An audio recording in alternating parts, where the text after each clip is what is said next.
Good evening.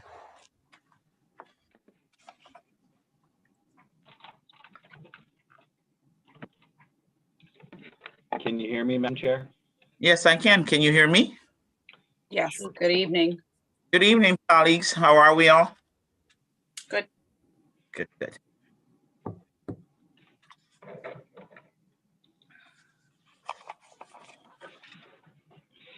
Round two.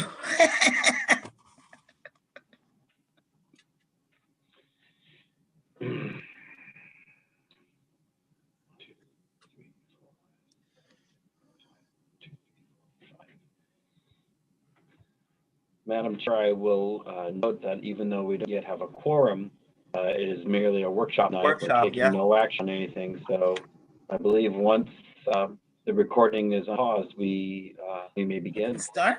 All right. Let me know. Say when. It's recording now, Madam Chair. Okay. Good evening, everyone, and welcome back to the Finance Committee meetings. Tonight is a workshop, the workshop continuation. So I will start by reading our agenda for this evening. The Finance Committee will hold a workshop on Wednesday, March 31st, 2021 at 6 p.m. via teleconference to review portions of the annual city budget proposed for fiscal year commencing July 1, 2021.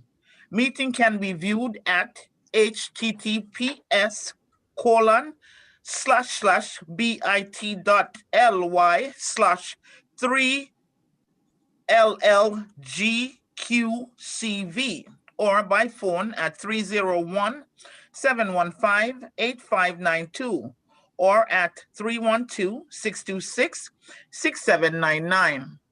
Meeting webinar ID 990-1339-9520.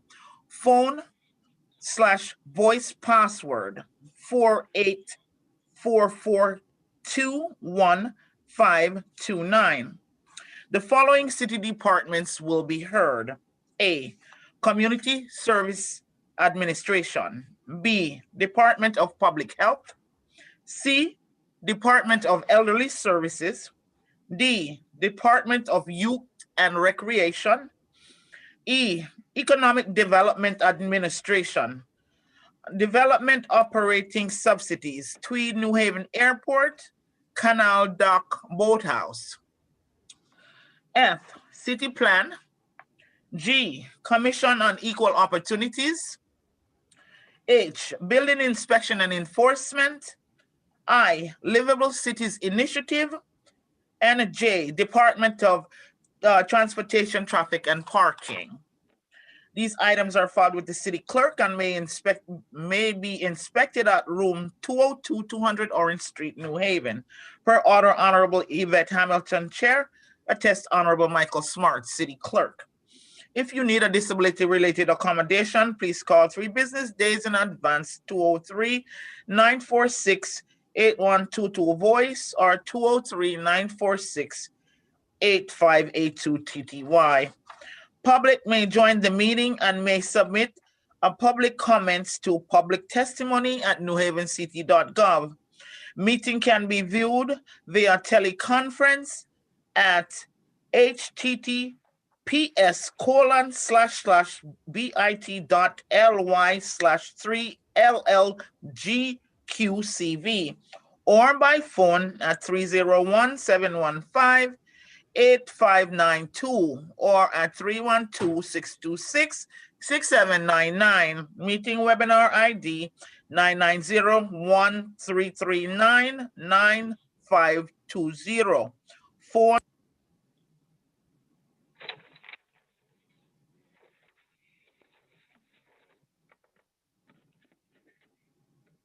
Madam Chair, we're not able to hear you at the moment.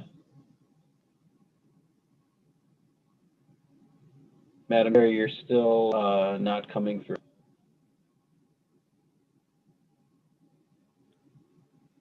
Can everyone hear me? Now we hear you. I apologize. So did you hear the agenda? We heard the agenda. I think maybe just back one sentence from where you are now, and it'll be fine. Okay. Welcome, everyone. We will start with the attendance for the committee. Adam Marchand. Here. Ernie Santiago. Salvatore DiCola. Here. Jeanette Morrison. Here. Taisha Walker-Myers. Here. Anna Festa. Here. Richard Furlow. Present. Evelyn Rodriguez. Present. Ron Hurt. Present.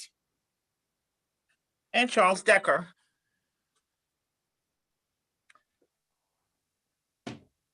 Charles Decker. I would like to also recognize, I see Alders Winter, Roth, Sabin, Edwards. Have I missed anyone? Good evening to everyone, and thank you all for joining us this evening. As it is stated, this is a workshop continuing to hear the annual proposed budget. We'll start out with Alder Marchand just giving us an overview of, as he always does, and how the procedure will be run tonight, and we'll get right into the workshop itself. Alder Marchand. Thank you, Madam Chair.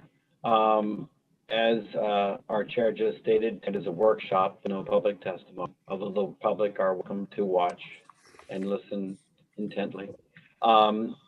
We're going to proceed in a sequence that's maybe a little bit different than published notice. We're going to group the departments underneath the appropriate coordinator and start with the coordinator presentation and then move on to the department. So we'll begin with the Community Service Administration. We'll hear from Dr. Dalal, and he'll talk about the organization overall. He'll speak about his office, and then we'll move on to services, the health department, and elderly services, which report up to Dr. Dalal. Then we'll go to the Economic Development Administration and hear from Mr. Scatelli. He will talk about the organization overall. He will talk about his office, the EDA. Then we'll move on to the Building Department, Livable Cities Initiative, Transportation, Traffic Parking, the Commission on Equal Opportunities, and City Plan. I believe we all have some operational subsidies on the agenda tonight, and I believe those probably fall under Economic Development Administration. We'll fit them in as well. But we're going to group our meeting thus in those two main groups, because it makes sense. We will afford colleagues opportunities to ask questions. We'll follow the same procedure we have been following, which is to go in order that we use to take the roles. We'd like colleagues to limit themselves to questions each on each item.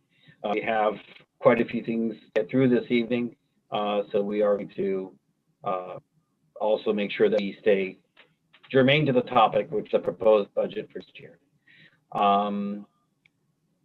Unless there's questions, Madam Chair, I believe we're ready to proceed with maybe recognizing any additional alts who have shown up. Yeah, thank you, Alder Marchand. And I think I see Alder Antunes that has joined us. Have I missed anyone else? Any other colleague that are not? Okay. Well, thank you all, and good evening to everyone, the public, as well as everyone else that has joined us. We will start in the order as per our vice chair has stated, with the Community Services Administration, and I see Dr. Dalal. If you want to unmute, we can begin. Great. Can you hear me? Yes, sir. Good evening. Your name and address for the record, please. Good evening. My name is Mehul Dalal. I reside at 115 Linden Street in New Haven. Thank you, Madam Chair. Thank you, Alder Marchand. Thank you, members of the Finance Committee and the other alders for listening in on our presentation. It's always a pleasure to share some of our work and our thinking with you about our budget. I think Alder Marchand reviewed the order of the evening with respect to the departments that fall under CSA. So without further ado, I will jump right in. However, before I do that, I do want to acknowledge that Michael Gormany may, jump in for part of the slides presentation. And I also have some members of my staff that should be in the waiting room, although I can't see the waiting room. Carlos Sosa Lombardo, Lata Swami, Sheila Carmen, and Velma George, I believe, should be joining should there be additional questions in their areas. Thank you, appreciate it. Okay. Before you begin, Dr. Dalal, just want to allow those folks to enter. They're being promoted as we speak. We also wish to recognize our colleague, Alder Charles Decker, member of the committee, who has joined us. Oh, good evening. I didn't see Alder Decker. Good evening. Good evening, colleagues. Thank you. Go ahead, sir. You may proceed. Great. If I may have the screen share, I have a presentation. I think Mr. Lucas is behind the scenes there somewhere. Okay, I got it.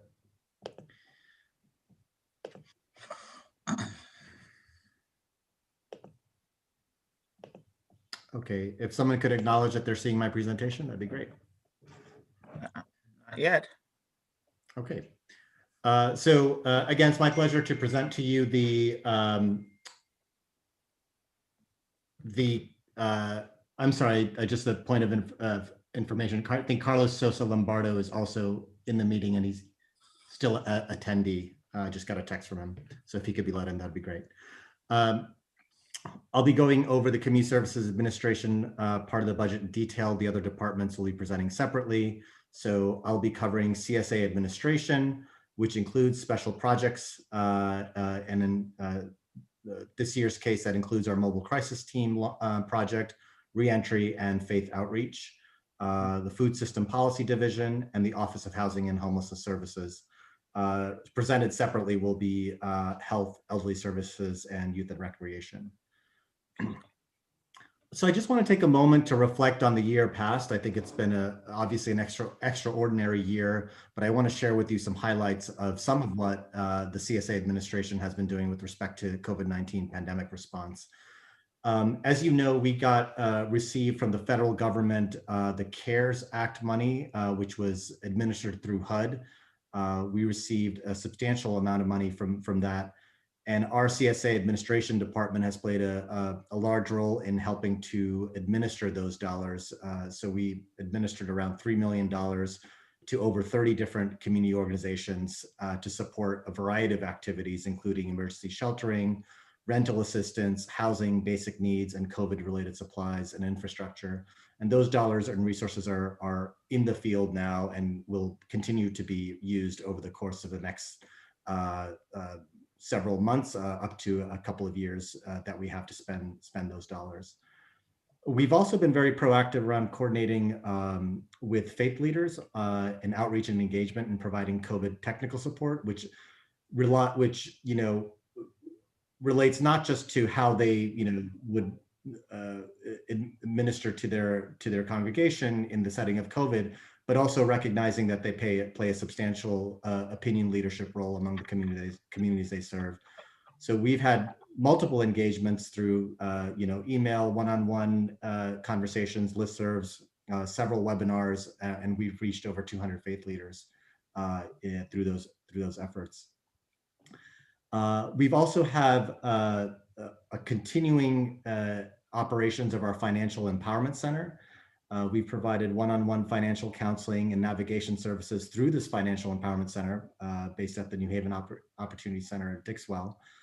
We've helped clients throughout the pandemic save over $70,000. I know that doesn't sound a lot in the context of our overall budget, but it's a lot to the client population that we serve.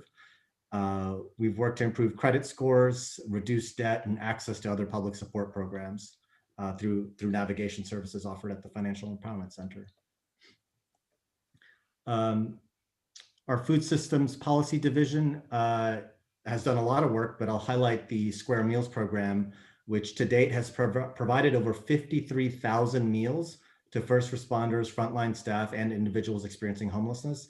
And this was all done while supporting a rotation of over a dozen local restaurants at its peak implementation. So it supported both those who needed the services as well as supporting local businesses. Our Office of Housing and Homelessness Services has also been very busy, as many are aware. We've worked to provide safe, non-congregate sheltering spaces to over 200 individuals throughout the pandemic. In fact, the 200 number is what was at the peak of the pandemic. Over the summer, we set up a drop-in center for unsheltered individuals, which received 1,200 visits. We accelerated pathways to permanent housing in calendar year 2020. We've housed over 550 youth, families, and individuals. We also appreciate the interest and the proactiveness around the Board of Alders setting a legislative agenda. And we feel that many of our programs through this year and the coming year are very much aligned with this agenda. There's so I'm just looking at the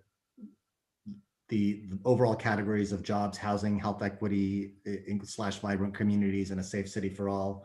We have activities planned in all of those areas. So for example, for jobs, through our reentry services, we have established direct referrals for career services, whether that's job placement or career training.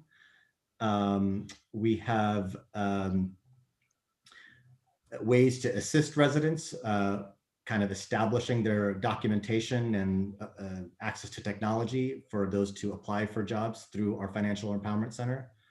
On the side of health equity and vibrant communities, we are very excited to be able to launch the Q House. That's going to provide an excellent source of vitality for the Dixwell community and beyond. We are very proactive in implementing harm reduction initiatives, which directly relates to vibrant communities and health equity. We want to support the health of those who use drugs and, of course, reduce overdoses, which has been an increasing problem throughout the pandemic and continues to have an outsized impact on our communities. Our Food Systems Policy Division is promoting food justice and local entrepreneurship through the community-driven Master Urban Agriculture Plan, which is a special funds project from the Department of Agriculture. From the housing side, we're working regionally to ensure that we have an adequate supply of deeply affordable units. As we know, that's the key to making sure people find housing and reducing homelessness. I mentioned our permanent housing strategy in the previous slide, but we are continuing to accelerate these pathways to permanent housing and making investments there. And then, of course, through our Financial Empowerment Center, we're looking at working with housing insecure residents on financial planning and financial stabilization to kind of head off eviction before that outcome occurs.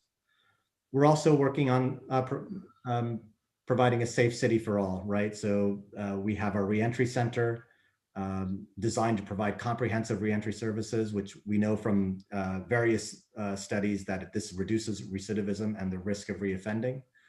And we're looking to launch the planning phase and hopefully a pilot phase in next fiscal year of our community crisis response team for scenarios that don't require police response, as we heard that some members of the community feel like a non-police response to some scenarios is better warranted.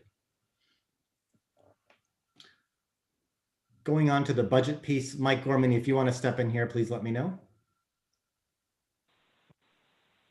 Sure. Good evening, all. There's 45 Jefferson Road, Branford, Connecticut. Thank you, Dr. DeLaw. As last night, I'll kind of give just a brief overview of going over from the mayor's 21 budget to the 22 budget. And again, as we mentioned last night, we're really looking at the Forward Together budget as the budget that would be adopted. So right now, there are no personnel changes within either budget, the Forward Together budget or the crisis budget.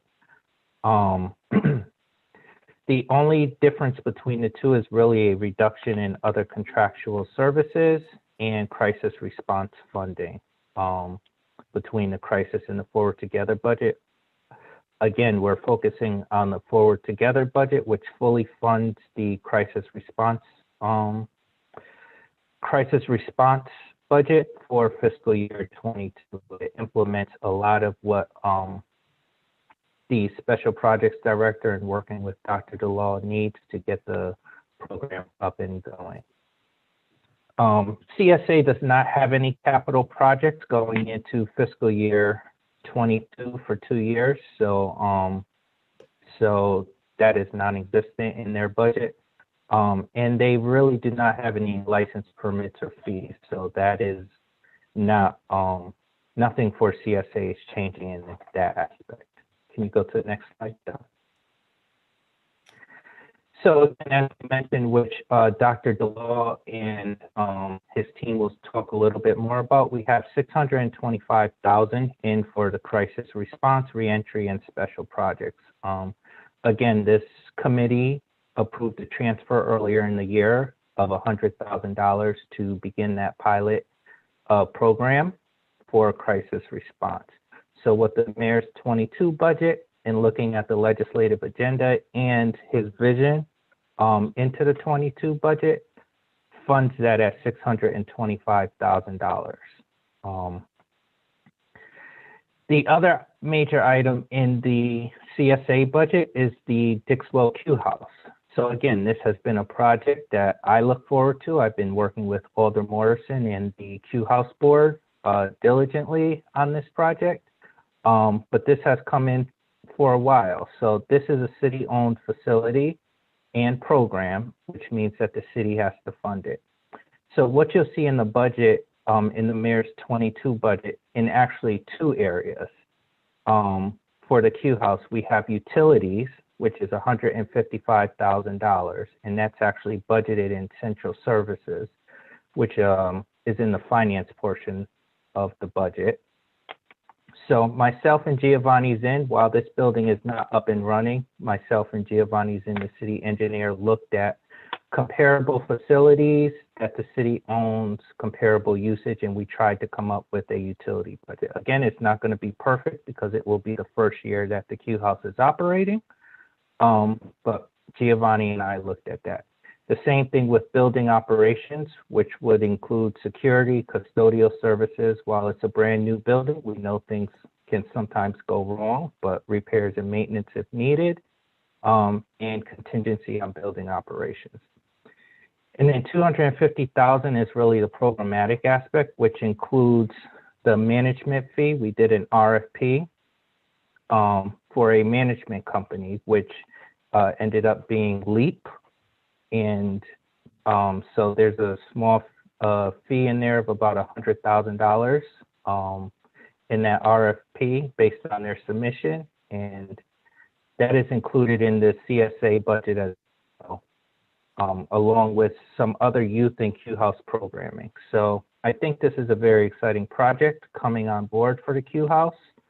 And I look forward to working with the Q House board as I have been, along with Dr. DeLaw and other city staff as well. All other areas of the CSA budget are left flat, such as homeless services. Especially during this pandemic, we have seen how important the shelters and warming centers have been for the city. So we continue to look forward to a great partnership with the vendors that Ms. Velma George works with on the homeless side.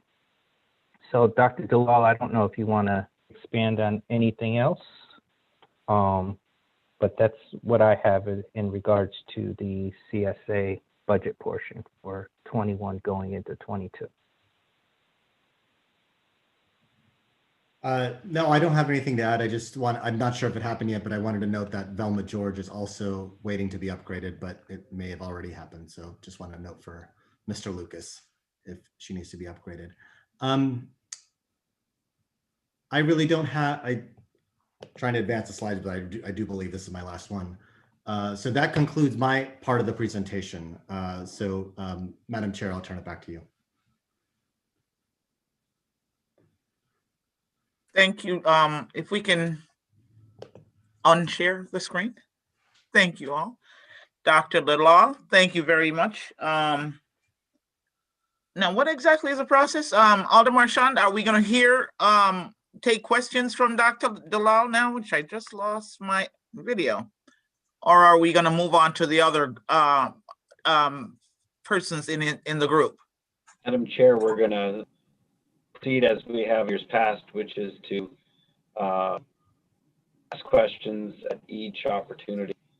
So all right. For overview, and then can pause here and ask questions, and then move on to each of the constituent departments. Okay, so at this point, all righty, we'll start with the questions from you then, Alder Marchand. Madam Chair, do you want to recognize the yes, alders some colleagues. I think also that have joined us, Alders Clyburn, Ferrara Santana, Smith, and Cupo. Have I missed anyone? No? Thank you, Madam Chair. All right. I want to thank Dr. Dalal for his presentation. I also want to thank him for inviting his staff to be here to see people from your department doing good work. They're very difficult circumstances. I also want to thank him for pointing out the initiatives and projects that the department's working on that align with our legislative agenda. That's, of course, very important to us as a board. And it's good to recognize places where we're trying to row in the same direction. I have just a few questions that are very specific to your budget. Could ask you a lot of questions about every aspect of what you're doing this past year, but we don't have time for that. I'll stick with budget questions. I see that there is a position change from project manager to special project director, which has an increase of about $16,000. And if you could tell us more about that position change, why you're proposing to make it, and how it will help you do the work you need to do. Alder Marchand, before Dr. Dalal answers, I'll kind of start that off. That was one of the positions that we came before this board earlier on in the year to make the actual position change from the original title that you just mentioned to Special Projects Director with the increased salary. So I'll kind of let Dr. Dalal explain how that's been going with that particular title change. So it's not an additional title change, it's one that we've already looked at. Okay. Correct. Yeah, so I don't know if you needed further explanation, Alder Marchand. Like one sentence just to remind us, and that would be great. Sure. Thank you, Dr. Yeah, no, the position change was approved previously. Really, the context is that project manager was not at a sufficient level to bring on the new responsibilities that we were hoping to put under, bring into CSA. Which included the launch of the mobile crisis team, included the launch of the reentry center. So we needed a higher level position to make that happen, including the possibility of having growing a team for those initiatives. Okay. Thank you for that reminder. I'll move on then to crisis response team. There's already money that's been set aside for this. I imagine further study and exploration has been done since last you spoke to this board about it. It wasn't too long ago. And so a quick update and would be useful, and tell us why the amount of money that you're proposing to commit to this for the next school year will produce what you're looking for. The progress. If I may, I'm going to ask our acting special projects director, Carlos Sosa Lombardo, to answer that question. Thank you. Thank you, Dr. Dalal. Good evening, elders. My name is Carlos Sosa Lombardo. Address is 87 Beacon Street, Hamden, Connecticut. We are looking to actually launch a pilot program in the next fiscal year, where we're going to have the actual team being on the ground and responding to calls, so that we can collect data, we can discern the need that people have during the moments of crisis, so that we can create something more comprehensive in the next fiscal years and actually have a full-phased implementation. What we are doing right now with the set aside that was put forward to us by the Finance Committee, the $100,000 specifically.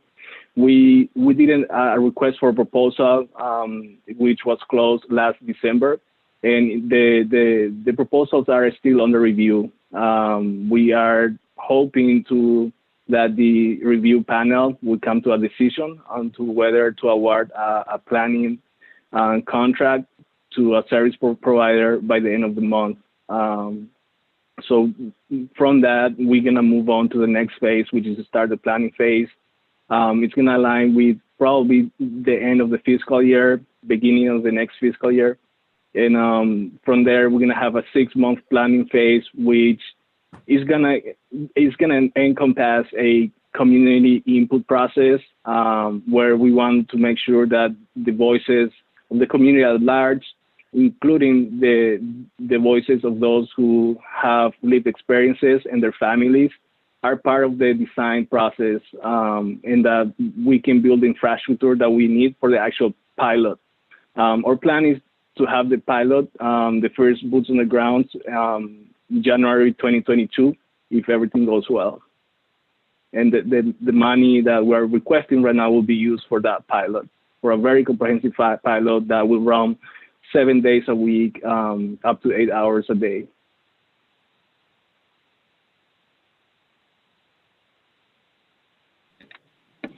Thank you for that, Mr. Sosa Lombao.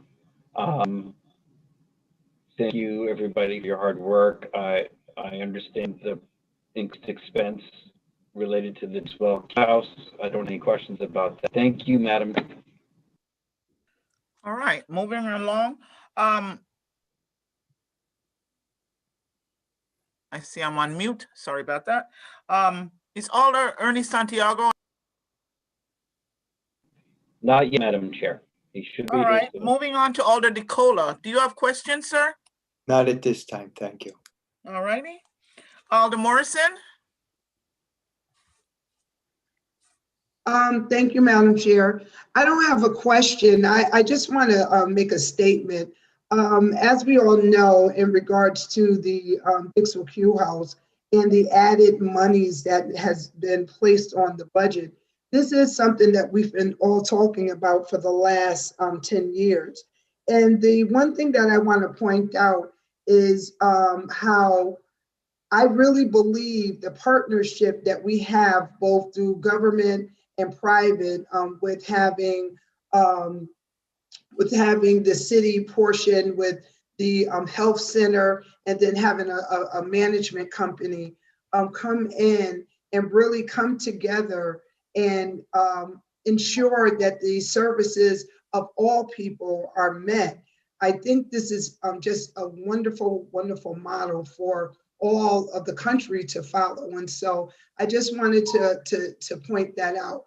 The other piece in regards to the management company, although we are making sure that they have monies to fund some personnel, they too have to do fundraising to make sure that we have the appropriate programming for our city youth and adults.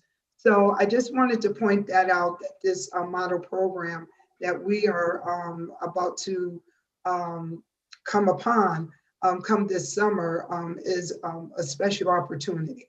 So thank you, Madam Chair. Thank you, Alder Morrison. Alder Walker Myers? I have no questions at this time, Madam Chair. All righty. Alder Festa? Thank you, Madam Chair. I do have a couple of questions. One is in regard to the crisis response team. And I'm assuming that once, I guess, everything is implemented, you will determine how and who goes out for certain calls, if police is needed, et cetera. And is that part of the pilot? Is that part of what you were explaining with the RFP? Can you just review that portion a little bit? Yeah, that's correct. I'll just take it quickly. Yes, that is correct. Part of the planning is to make a determination on what kind of calls are most appropriate for the crisis team response, whether they would respond in conjunction with the police, Or ideally, at some point, we'll identify scenarios where the crisis team could go out potentially without the police, assuming that all parties are comfortable that the safety of the team would be preserved, as has happened in other municipalities where they can discern some calls that are only for them. So that would be discussed during the planning phase and studied during the pilot phase to make sure that the protocol that was set up was actually working. Okay, thank you for that clarification. And what would the two amounts mean for the crisis response team? I'll let Carlos take that one. Thank you, Alder Festa. Just so that I don't respond based on assumptions, you are talking about the crisis budget versus the Together in Heaven budget. Is that correct? Yes. Fantastic. So the crisis budget will mean that we will have a very small pilot program. We may have a team working on a part-time basis, probably a couple days or 3 days a week. Whereas with the Together New Haven budget, we will be able to have a more robust and comprehensive pilot program where we're going to actually be able to also evaluate whether the processes are working or not. We're going to be able to evaluate whether the impact of the program has a positive effect or not. So the difference is on the broad level. We with the Together in Heaven budget, we will be able to do a lot more and serve a lot more people. Okay, thank you for that clarification. I think it's important for folks to know the importance of the differences and how it would affect this project. I have a question regarding the contractual services and the increase there. I don't know if that's for Michael or Dr. Dalal. So what is lost with the reduction in contractual services?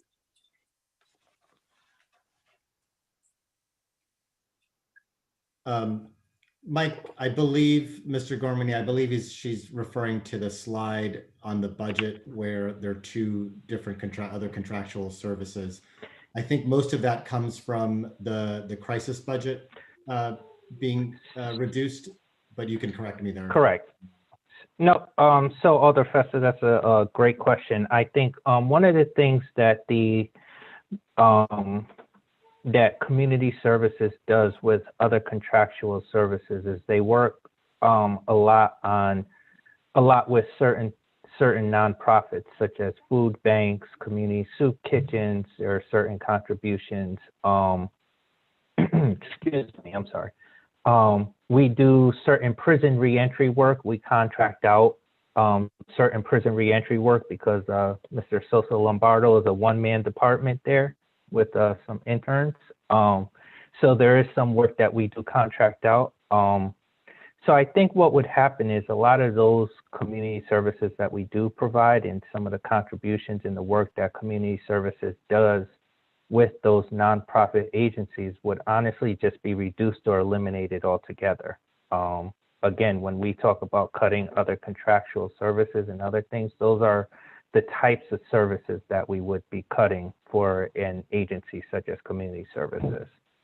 Yeah, often that's used to fill in, unanticipated gaps. For example, in transportation, if there's trips in the elderly services department or other departments where we, it's really not a whole lot of money, but often we have unanticipated expenses or gaps that come up. And the other piece that would reduce flexibility is our ability to respond to any emerging kind of social service needs. In the past, prison reentry has been an emerging need. And one could imagine in the future, something around violence prevention would be an emerging need. So it would reduce, the department's flexibility to put resources in those areas. Okay, thank you both for that explanation. It's very helpful. When is the Cute House expected to open, and is the funding amount expected for a full year? Dr. DeLawler, I believe, can answer the question on the opening. I'm not sure. I believe it's July, if I'm not mistaken. So in July. Again, the general fund funding, a lot of it is really for the fixed costs that we have to see with the building operations and everything else. So again, Giovanni and I looked at that. We basically took a day or two to sort of do comparables, look at utilities. Again, with it being a brand new building and having not been operational, it's really our best guess on what we think. It may be over, maybe under at the end of the year, but I think after the first 6 or 7 months, we'll have a better understanding. I think Alder Morrison put it the best as far as like the programming aspect. LEAP is really there to work with us, not just like as a management company, but to sort of help the Q House get programming and everything else up and running. So there is going to be a, excuse me, a fundraising piece. So just so you know, what happens is we do budget this money and it goes into a special fund revolving account to sort of help and work with the Q House on its own. So and the reason we do that is because there's other donations coming in from other areas to help with the operations of the Q House. So it's not really just general fund, it's really covering the building operations and the utilities. But we're also looking for LEAP to help us out with the programmatic aspect of the Q House as well. That's why this money goes from general fund to a special fund revolving account for that aspect, because it's easier for us to get donations into that special fund account on a yearly basis to help with that. But again, Alder Fester, with anything like this, it's really our best guess right now as far as what the operations would be and how much it would cost. So hopefully me and Giovanni are spot on. There's a lot of things with utilities going on, green and everything else. And again, the building's brand new and it's a contingency amount just in case. So we'll see. All right. Well, I appreciate that. It's very helpful to know. And I know there's a lot of unknowns right now with that project, and we should get probably a better idea next year. I think those were my 4 questions. I do have additional questions. I just want to give Velma a shout out. I know she's been working really hard with the homeless population. She too is a one-man show. I know that she has a lot of outreach workers that she consults with, but they've done, I think, a great job. Your whole department has really during this challenging year. So I thank you for your service to the city in regard to helping out all those that really needed it this past year. Thank you all. Thank you, Alder Fester. Moving right along, Alder Furlow. Thank you, Madam Chair. Just as a point of clarification, are we asking questions of all the department heads that are here? Or is it just what we've heard? No, okay, I see. All right, then I have no questions for this round. Thank you. Okay, all righty. Alder Evelyn Rodriguez. Thank you, Madam Chair. I just have one question, but I'd like to say a couple of things, Dr. Dela. It looks like you have the umbrella of so many community services in our city. And I see here that we have many of our staff here, Sheila Carmon, Leifa Swami, Gwendolyn Williams, Carlos Sosa, Mitalia Castro, Maritza Bond, thank you, Ms. Bond, Velma George, thank you, Velma George. A lot of hard work during the pandemic. So I just really want to take this opportunity to say thank you. But at the same time, one of the things that I really appreciate is you looking at the legislative agenda of the Board of Alders and looking at it and making sure that the goals of community services are in conjunction with it. And there's one very important piece there that I see it throughout some of the pieces that you shared in reference to climate and environment justice. You know that in the city of New Haven, our urban resources initiative and the beautification of projects of our parks and all of that has to do with environment and it has to do with community services. My question stems around again, that, you know, it's a concern that I have in reference to those that are in addiction and the epidemic that we have regarding opioid in the city of New Haven. I see that you indicated a number of 1,200. Is that correct? And 200 individuals receiving shelter or being in hotels. How do you foresee that in our budget when once the city is not really taking the measures it is regarding the epidemic, the pandemic, I'm sorry. Thank you, Madam Chair.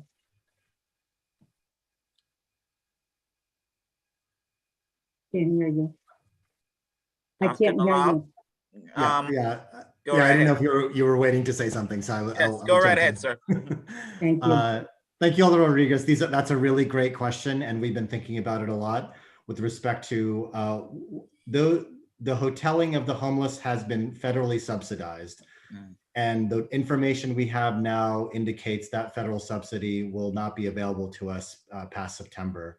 Velma George and I and a couple other stakeholders have been thinking about how we want to proceed after that.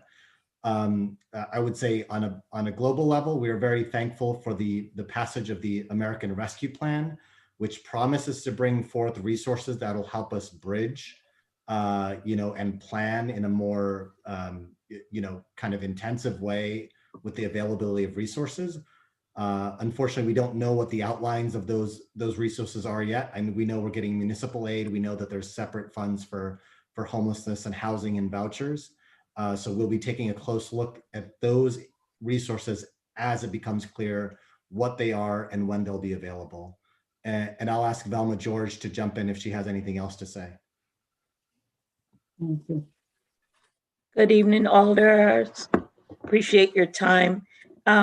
So Alder Rodriguez, yes, that was a great question. In addition to— May I interrupt you, please? Just give us your name and address for the record. Thank you so much. Yeah, Velma George, 347 Mill Rock Road, Hamden, Connecticut. Thank you, ma'am. You may proceed. All right. So in addition to what Dr. Dalal shared, I'd like to also add that we were in receipt of some CARES Act funds, and we've been able to allocate those funds to our agencies to be able to rapidly rehouse the folks that are in the hotels and also unsheltered, where we've allocated enough money to be able to rapidly rehouse approximately 190 individuals. So we're hoping that that would be able to make a big dent in the housing piece for the folks at the hotel. Thank you. Thank you, Madam Chair. All righty. Thank you, Alders. Moving right along to Ron Hurt. Alder Hurt, do you have questions? Thank you, Madam Chair. I have no questions at this time. Thank you. All righty. And Alder Decker? Good evening, Madam Chair, and good evening, everyone. Alders Marchand and Festa covered my questions. I want to reiterate that the crisis response team pilot is one that I'm very interested in following, and I'm looking forward to to seeing how it develops and where it goes. And I especially thank you for laying out after all the Festa's questioning the difference between what the two proposed budgets would mean for that program.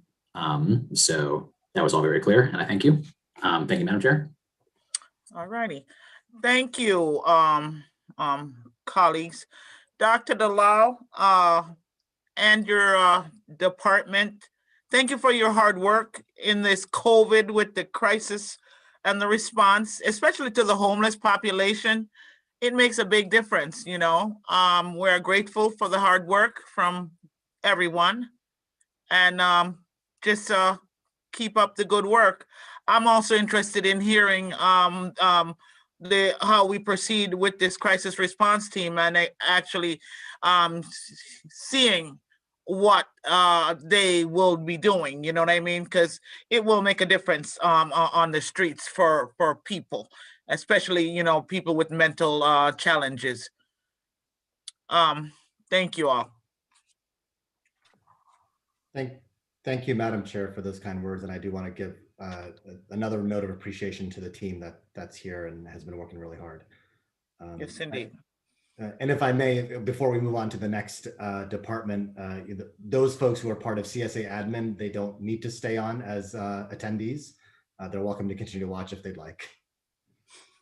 Okay. Madam Chair, next on our list is Youth Services. Go right ahead, Youth Services. Michael Gormany, 45 Jefferson Road, Branford, Connecticut.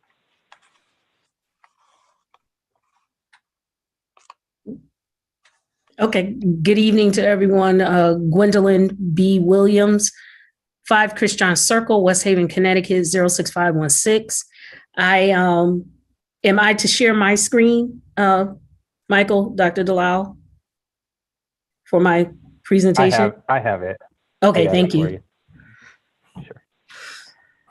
To Madam Chair and to Sir Co-Chair and to all the members of the Board of Aldermen, it is always a pleasure to come before you to talk about the inaugural Youth and Recreation Department. It has been a challenging year, but it has been a wonderful time in growth. And so I am glad to be with you this evening, worked all day, to be with you on this evening for this budget presentation. So I'm going to ask Mr. Gormany if he can begin in respect to the actual budget overview. Sure. Thank you, Ms. Williams. Again, Michael Gormany.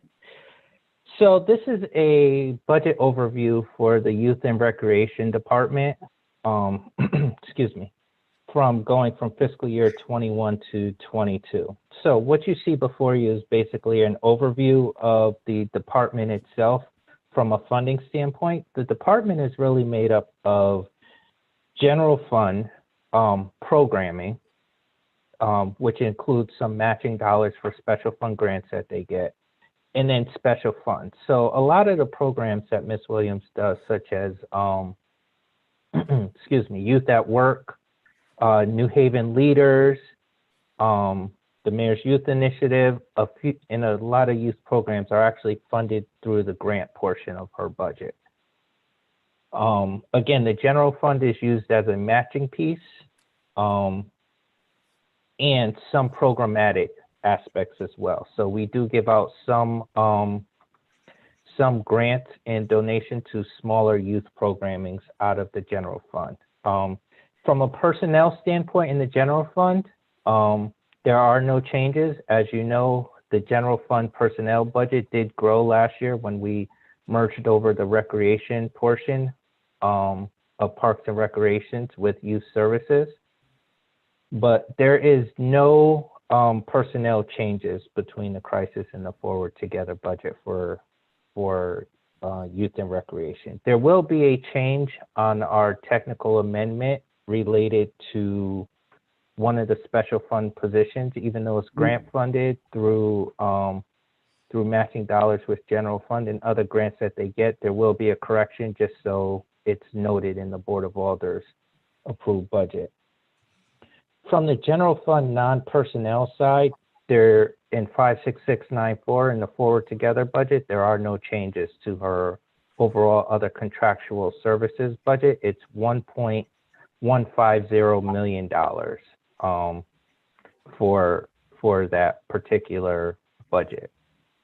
In the crisis budget, there is a small reduction to the sports grants, which are the Little Leagues and other programs that we contribute to primarily during the summertime, and about a $50,000 reduction in the crisis budget. That $50,000 would really, that $50,000 would reduce the contribution that we do out of general fund to certain programs. And just to give you a sense, some of the programs that we contribute out of the general fund for youth and recreation are like the Boys and Girl Scouts, summer school transportation, some youth sports grants. And so those are just some of the programs that would sort of take a hit if the crisis budget were to be implemented. But again, as I mentioned, we're all focused on the Forward Together budget as the one that we're working off of. Youth and Recreation doesn't have any capital projects, so that's NA in this budget. So what I'll do is I will turn it over to Ms. Williams to sort of give an overview of the Youth and Recreation Department and what they've done so far. Thank you very much, Mr. Gormany. I greatly appreciate you and your continued support of our department. As you can see, our new organizational chart, I will not read each category because I know you will have access in each as your materials have been presented to you. We have combined the recreation side, as you know, of the Parks and Recreation Department, and the merge has overall gone smoothly and fluidly. Prior to the merge, we were already collaborating, so this seemed a very natural transition, and the employees are working very well together. Just wanted to highlight a few of the items that we were able to do in fiscal year 21, even in the midst of COVID. And despite COVID, and we were exacted to continue our programming because it was extremely important to this department that we continue to bring some form of normalcy to the youth of the city. A lot of people forgot that as adults were impacted by COVID, the youth felt the same stress and strain. So it was important for us to make sure that they knew that the city was still here for them. We were still able to provide a youth employment experience over summer 2020, where we employed over 150 youth. We still provided 10 camps where we serviced over 540 youth. We had daily virtual programming for families and youth starting in March when we closed down through the summer. We implemented our signature programs. We changed them to make sure that we were COVID safe. We want to give a shout out to Director Bond, who worked tirelessly with us to make sure that we were still able to provide these programs. So we had a drive-through trunk or treat, a drive-through turkey giveaway, a drive-through Friends of Rudolph toy giveaway. We did a Black History Month dinner. We did a drive-through citywide ice cream giveaway. And we actually went around to our youth families and we gave them PPEs for those families who did not have those items. We gave away over 500 bites. We became creative because we wanted the youth to know we remembered you, and we started doing birthday drive-throughs throughout the city in collaboration with the police department and other city agencies and nonprofits, where we actually would drive through with the police, have their speakers on, and we presented them with birthday cake and balloons saying happy birthday to them. For the class of 2020 who were not able to graduate, we actually did a plane flyover, congratulating them, and it flew through the sky for about 4 hours, and everyone was so excited to see it. Our park rangers still implemented virtual programming. We were able to provide grants under the Youth Violence Prevention Grant, and we supported 5 nonprofit organizations with funding to target those students who were at risk, high risk, and do virtual programming. We received dollars under the Governor's CARE Act, and then in partnership with 11 local grassroots agencies, we had youth employment going on through our year-round component. We hosted a Young Girls Rock. It was our first virtual summit, well attended. We awarded 10 book awards to high school seniors pursuing higher education. And we opened 8 citywide learning hubs to support remote learning for New Haven youth. It is still very important to us, and we're still continuing to plan for this summer. We recognize that there was some learning loss, and so it is our job to work along with the Board of Education and other agencies to support learning recovery. So we're actually planning in our summer camp programming this year, a forum of learning recovery along with recreation. I want to take this opportunity to say thank you to our youth committee of the Board of Alders, headed by Alderman Kimberly Edwards, and to everyone else who have been champions of our youth. It is because of you that we have been able to implement these programs during COVID. And we appreciate all the alders, especially who came at the last minute and supported our Black History Month programs. You were there, you came out, you gave out food, and it was wonderful to work in collaboration with you.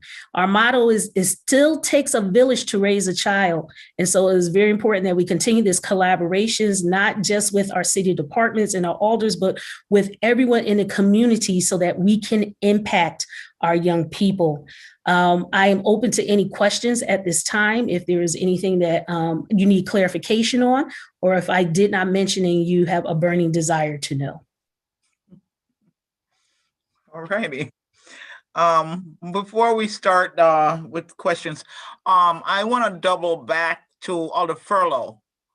Alder Furlow, did you have a question for Dr. Dalal? I did, Madam Chair, and please excuse me not being able to follow this format as my first year on the Finance Committee.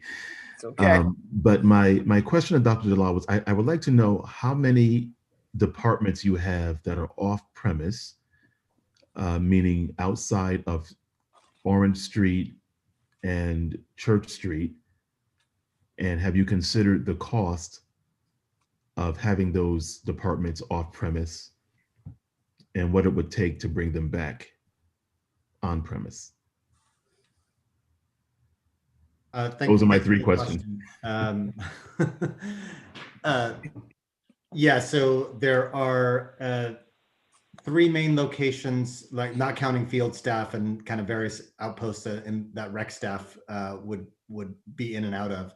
There are 3 main locations, 720 Edgewood, which houses the rec staff, 316 Dixwell, which houses the New Haven Opportunity Center, which is our financial empowerment center, as well as a couple other offices. And then the health department at 54 Meadow. There are active and ongoing considerations regarding those facilities, which, sometimes, these are leased, at least 2 of those are leased facilities. So we have to look at, lease agreements, when those will be up, are there opportunities to consolidate? So yes, the short answer to your question is yes, we have explored the idea of consolidation, given that we do have some space available at City Hall, but we also want to kind of take into consider the model of having services available in the community as well, which specifically applies to our financial empowerment services, which was designed to be a community set type of service. I don't know if Mr. Gorman want to add anything more to that. I think that it would make sense at some point, Madam Chair, to continue that discussion of what makes sense to be in the community and what makes sense to be in City Hall.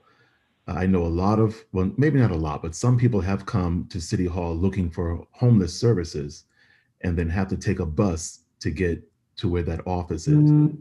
And so I don't want to take a lot of time discussing that now, but I think that it's worth the discussion at a later point.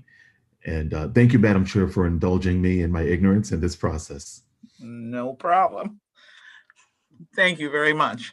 All right. So at this time, we'll start with questioning from Alder Marchand for Miss the Youth Services Department. Thank you, Madam Chair. And I have basically 2 questions. The first is, of course, last year's budget took the recreation component of Parks and Rec out of Parks and Rec and put it in youth services, and then the rest of Parks went to CPW. It was not a normal year because of the pandemic, but I'm wondering what feedback the staff can give about whether or not the hoped for efficiencies were accomplished, and whether or not the missions were well aligned, and how that merger was accomplished. What fruit did it bear? Or we not yet know? I believe that our missions were accomplished, Alder Marchand. One thing I think that was a myth or a misconception was that we were doing the same exact work. We were not doing the same exact work. It was vastly different. However, we have been able to bring it all underneath one umbrella. And so, like, with our resources combined, we have been able to do a greater impact. As I stated earlier, we were already collaborating with one another, especially on major events that we had. And so I think that the merger has turned out for the best. I do believe that we are accomplishing our goals. If it wasn't for the pandemic, I think that our events would have generated even larger numbers. Even with the pandemic, with us changing it through drive-through, our numbers were still significant. And so that really set the forum for us of what we need to do for the upcoming fiscal year, because there is a great need out there among our youth. Thank you for that further explanation. My second question is, I just wanted to know a little bit more about the various efforts trying to prevent youth violence.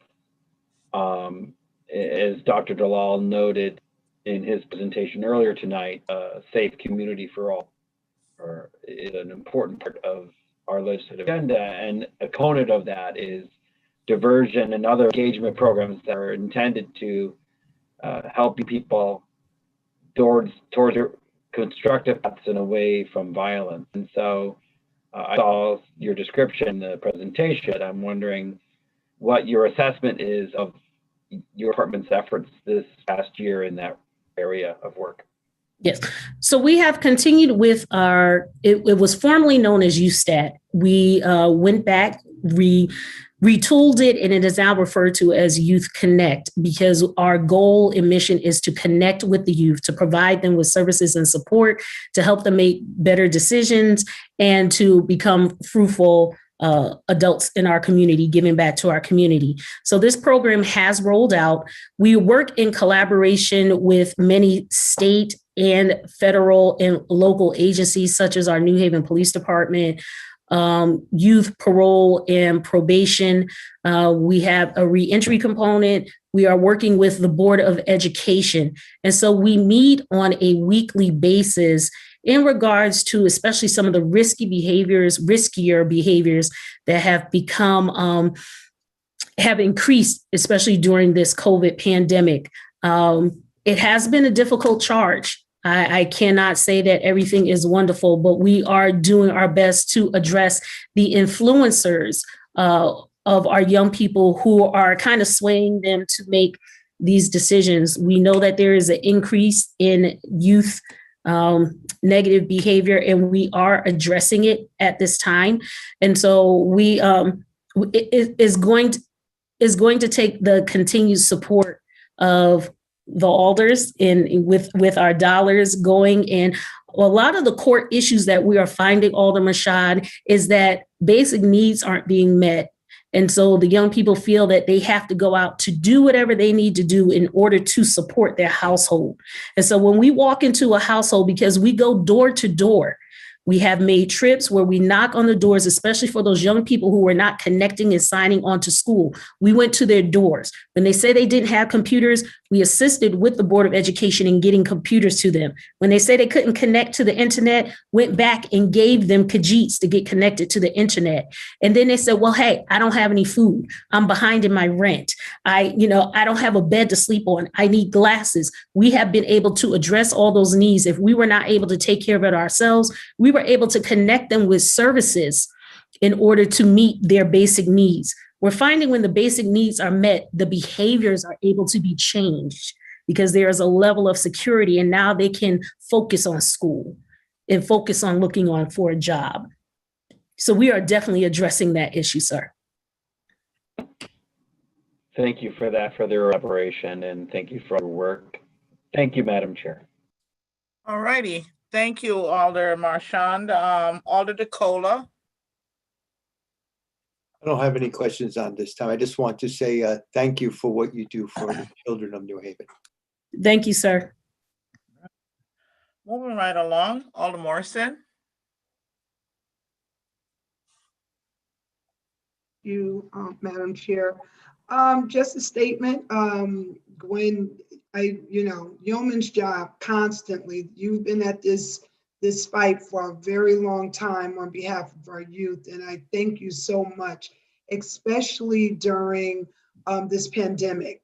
And all those creative things that you and your team have come up with to make sure that our children had the things that they needed in their lives during such a depressing time, along with their families.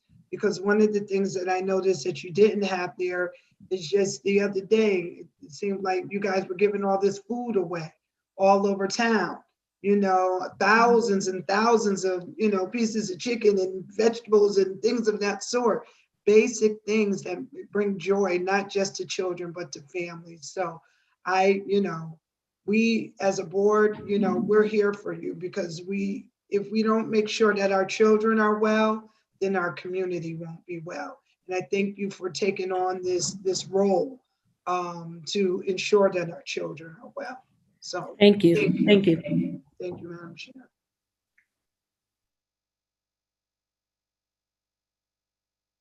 Pardon. Alder Walker-Myers. Thank you, Madam Chair. I don't have a question, but I think it's really important to note that this, during the pandemic, has been the first time that the youth department and the youth committee really worked hand in hand on a lot of these initiatives. And we thank you for inviting us in, because it was never a time where there was a youth in the city that needed help and I called and you didn't help them. And I actually think that the youth department actually did way more than you give yourself credit for during this pandemic. You actually saved some lives, and I was a witness to it. And I think you pulled it together. You were very creative, and you made things happen for the youth. And we really appreciate that, because that's our future and we need someone to take care of them. And I'm glad you elaborated on how you try to wrap the services around the whole family. Because there was a lot of families out there knocking on those doors that was hurting, and I'm a witness. You gave them everything that they needed during that time to actually help them, on top of giving them the proper PPE and everything else. So we really appreciate that. And thank you for including us. And I look forward to continuing the relationship that you have built with the youth committee. Thank you. Thank you. I'm sorry, this is the first time you all ever made me emotional. I feel a tear coming. Thank you so very much for the words of support. Honestly, thank you. Well deserved. Well deserved. Moving right along, Alder Festa. Yes, thank you, Madam Chair. Ms. Williams, you have been busy just from your presentation alone. And, the youth, we need to wrap around our arms around them and take care of them, because they are our future. I do have a question though. Yes, I ma'am. appreciate you and I have actually had conversations, and I hope to continue those conversations as well with your department, and your efforts are really, truly appreciated. Thank you for all that you're doing. That little bit goes a long, long way and makes a difference in the kids' lives and the family lives. So it is appreciated. Thank you. I just have a question about summer camps. So on a happier note, you mentioned that you ran 10 camps last year. What is the number of camps that we normally run, and what is the goal for this summer? Just so we could start getting the word out. Right. So we only ran half of the camps last year, and that was because of COVID. We made it available to have all of the camps open. However, I'm sure we had a low participation, I'm sure because parents were worried and concerned, especially because the vaccine had not come out and we didn't know how it was going to impact youth. So that is the number. We are planning right now to go back to full capacity. So we are actually looking to run 21 camps this year. Out of these 21 camps, we plan on actually having 2 specialized camps, and the 2 specialized camps will be, one is an English as a second language, which will be the first time we're doing it, and the second camp will be a LGBTQ camp.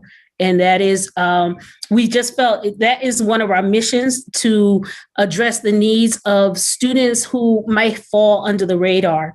And so that's why we thought it would be important this year. And as we work in collaboration with the Pride Center in New Haven. And so they are supporting and helping us, guide us in this process as we are trying to reach, again, those young people who are under the radar. So we are just waiting for a couple of things to come through in regards to our permits to go through with the Board of Education, which is the only reason why we have not announced where all the camps will be.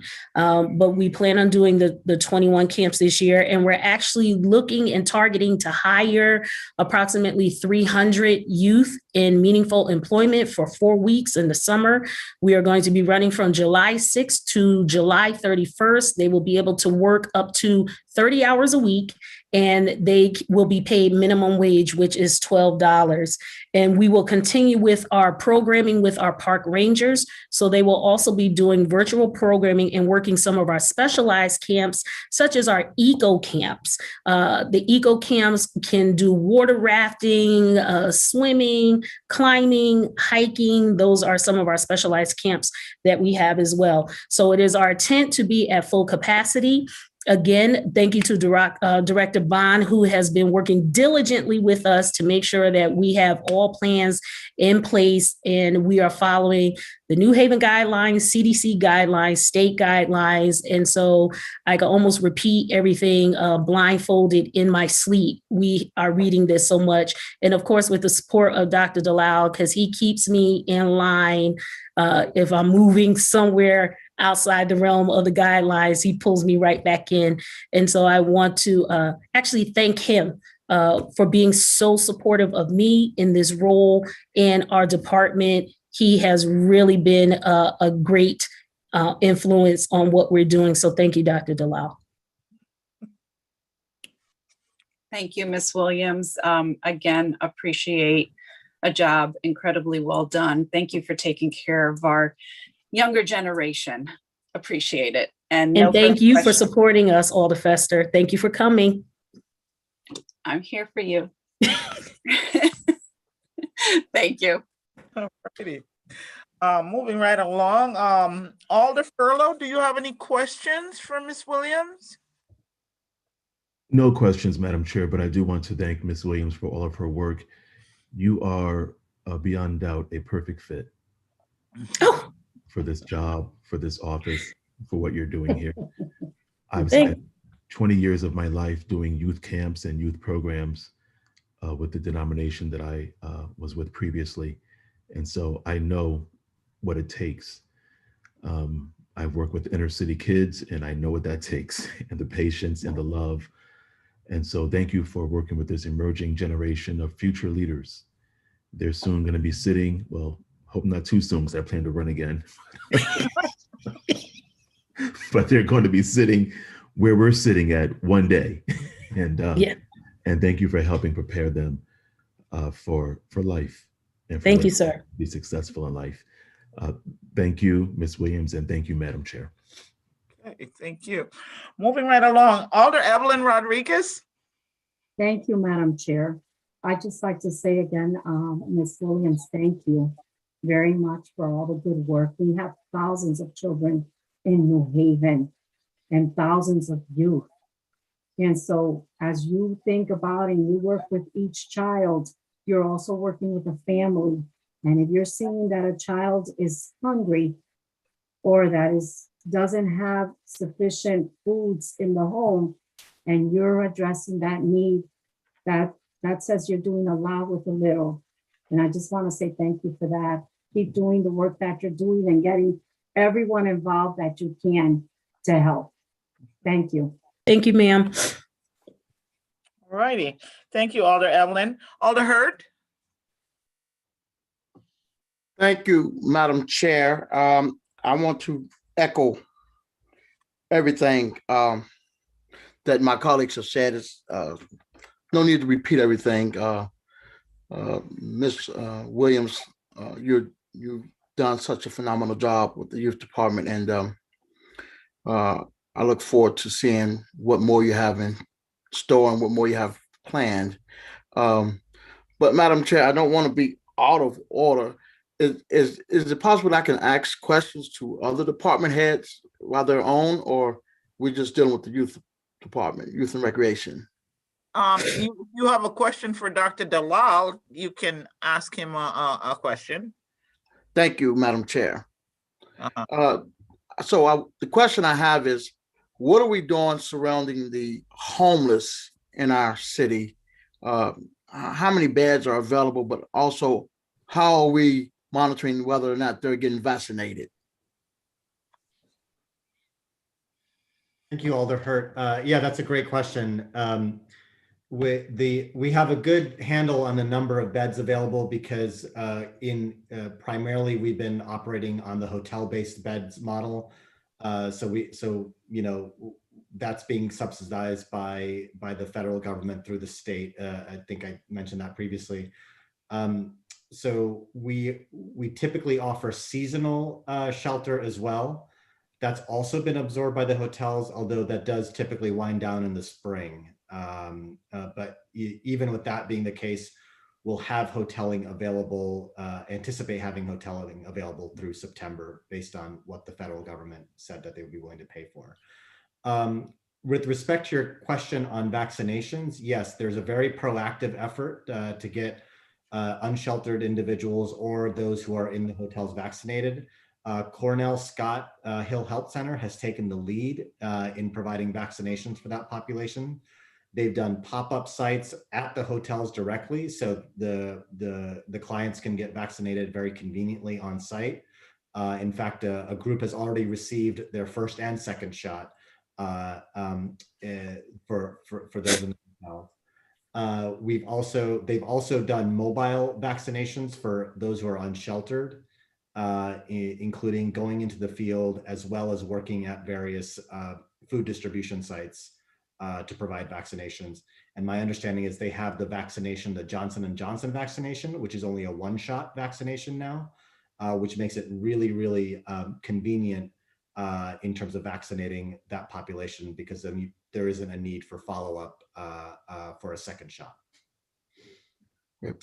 Thank you. So if she wants to add anything, please go ahead. Wanted to add also that so far we've done 3 vaccination sites at the hotels, and we have another one coming up in a couple of weeks once they have the next batch of Johnson & Johnson.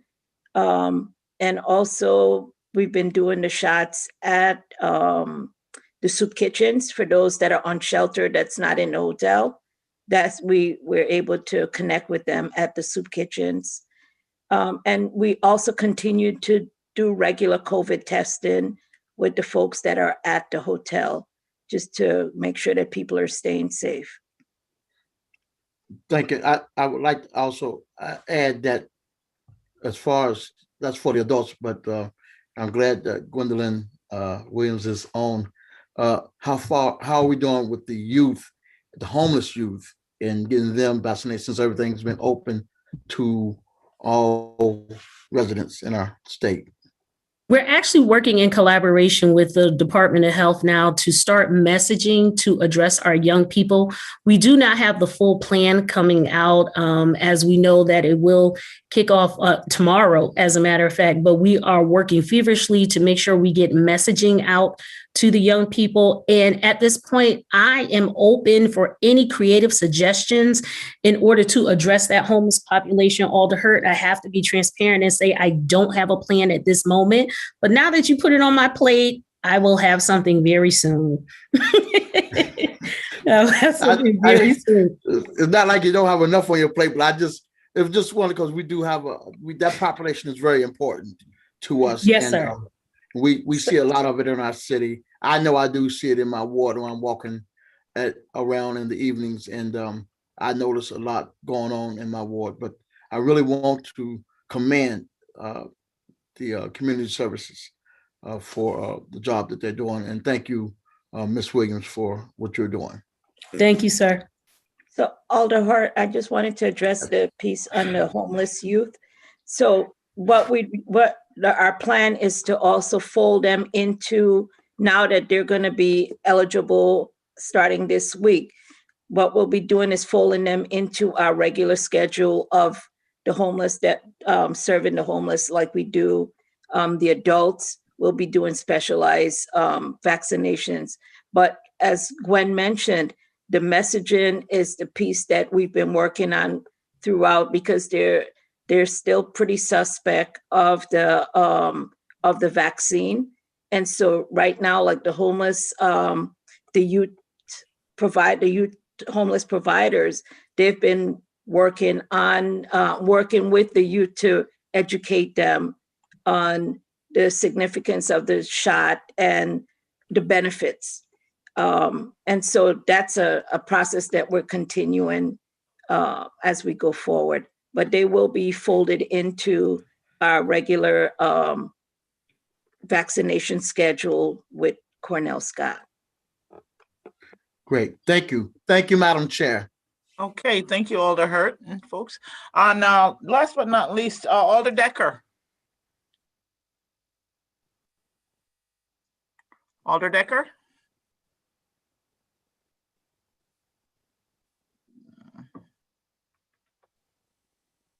I'm not sure if he's still on with us. I do not believe he's with us at the moment, Madam Chair, so perhaps we will move on to the next part. Unless you have a question you wish to ask, Madam Chair. No, I don't. I just wanted to commend Miss Williams and Dr. Dalal, Miss Velma George and the whole department for really hard work. And thank you so much. And keep up the good work. Madam Chair.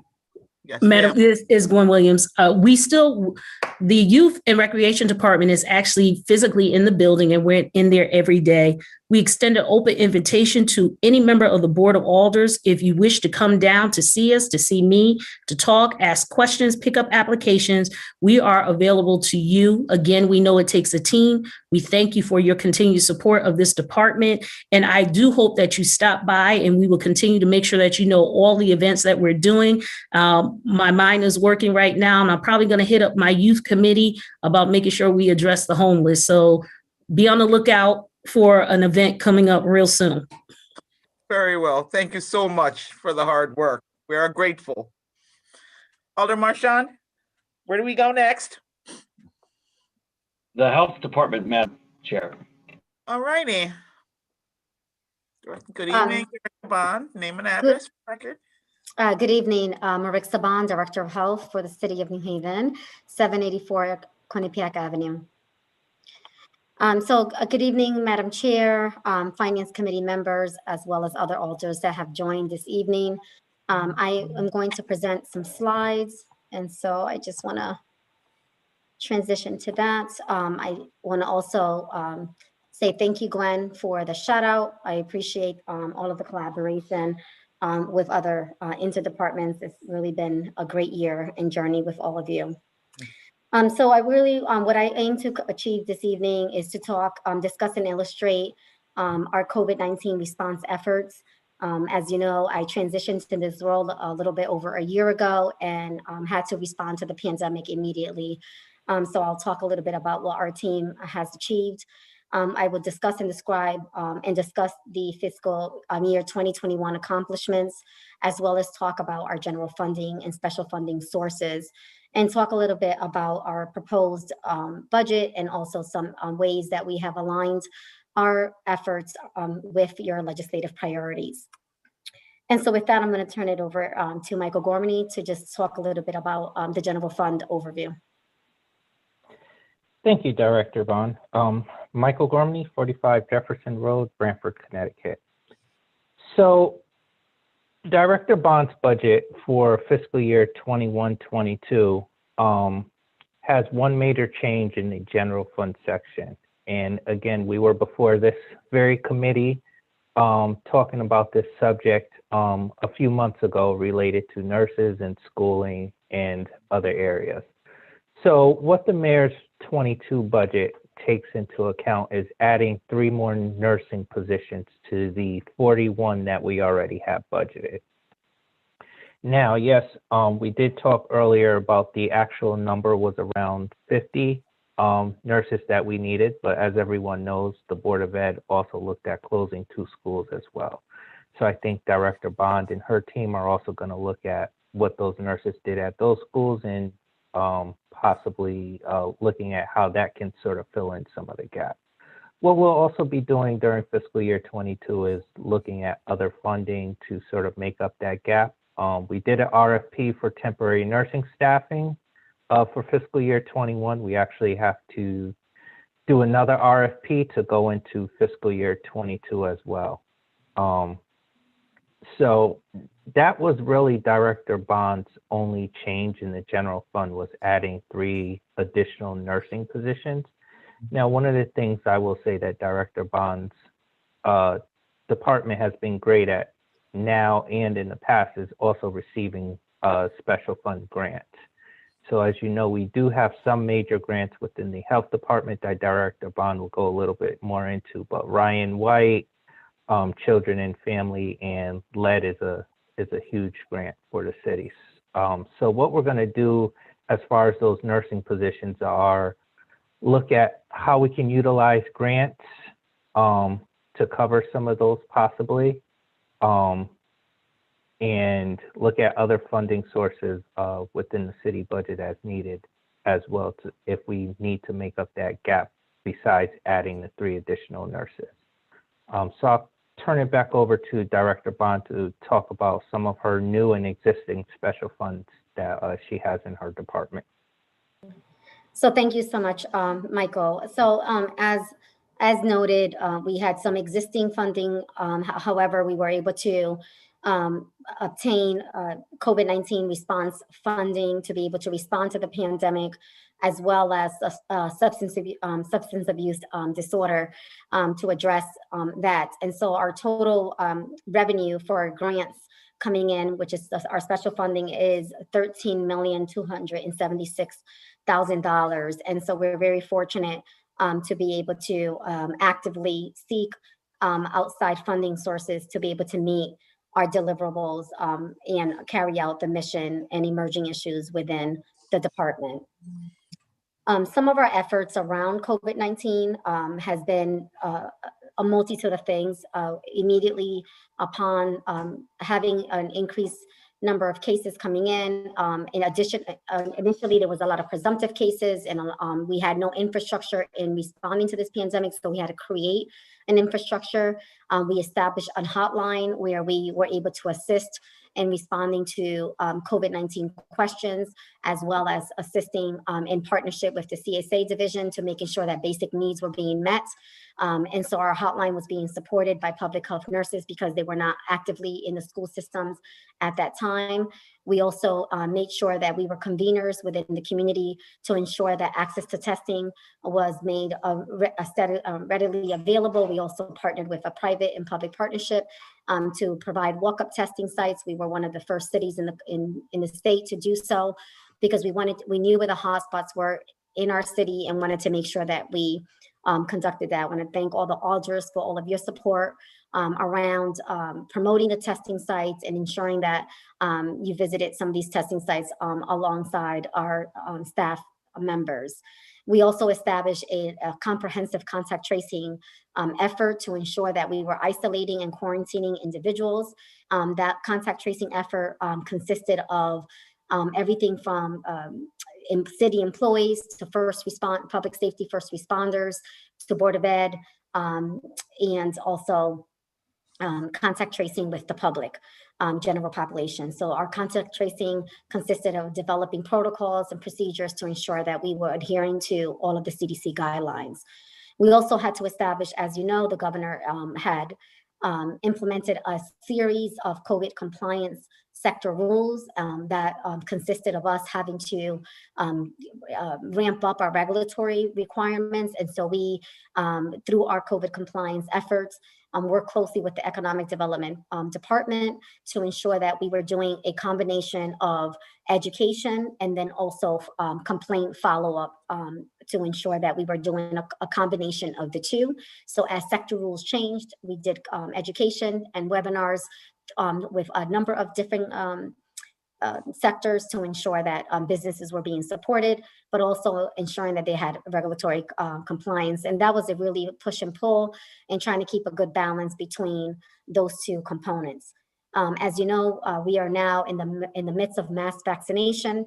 And so we have launched our local clinic at the health department and also have been conveners in addition to the testing site conveners, where we have a partner logistics team that consists of all partners that are providing the support efforts, and also looking at gaps on how we are meeting and addressing the vaccine administration from an equity component. I want to thank again the alders for your support. We've done several pop-up vaccination sites, over 25 at this juncture, and are currently partnering to secure that, and also looking to receive support from the Department of Public Health to launch in the very near future a vaccine equity plan that will consist of engaging partners with that within the city of New Haven.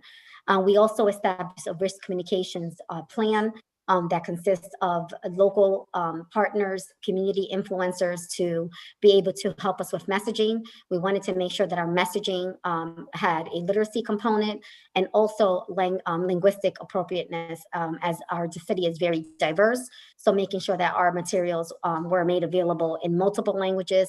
So we did Spanish, Arabic, Chinese Mandarin, to just name a few, to ensure that all of our materials were also consistent messaging with our vaccine provider partners. And so we're very thankful for those committee members that been working diligently, and also our social media campaign. A lot of our webinars and technical support efforts have been around making sure that sector rules were being followed, or protocols were being developed to ensure compliance. As Gwen mentioned, every time they rolled out an initiative, we will have a technical support team with them so that we can be able to provide support to still be able to carry out initiatives. This consisted with not only citywide inter-department efforts, but with external stakeholders, daycares, and other stakeholders alike, just to making sure that we provided the necessary support, including universities. And then we also had the development of sector rules implemented. Just to talk a little bit about our risk, these are our different vaccination partners, just to give you an example of who has been involved with our risk communication and vaccination partners. It's been a very comprehensive approach and trying to be inclusive of many partners throughout. We were very fortunate that when we rolled out our vaccination campaign, that AT&T sponsored both English and Spanish buttons, lapels, to be able to provide to the community members as they were vaccinated. And so this campaign was called "Thank You for Answering the Call." We developed a dashboard. As I mentioned, we had to really create an infrastructure. And so one of the things that we did with the team is to create a COVID-19 dashboard so that we can be able to know, for example, where our positive cases were, our race and ethnic makeup of who was being impacted, and the different age groups that were being affected. This really was a driver in our planning and implementations of efforts throughout the city. So it was very vital for us to be able to capture this right from the beginning, and so understanding the communities. And this really drove our different initiatives in addressing not only efforts, but also gaps that were necessary. We also developed a vaccine dashboard because we wanted to make sure that we were tracking our dashboard, our internal vaccine administration efforts, and making sure that we were looking at this from an equity perspective. And so we also are looking at making sure that we're looking at the makeup of our race and ethnic backgrounds, age group, et cetera, but making sure that we're looking at this continuously and utilizing this as a tool to be able to make decisions collectively as a team. We also developed a dashboard for the Board of Ed so that they can be able to have this as a public facing and notification to the public of the positive cases in the respective schools. We worked very closely with the Board of Ed on developing all of their protocols as they were preparing for reopening. We also wanted to make sure that the COVID-19 task force conducted support and inspections at every single school to ensure that all of the CSDE guidelines that were being issued on the state level were then being implemented at the local level. It's been a great partnership with the Board of Ed and their leadership team to ensure the safety of our children and staff working at the Board of Ed. We also, believe it or not, achieved other goals other than COVID-related tasks. We have been working closely with the CSA division on harm reduction and developed an overdose dashboard and tracking where our overdoses are happening in the city. As you know, overdoses in the city of New Haven, along with the major urban cities, have been a significant epidemic in our city and our state and our country.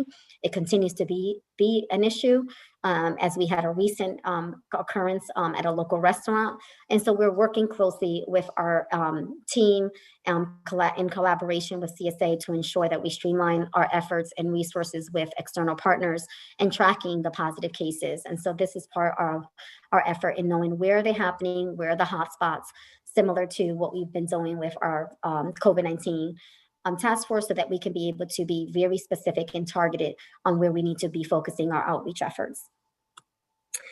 We also created a dashboard for compliance. And so one of the things that was very vital is transparency on making sure that we were tracking all of the business complaints coming in, documenting every detail of where the complaint was coming in, from who it was coming in, any documentation that was supported, so that if we ever had a freedom of information request, we had everything centralized and broken down by neighborhoods so that everything was secured. We also developed a public safety first responder contact tracing platform where first responders will complete a form and be able to document appropriately of who was being impacted with positive cases and those that needed to be quarantined.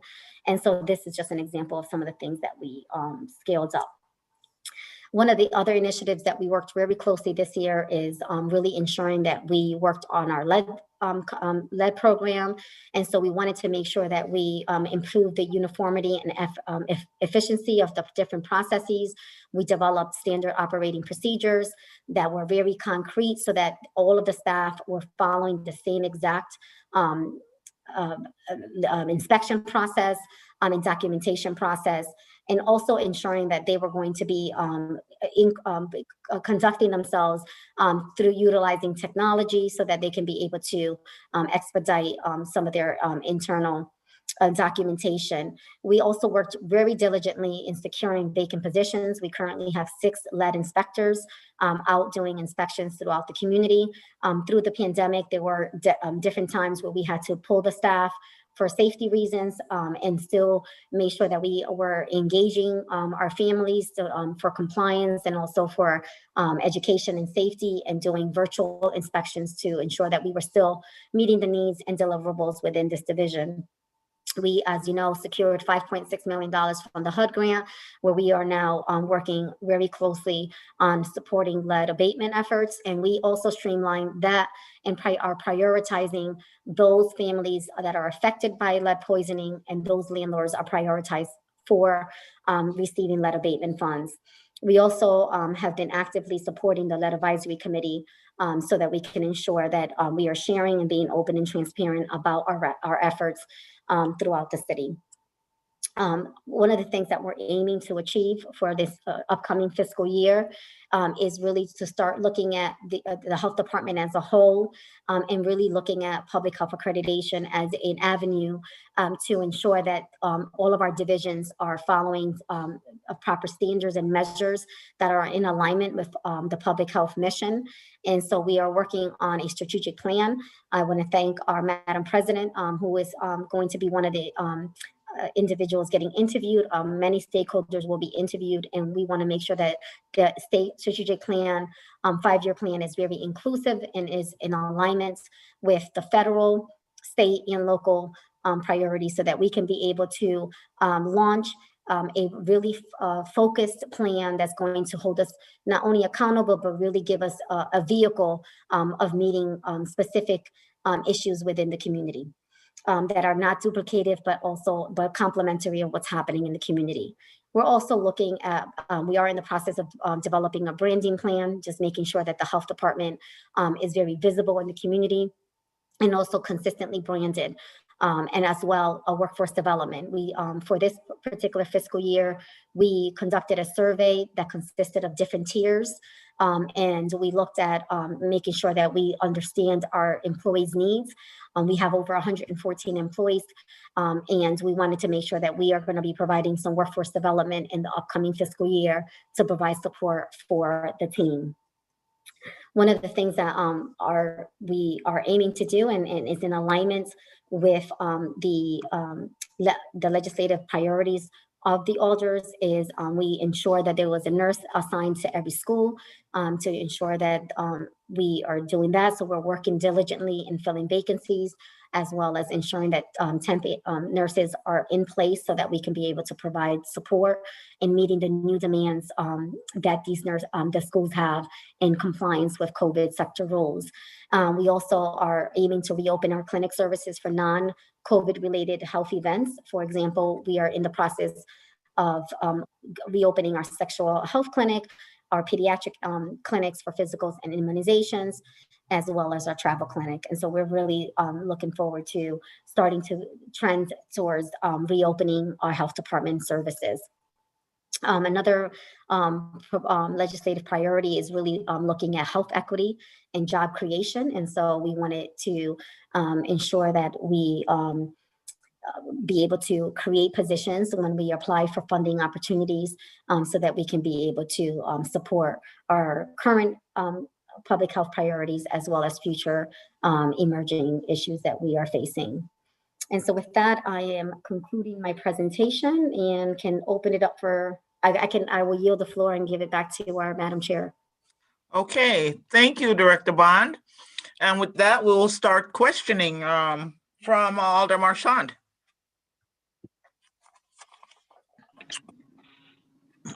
Thank you, Madam Chair. I just wanted to start off by saying, wow, that's a lot. It's amazing how much our public health department did this year. It's a lot in years without a pandemic, but it's a lot more with pandemic as well. So I really take my hat off to you and your staff. It's really amazing and very difficult. I also want to just note that there's no way that a department as active as this health department could do all that on just the general money that we provided, the $4+ million. Clearly, special funds are massively important, but it's also important to note that we've got a ledger of COVID-related expenditures that we plan to get reimbursed. And I suspect we'll continue to keep that ledger, but I'm wondering if Mike Gormany might say a word or two about the budgetary part of this around the COVID. We do touch on this from time to time in our monthly finance meeting, so I'm not asking you to go over the same ground, but more looking forward. Do we continue to plan to keep a separate ledger, to expect federal funding to help meet those expenses? Because those dollars aren't even really in the conversation we're having about just on the regular special funds and the general fund budget. No, absolutely, Elder Marchand. That is a great question, and that is something that, we have looked at the city as far as the pandemic goes and how we will operate, as the pandemic hopefully winds down at some point with all the vaccinations and all the great work that Director Bond's department is doing. One of the things that we do plan on doing, and we have thought about again, is looking and working with the health department on where do we really need to go, after the pandemic as a health department to make sure that New Haven has the quality of services that it needs. We kind of started that in a little bit of a fashion by changing that position from epidemiologist to program director of epidemiology, because again, I think that has been one of the areas that has really helped out in the pandemic. So building up that program within the health department, sort of like almost similar to our environmental health section within the health department is going to help. But we are monitoring the COVID expenses and what we're purchasing now as far as the health department and what we will need in the future, because you are absolutely correct. If it's a year from now or whatever the case is, we may need to continue some of what we're doing related to COVID, and the federal reimbursement may not be there. So that is something that Director Bond and I will talk about. I know her department is extremely busy right now, but it has been something on my mind, Alder Marchand, because right now you are correct.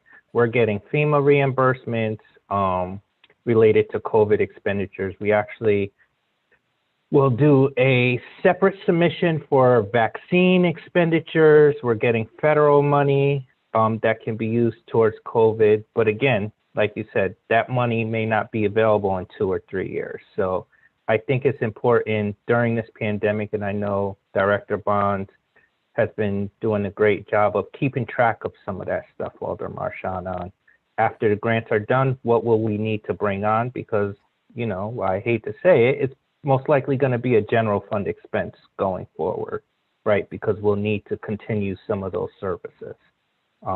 So that was kind of a long-winded answer. I hope it answered your question. But we are thinking about that and looking into that with the health department and Dr. DeLaw's other groups as well.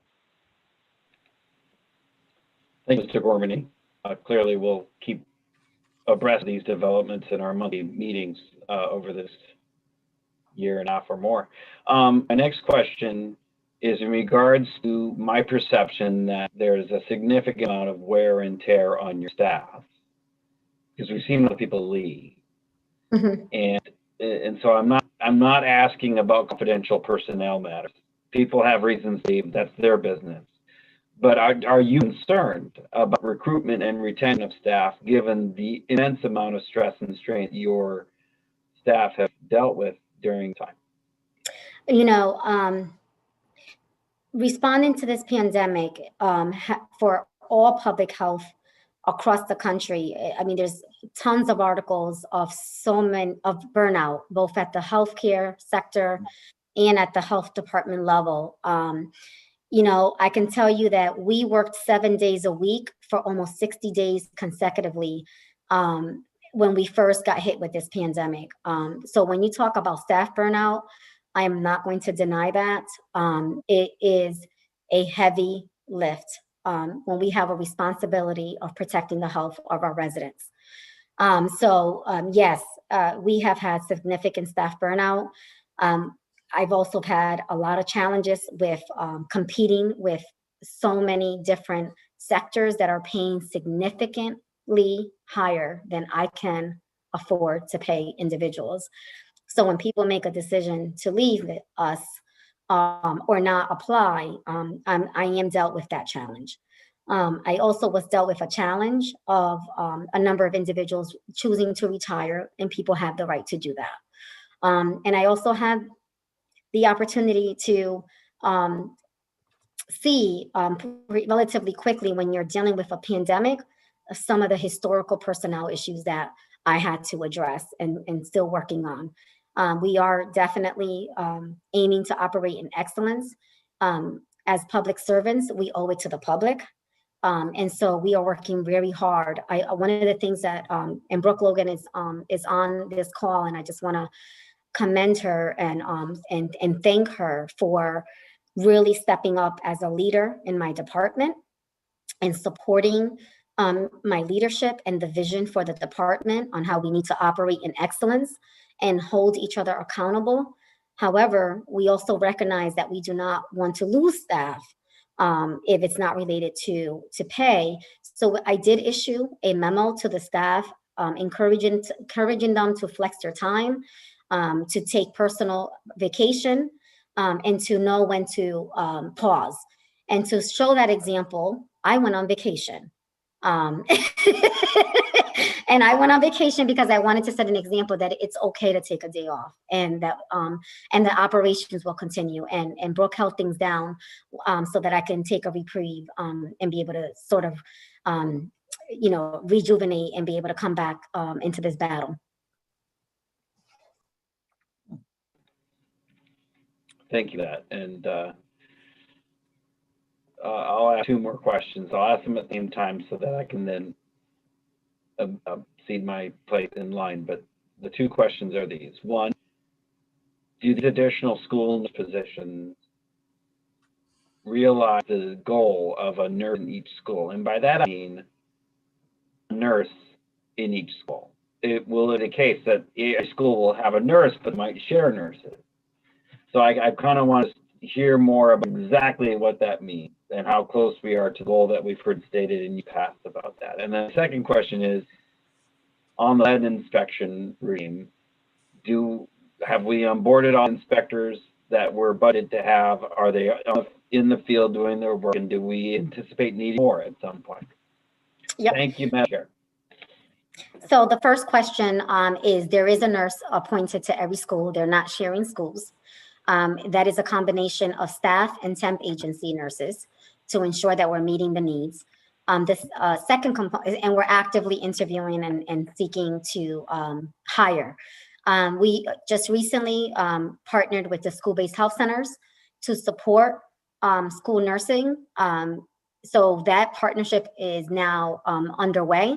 And so we're very thankful that the school-based health centers that are, we have 17 throughout the district, are going to be supporting nursing support throughout the different schools. So we definitely are continuously assessing and monitoring to ensure that we can meet the nurse at every school while we are trying to fill the vacancies. Your second question in regards to lead inspectors, the way that we were able to calculate the need, when I first came on board, we wanted to make sure that we were also being conscious about budget and whether we needed to utilize general funds or our special funding. And so we utilized our cases per inspector and what the current caseload it currently is. And so we are right now in a good place with our 6 lead inspectors based on the current caseload and projection that we have currently calculated. And so that was something that we wanted to make sure we sort of looked at so that we can make sure that we were being conscious about budgeting as well. And we're very fortunate that the HUD grant is a long-term grant as long as we meet our deliverables. And so that will be a continuation of 3 years per cycle. And so we're very fortunate of that, and very happy that all of our inspectors are in the field actively doing inspections, and we are currently in compliance with all of our regulatory requirements. Okay. Thank you, Director Bond. Thank you, Madam Chair. All righty. Thank you, Director Bond and Alder Marchand. Moving right along, Alder DeCola, any questions for Director Bond? Yes, I just have one. You mentioned how you're going to do more pop-ups.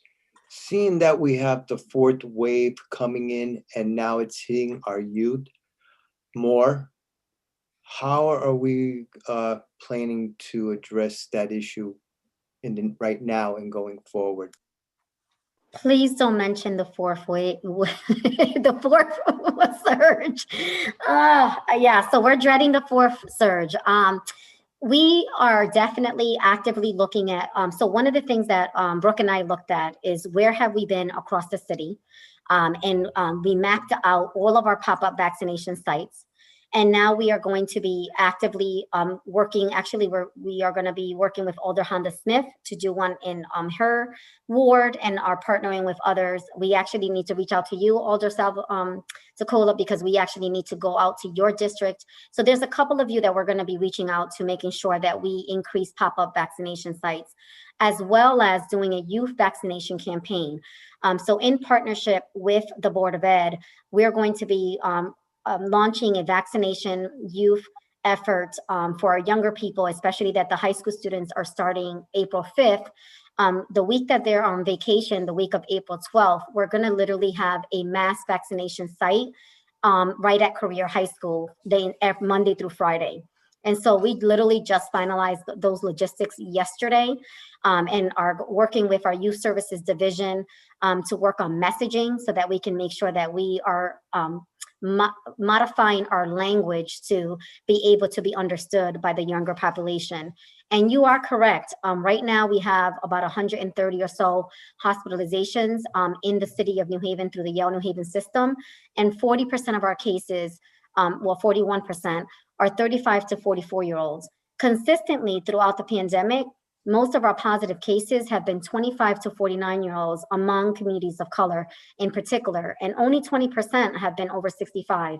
And so we really need to be continue our vaccination efforts, and are going to be receiving a non-competitive grant, as I mentioned earlier, to be able to provide funding to community partners that are trusted in the community and be able to deliver messaging and support us with appointment scheduling and things of that nature. So we are going to be increasing our efforts even more in the next coming weeks.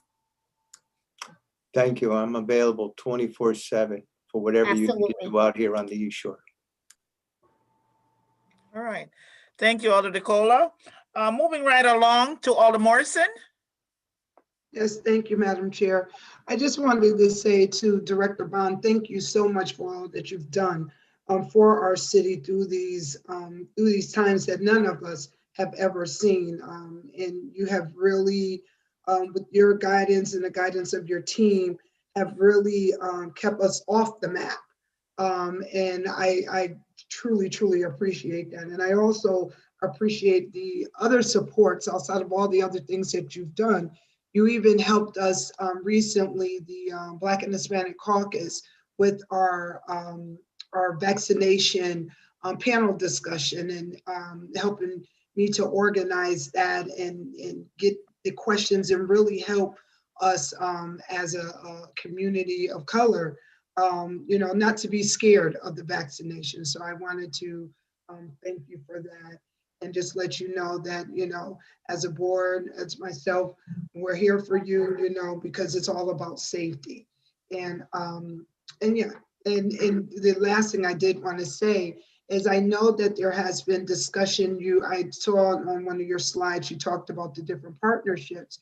And I know that there were discussions around partnering with the different the vocational schools, as far as the nursing, LPNs, things of that sort. And I didn't hear you say anything about that, because I know when the pandemic first started, that was something, because we have our residents who are in school and need hours and things of that sort. So it's a win-win, where you have students and then we have a community that needs support. So I just wanted to know, where are we with that? And not just that particular partnership, other partnerships of health staff that can help with the whole plan of getting that target population of 25 to 49 more vaccinated. First and foremost, I want to just say, thank you to you for really just being an advocate for education, because it's not just about getting a shot in the arm. You have to simultaneously educate the community so that people can have the autonomy to make the best decision for themselves. And there's so much misinformation out there that the more people that are doing the messaging is going to help us extend to the masses of the community. And the second part of your question is about partnership. It took us a minute to try to get all of the legal contracts and MOUs processed. And I think that was one of the hindrances in really trying to activate some of these external partnerships. Most of our contracts are now underway, and our clinic director is definitely looking at that as far as a way that we can also reprieve our current staff so that we can incorporate more of the different nursing programs and things of that nature to come in and be vaccinators, because they have preceptors and ready to go. So that is definitely on the top of our list and on our radar, because we want to be able to support that effort. So definitely stay tuned for some updates. Thank you very much. All righty, are you all set, Alder Morrison? Yeah, thank you. All righty, moving right along to Alder Walker Myers. Thank you, Madam Chair. Director Bond, thank you for all the work that you and your team have been doing to keep everyone safe. I want to know, and I'm glad to see the databases that you created outside of just COVID-19. I think that's really important. We've been talking about kind of doing that for some time now, bringing everything together. My question is, do you see, so the database that you have for the overdoses, the ones that you have for COVID-19 positive cases, do they overlap? Do you see most of those happening in like the same areas to the same population of people? I guess that's my question. You're on mute. Thank you. Thank you, Madam President. We really are trying our best to try to incorporate technology as much as possible and give visuals, especially with the heat mapping, because it gives us a really good picture of where things are happening so that we know who to partner with, who to engage, and who's, which populations we really need to focus our messaging on. And we are seeing some similarities in regards to overdoses, but our COVID-19 cases have been community-wide spread, but we've been hit harder with COVID-19 cases in the Fairhaven and Fairhaven Heights area more than any part of the city.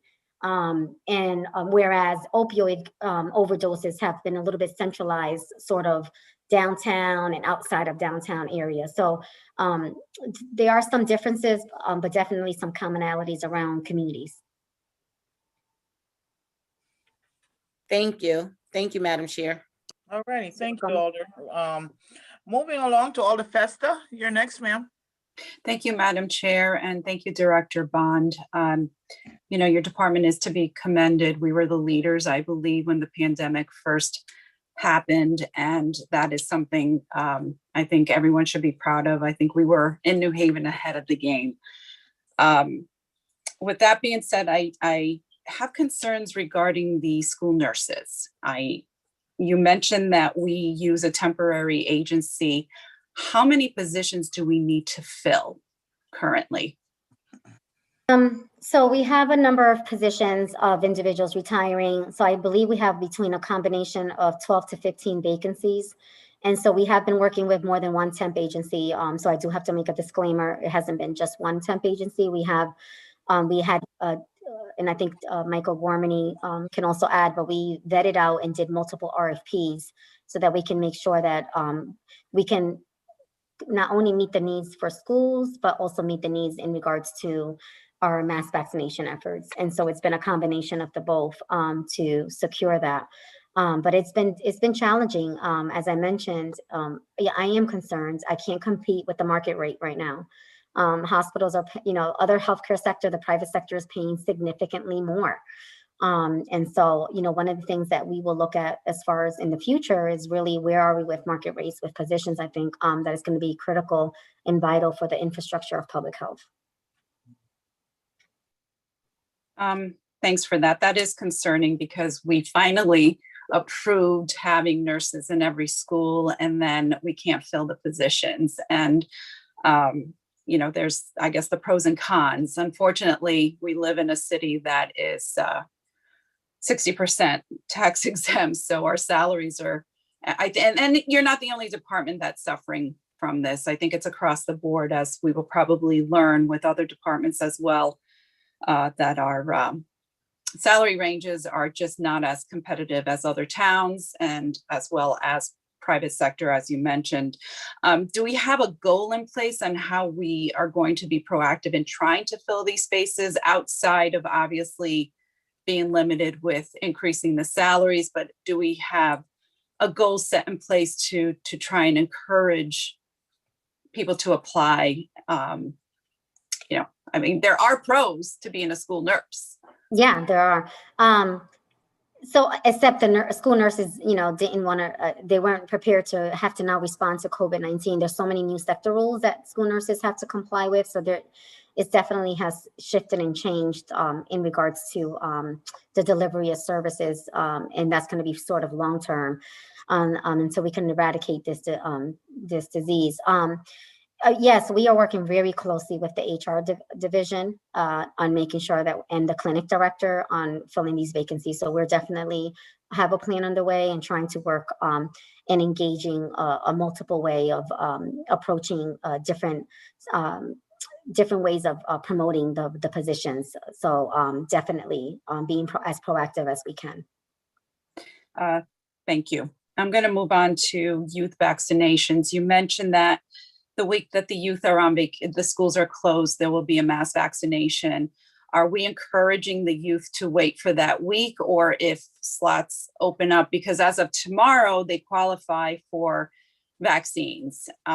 What I don't want to happen is what happened a couple of weeks ago at Career when there was a vaccination set up, but the word didn't get out. And all of a sudden there were nurses, with vaccines.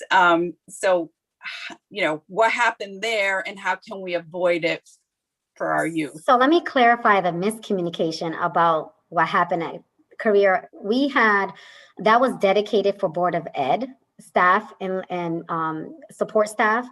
And there were about 100 or so slots of staff that were able to get a second dose elsewhere and forgot to cancel with us.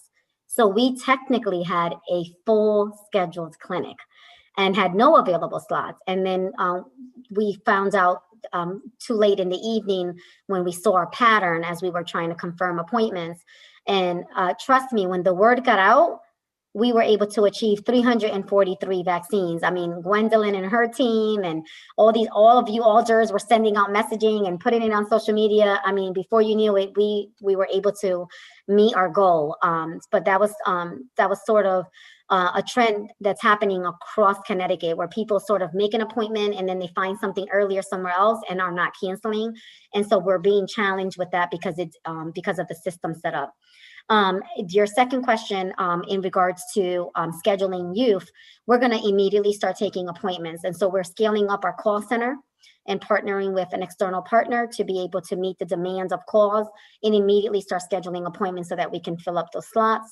And we also engage some youth leaders. I joined a youth call this morning where I invited our youth leaders from the Board of Ed side, and some of the youth will be having a launch and will be getting vaccinated.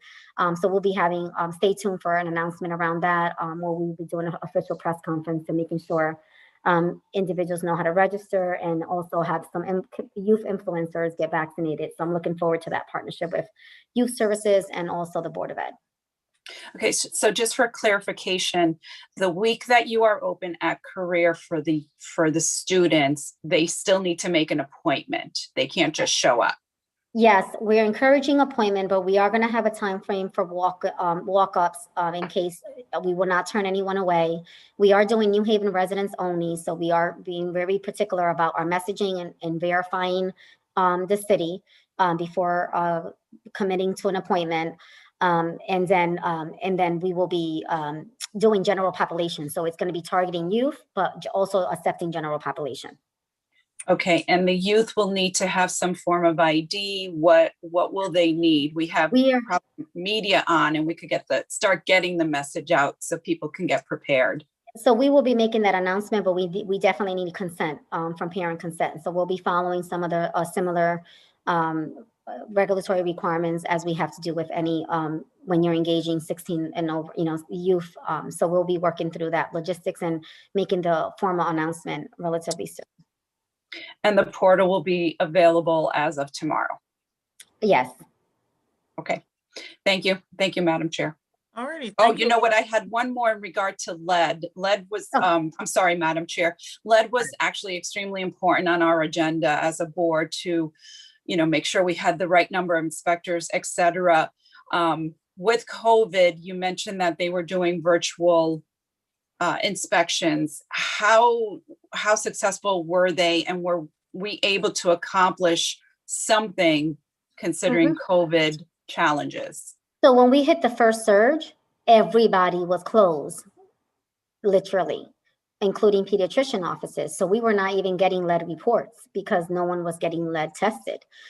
So those cases that were active, we were certainly following up with the first surge. The second surge, Then, when we got through the first surge, they went immediately back into, things started opening up. We started seeing cases coming in. They were back in the field. When we went into the second surge, we followed state guidance and regulatory and policies per this, in conjunction with the state, and also pulled staff to ensure safety, because parents also didn't want us in their homes because of exposure.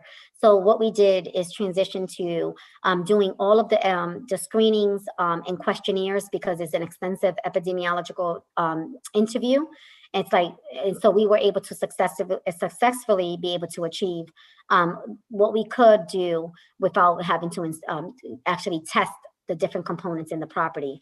But immediately upon being able to get the team back out, we did so and quickly caught up with the cases. And so we're on target as we speak.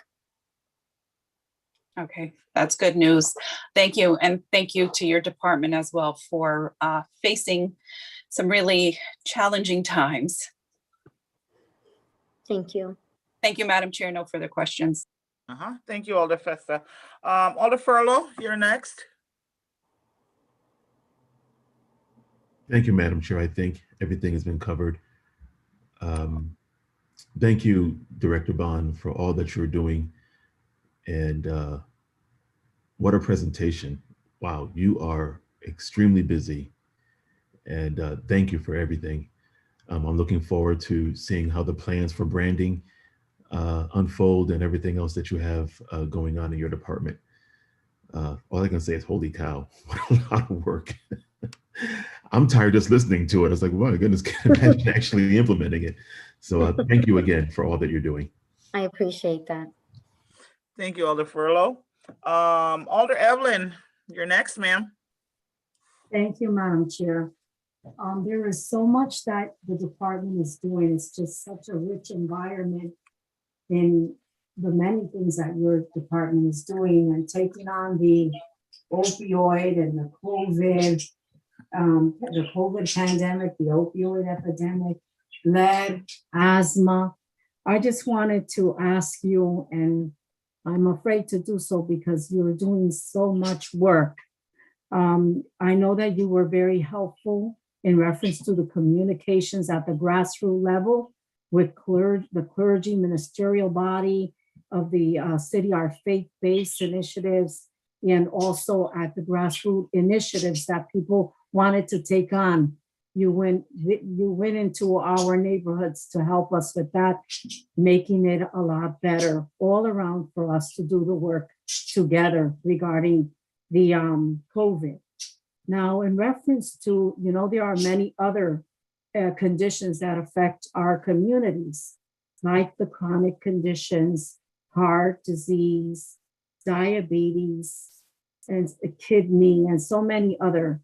And so I just want to ask you, are you able to, and have you been working on those particular things of our community in reference to the health of the community?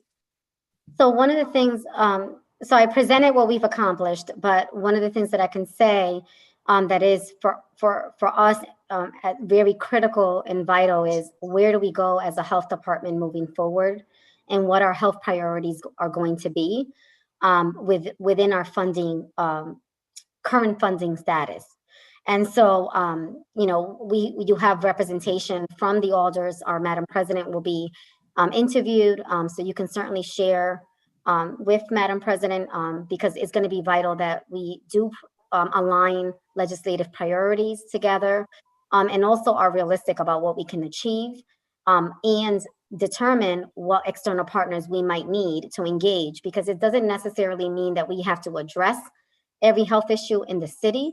It could just be something simply as, are there external partners addressing this issue already? And how do we make sure that we streamline that with either the nonprofit sectors or the private sectors, and really yield partnerships so that we're not working in silos, but we're really being conveners. And so one of the things that this pandemic has shown us is that together we can win.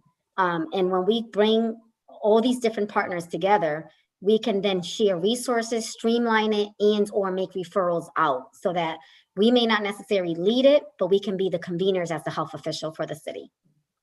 Thank you. I really like that you're listening, and I like what I'm hearing about building the partnerships, because we do have great health entities in New Haven, and that can be accomplished, making our public health city department even much more productive all around. Thank you so much, and thank you, Madam Chair. That is all.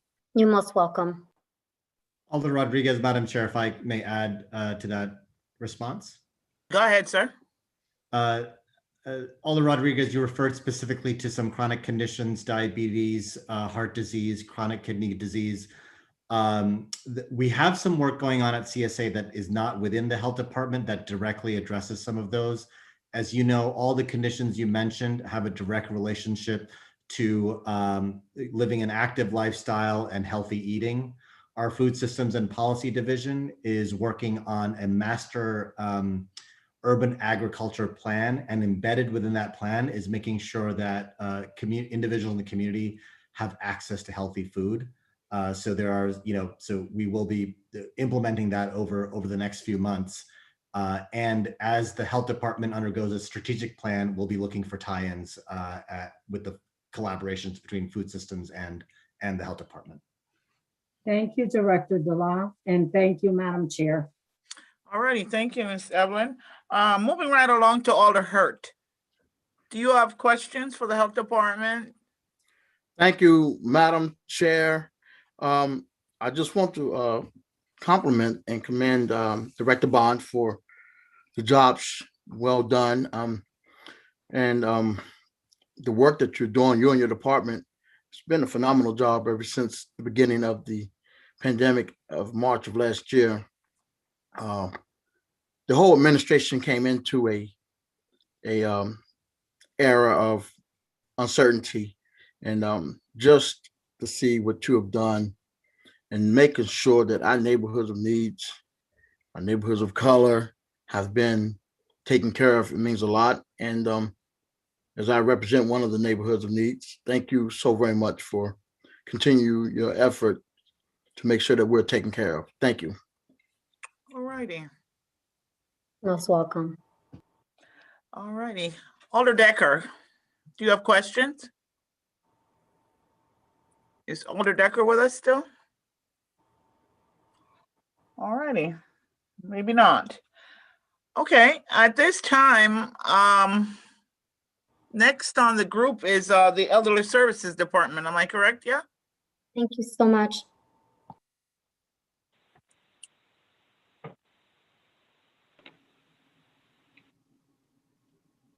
Yes, Madam Chair, Elderly Services. Yeah, name and address for the record, ma'am. Migdalia Castro, 45 Artisan Street in the city of New Haven. And I wanted to ask Michael or Dela if you can share the PowerPoint presentation, or should I share? Sure. Okay. I can do it for you, Migdalia. Michael Gormany, 45 Jefferson Road, Branford, Connecticut. Okay, so as a past alderman that I sat in that committee of finance, I wanted to thank the chair of the committee, Yvette Helmanson, and also the co-chair, Sean, and all of the members and all the alders participating, because I know this is a very important task, and being that this is, if not the most difficult budget that we ever seen, it's one that it really speaks of the volume of the hard work that the city has done to engage all levels during this pandemic. So with that, I just wanted to begin my presentation of the Department of Elderly Services. Okay, so impact and response during the COVID-19 pandemic, March 2020 through March 2021. I just wanted to begin by explaining that during this pandemic, so many things happened. During the time that most of the pandemic was geared towards the most vulnerable, which were our seniors. We faced on a daily seniors that encounter with having COVID themselves. And take a minute because it's emotional.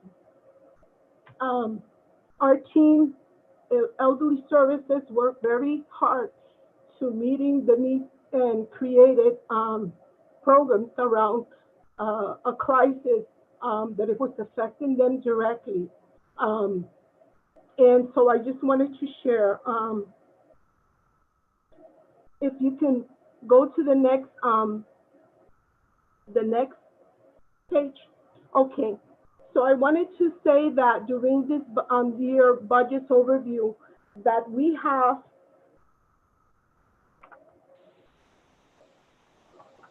Migdalia, I'm sorry to interrupt you. I'll take this slide. Okay. Yeah.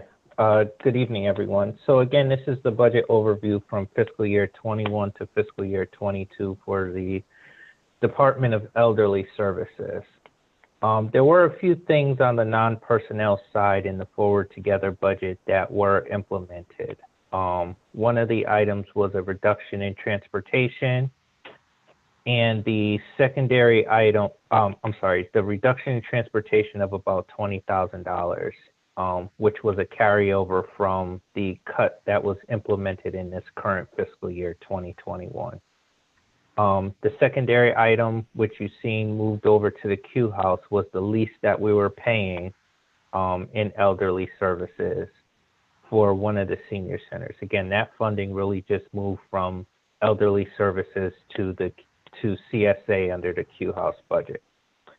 Again, this is one of the departments that would be impacted by the crisis budget. You know, we've talked about it in the overviews and everything. One of the items that would be closed is the East Shore Senior Center in elderly services, along with a reduction in elderly transportation beyond the $20,000 that was implemented in the current fiscal year. If the East Shore Senior Center closing were to come to fruition, what Migdalia and her team will look to do is give seniors the opportunity to attend the other two senior centers in the cities to enjoy the other programs offered at those senior centers. Again, the administration is endorsing the Forward Together budget, which does not close the East Shore Senior Center and enables Migdalia to continue to provide the services to the elderly residents in New Haven, which meets the Board of Alders legislative agenda. So that's a basic overview going from fiscal year 21 to 22 for the Department of Elderly Services. So I'll turn it back over to Migdalia. Yes, and I just wanted to say that we took really in consideration the Board of Alders, the Finance Committee legislative agenda. And with that said, part of the mission is to make sure that our seniors are safe and they're healthy. And I'll just present the new program since onset of COVID-19. Mobile Pantry was created. At this time, there was no funding available, so we were able to, through the MRED, which I'm the co-trustee, convince the Vertical Church to provide those services for our seniors. And then an average from beginning at 464 average seniors bi-weekly receive mobile pantry at their home. To a total of 31,970 seed bags were delivered. During this time and ongoing, this Saturday is the next delivery. We still are counting, and we're at 550. Weekly meals, the congregated meals that Director Bond mentioned earlier.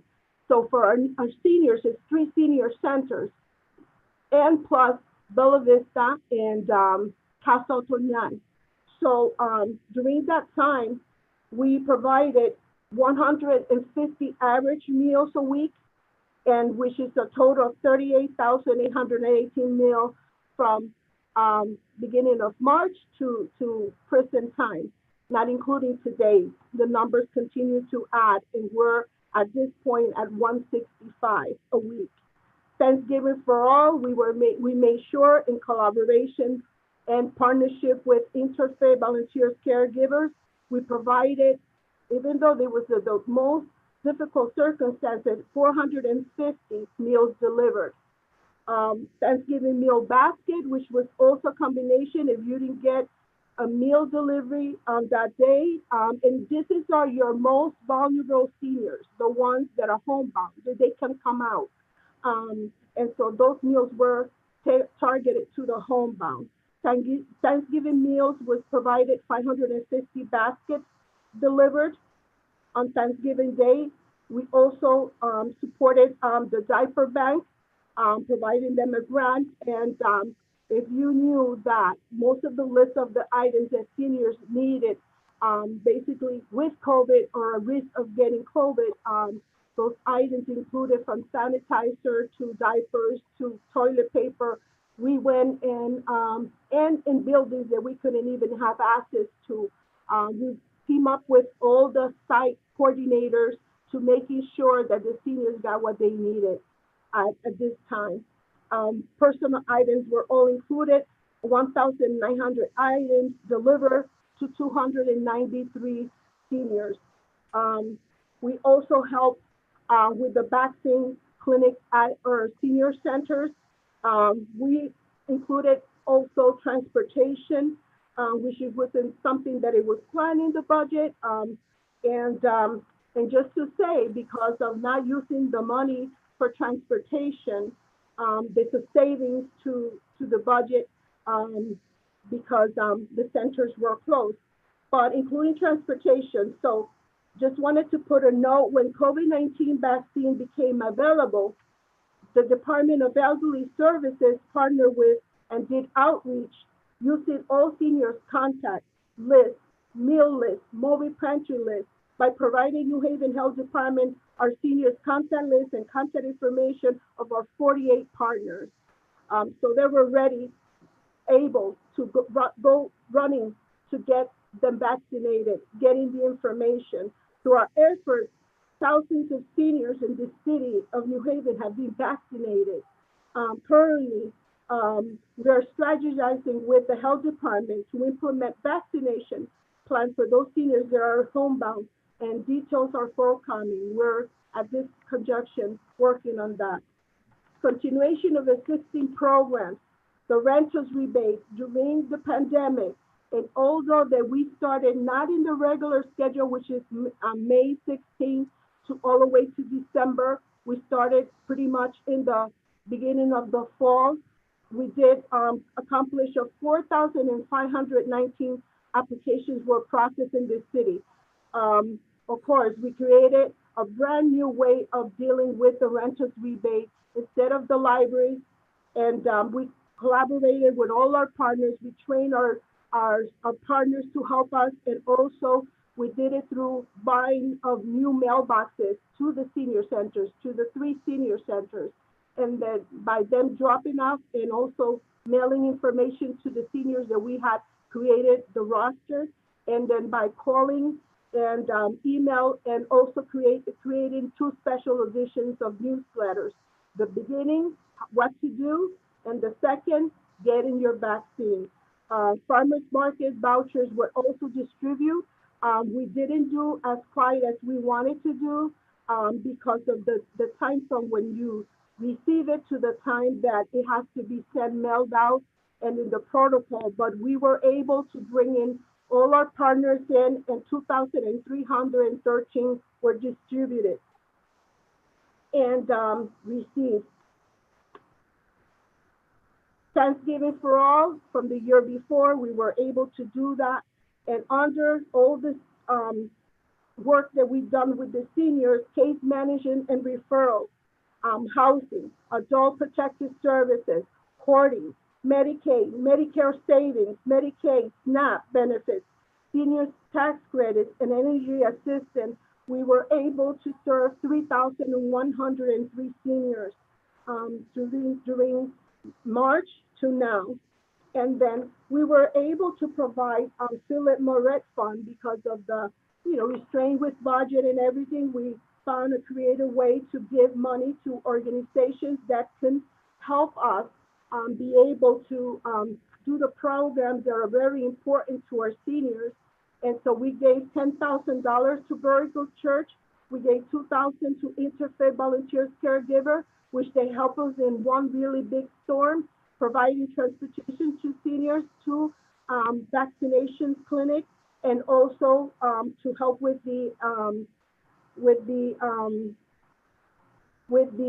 Thanksgiving for All distribution of the meals.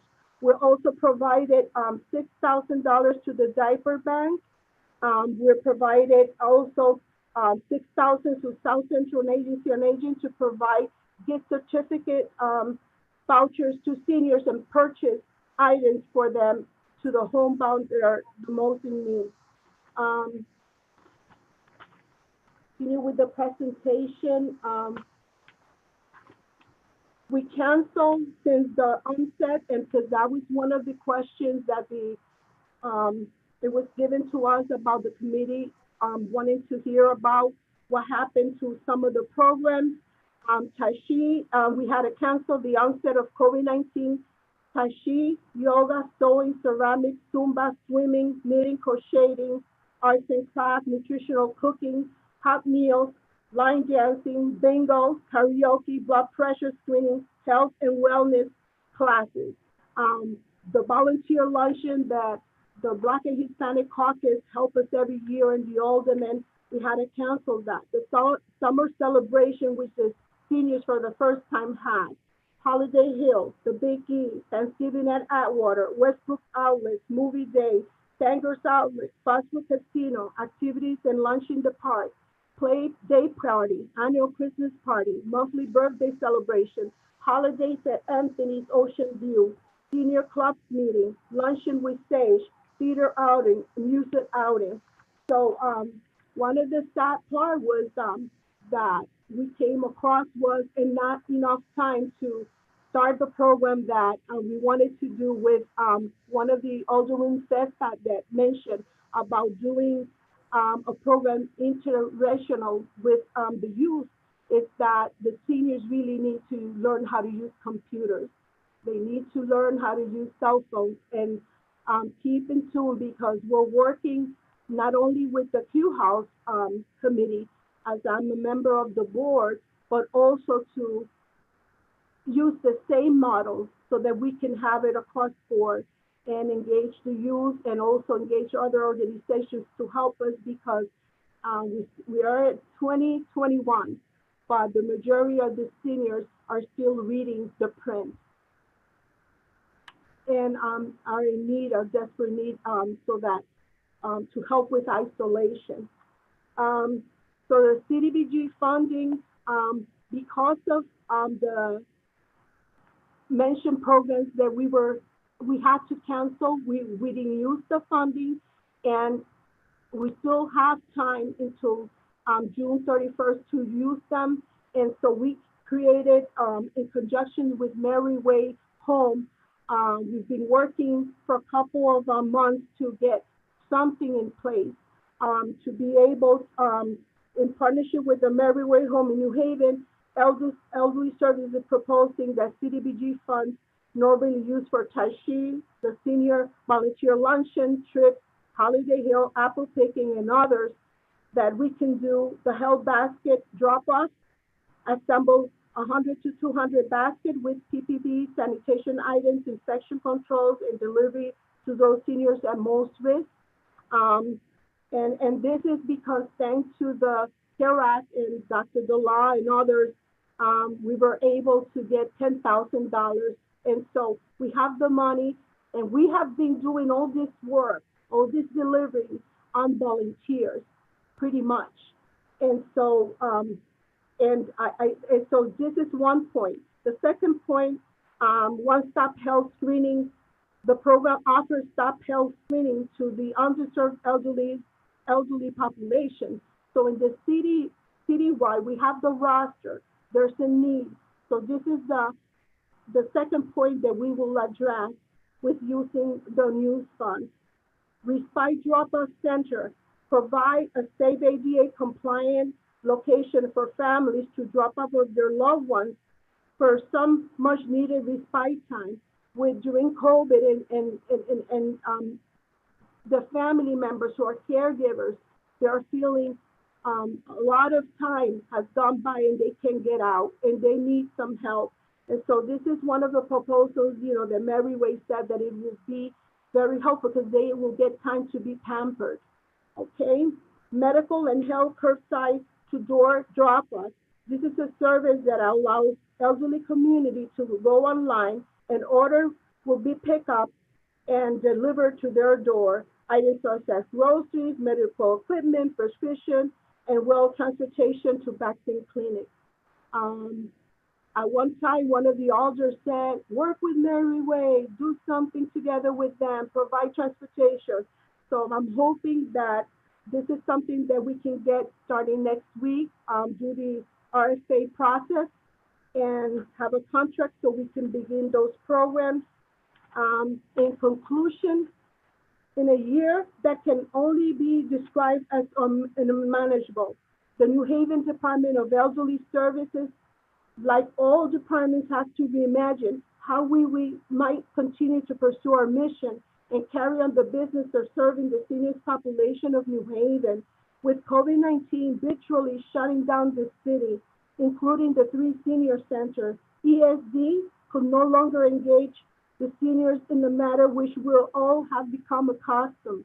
That meant no serving meals, no offering exercise classes or trips, no hosting celebrations, and most importantly and painfully, no daily engagement with population of seniors we had always enjoyed serving.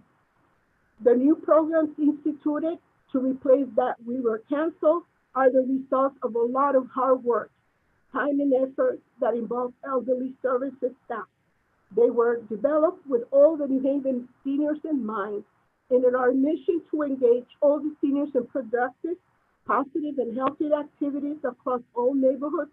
And it's our mission to enable all the seniors to work, to live independently, with dignity, and to stay connected with family and community.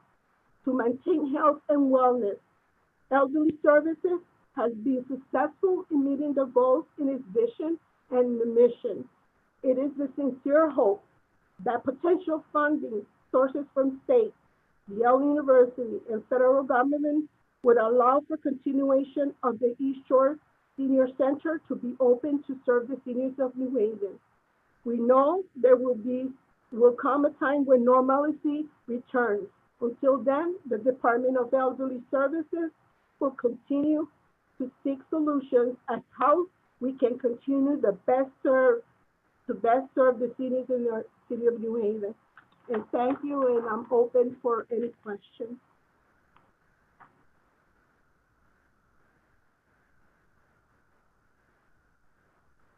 And I'm sorry, I have a health condition that is happening right now, so I'm extra sensitive with the medication. No problem. Alder Marchand, do you are you ready to start, sir? I am, Madam Chair. I just want to thank Director Castro for a comprehensive and very detailed presentation. I have no questions at this time. Thank you, Alder Marchand. Alder DeCola, any questions? Not at this time. Thank you. Alder Morrison?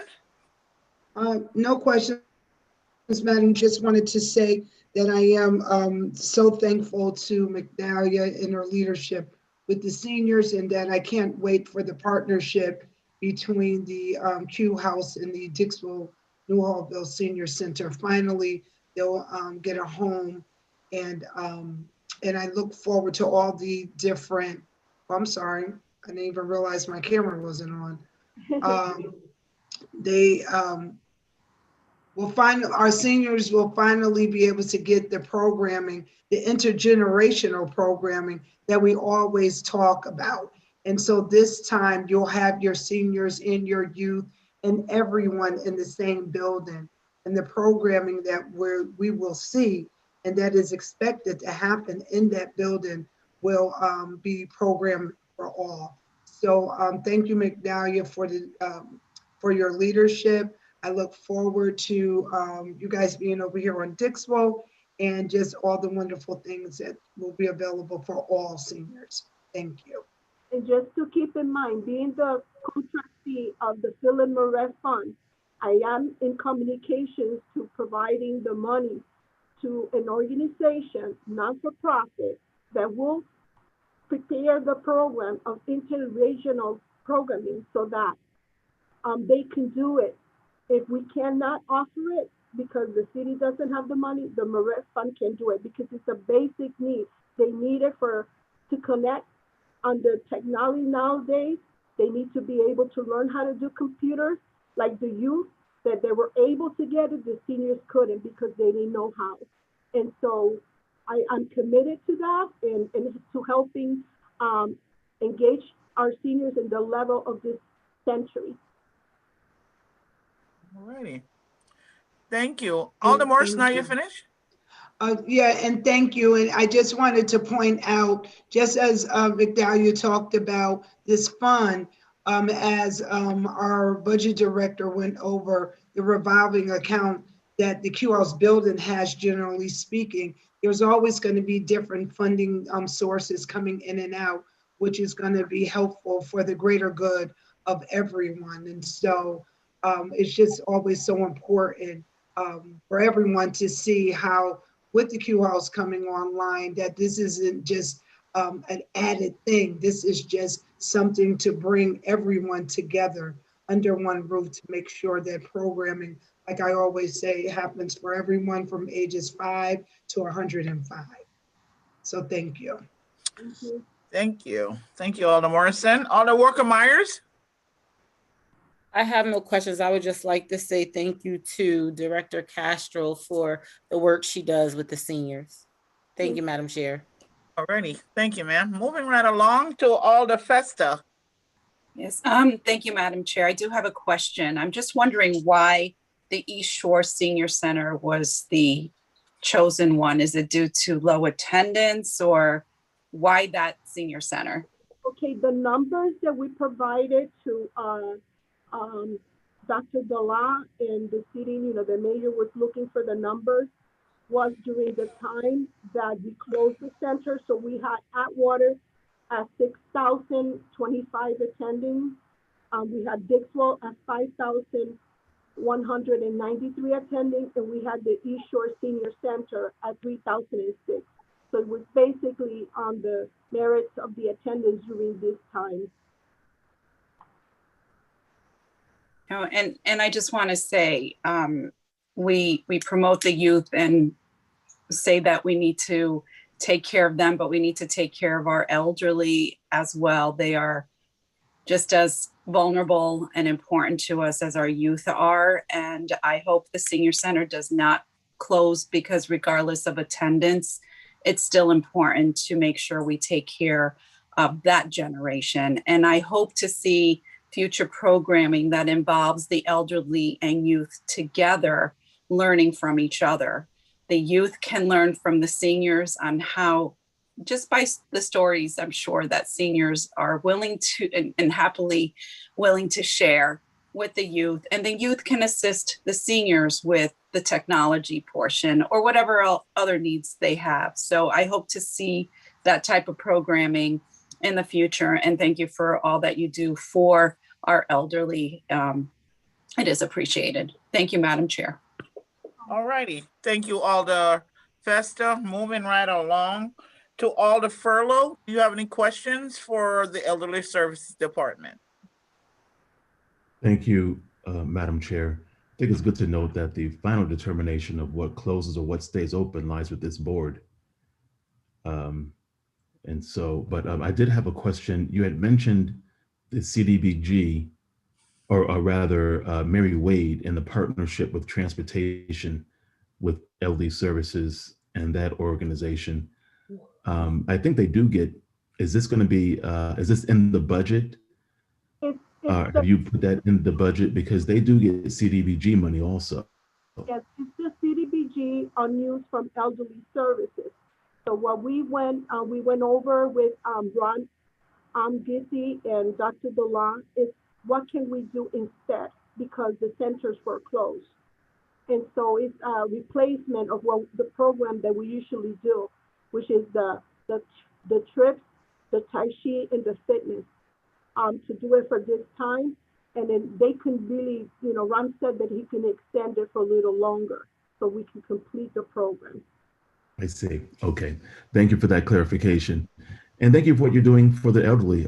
We'll all soon be there soon enough.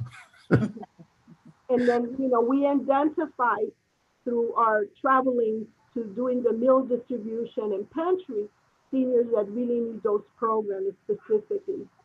So the most vulnerable ones. Okay. So it's gonna be great once we get it going. Great. Thank you, Madam Chair. That's all I have. All righty. Thank you, Alder Furlow. Moving right along to Alder Evelyn Rodriguez. Yes, thank you, Madam Chair. I just want to say thank you, Director Castro, for all the work that you're doing with our elderly. It is one of the fastest growing population in our city, and there's a lot of need. So it's going to be interesting to see under the direction of Dr. Dela to see if there's funding at the federal and state levels in regard to our elderly, because there's a lot of need. And additionally, not only a lot of need, but we have a lot of elderly that are alone in their homes that could benefit from recreational or training programs and so forth. We just need to get them out of the home into these areas and these places where they can share themselves with others once we deal with the pandemic, of course. But I just want to say, in as a whole, thank you very much. You're doing great work. And under Dr. Dela, I've been seeing a lot of growth in that department. Thank you. Thank you, Madam Chair. Thank you, Alder Evelyn. Moving on to Alder Hurd. Thank you, Madam Chair, and to Director Castro. Thank you for your compassion that you have for our elderly. I just want to commend you for the job well done and making sure that our elderly is staying safe and healthy. Although it did impact the city, the pandemic impacted our elderly, especially in my ward. But thank you for answering the call. Thank you, Madam Chair. All righty. And last but not least, Alder Decker. Any questions? I have no questions. Thank you, Madam Chair. All righty. I just want to say, Dr. Dalal, department heads that fall under this group, thank you all, Director Castro, all the department heads. We are grateful for your hard work and your service to the city of New Haven, our residents of all ages. Thank you very much for your hard work and dedication. And you can stay on the call if you like. Before we move on to the next group of folks, if the committee has no objection, we can take a 5-minute break before we move on to economic development, which is the next group coming on to present this evening. Is that okay with everyone? Wonderful idea, Madam Chair. All righty. So with that being said, 9 o'clock. 5-minute break. Thank you. You appreciate the kind words. Thank you all very much for your hard work and support. Thank you, Dr. Dela.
Hello, Madam Chair. You ready to resume?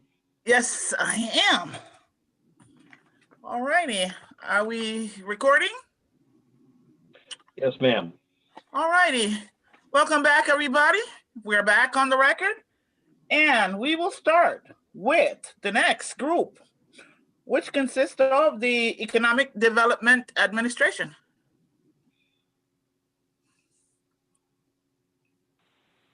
Good evening, Madam Chair. My name is Michael Piscatelli. I'm the Economic Development Administrator for the City of New Haven. I reside at 353 Summit Street in New Haven. Just wanted to thank you, Madam Chair, Alder Marchand, all of the members of the committee. Just want to make sure our entire team has found its way over to the room. I believe we have Mike Gormany from the Finance Department who helped lead the technical side of the presentation tonight. And then our two partners for operating contributions are here.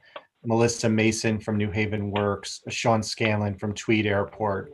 And then each of our department heads, that group is here as well. And you can bring them in the group now or down the road. And that's Doug Housladen and Carla Lindquist from Transportation, Traffic and Parking. Aisha Woods from the City Plan Department.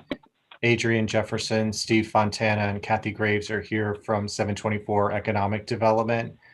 And then Arlevia Samuel from LCI, Angel Fernandez from CEO. And then if it pleases the chair and okay with the committee tonight, Jim Tercio is attending to a personal matter, and we can present on Jim's budget and follow up with any questions that you may have. Righty. With that, all right, I will. Go ahead. I'm sorry, Mike. No, go ahead, Michael Gormley, 45 Jefferson Road, Branford, Connecticut. So as Mike mentioned, I believe I'll start off like I have been with a few of the other departments and just give a brief overview. I believe, Mike, if you want to go, the first department on the agenda is 724.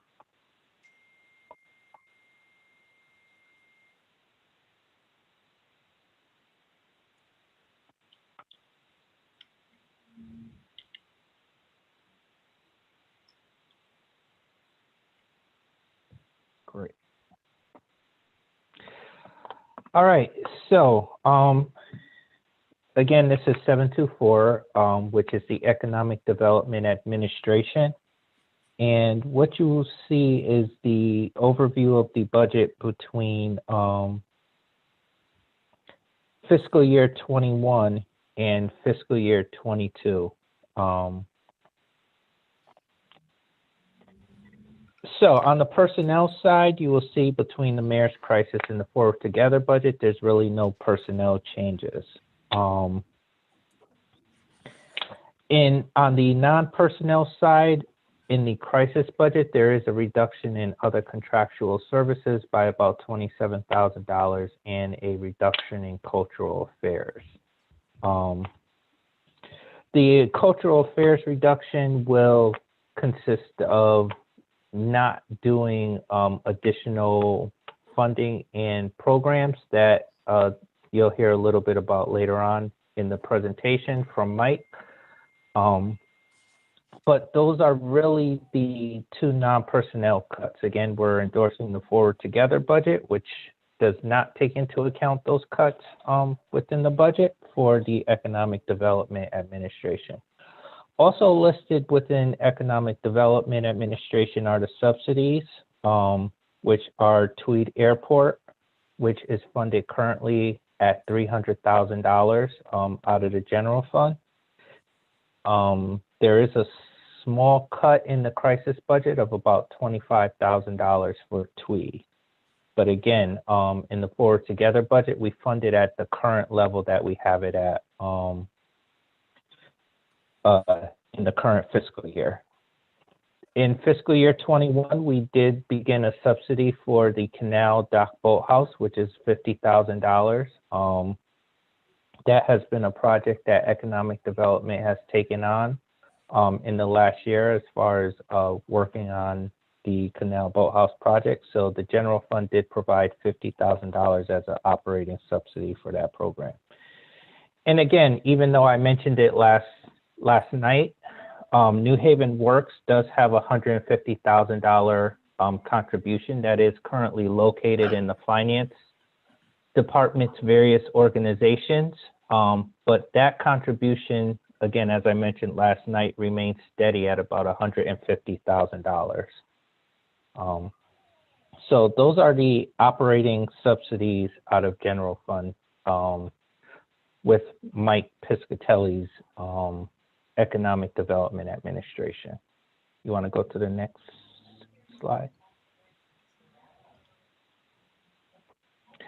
So what you see before you here is the capital budget for Economic Development Administration. Again, like every other department within the mayor's request of 60 million, every department basically took a haircut on their projects. So economic development is really focusing a priority on development within the city. So we still continuously fund the land and building bank, commercial industrial site improvement. Again, a project that is great for the city right now is Downtown Crossing, which you will see we do have a state amount within Downtown Crossing, and the city's portion that we would look to bond over the next 2 years is about $800,000.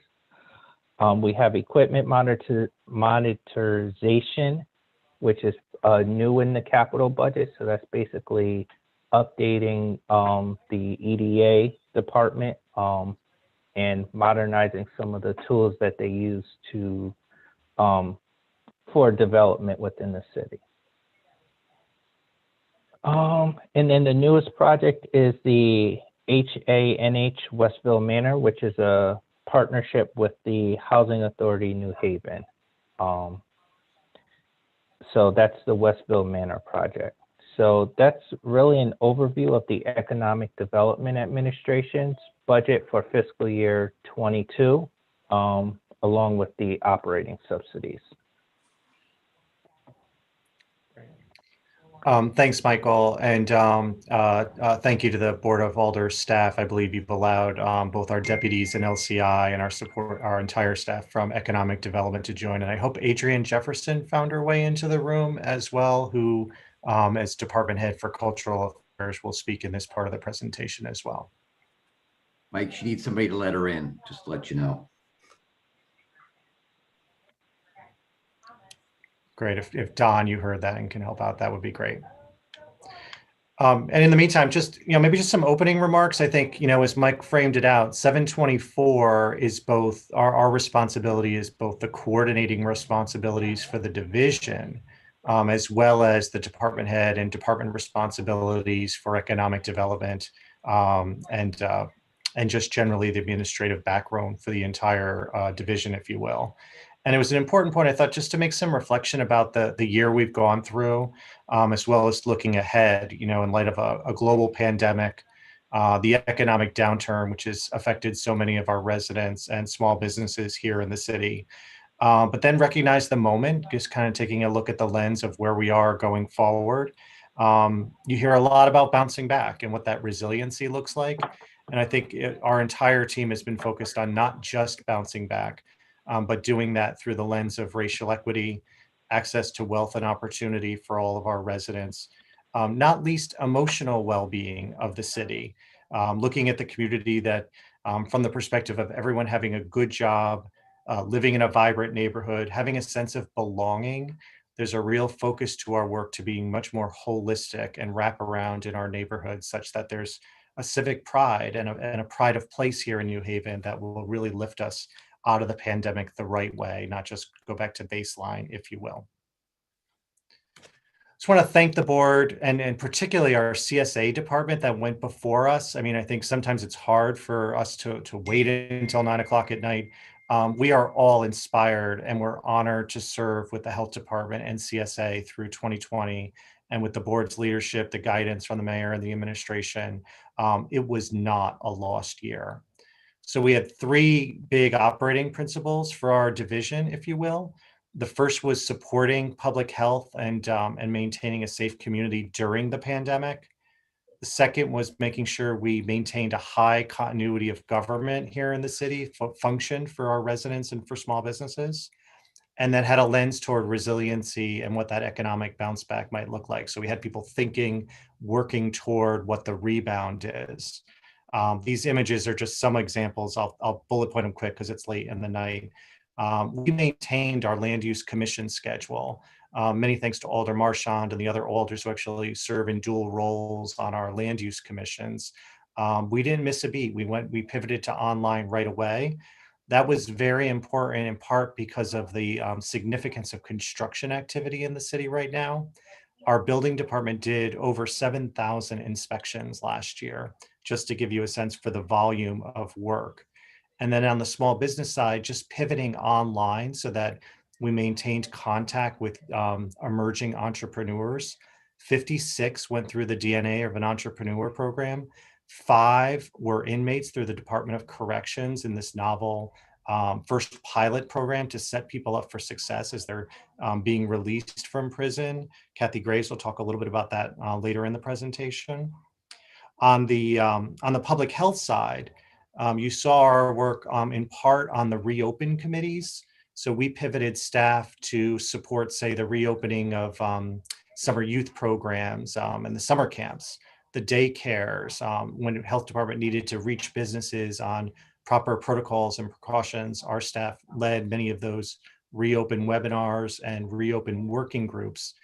Some of them were still meeting just to make sure that we stay connected right through the bounce back period. Our Together New Haven partnership, which are all the economic development partners, they've had their 50th or 51st meeting, balancing both projects and collaboration on work, but also the lens of what our future looks like. So we had an important presentation on just governance and making sure that the programs that come forward, say through the American Rescue Plan, are both just and are aligned with our civic values, if you will. And then you also see in the picture some of the work that got done. Orange Street, the new intersection with Downtown Crossing, is going to open this spring. In terms of outdoor dining and experiences, we did about 30 permits last year. We're pushing 40 this year, just to give a sense that the permanency and the real value of being both indoors and outdoors, that interplay is going to be very important to the bounce back of our brick and mortars. New housing built, we opened up Judith Terrace, LCI will talk about that, as well as phase 1 of Thompson Winchester. We have the new homeowners moving in. And then special thanks to City Plan and all of the partners that worked on the census, which was a significant and real challenging outreach last year, in part due to the pandemic, in part just due to the climate around the census, if you will. Michael gave the overall budget summary. Just suffice to say, we are 1.4% of the overall city budget. So the presentation tonight will be much less on crisis versus forward together. Our impact relates a lot to gaining grants, special funds, supporting the 83 general fund employees with leveraged resources and our partnerships, if you will. And you'll see we've always been very much responsible for GF revenue, either through building permits, parking, the pilot, asset sales. The asset sales toggles. If it's the crisis budget, we've got to raise more money through asset sales, which would largely focus on the vacant schools, the ones where there might be some opportunity there on the economic side. And then moving forward, I'll touch on it, but then the department heads will go into much more detail. Our strategy going forward has been built over the course of the year. It was launched in partnership with the Board of Alders and New Haven Works with the 101 College Development Agreement. We titled that program called Together We Grow. And our reflection on it, there's so much alignment with the board's operating principles for this year and the mission that we were all working under. And I'll bullet point some things just because I think it's important to highlight them. It's focused on recovery and also the broader and some of the deeper challenges that we're facing. 6,600 residents right now are filing continuing unemployment claims. That, just by way of comparison, is about 2,000 at the beginning of the pandemic. To give you a sense as to where our focal point will be, getting people back to work, stabilizing the neighborhoods, bring back a sense of normalcy, if you will, and pivoting in a much stronger bounce back.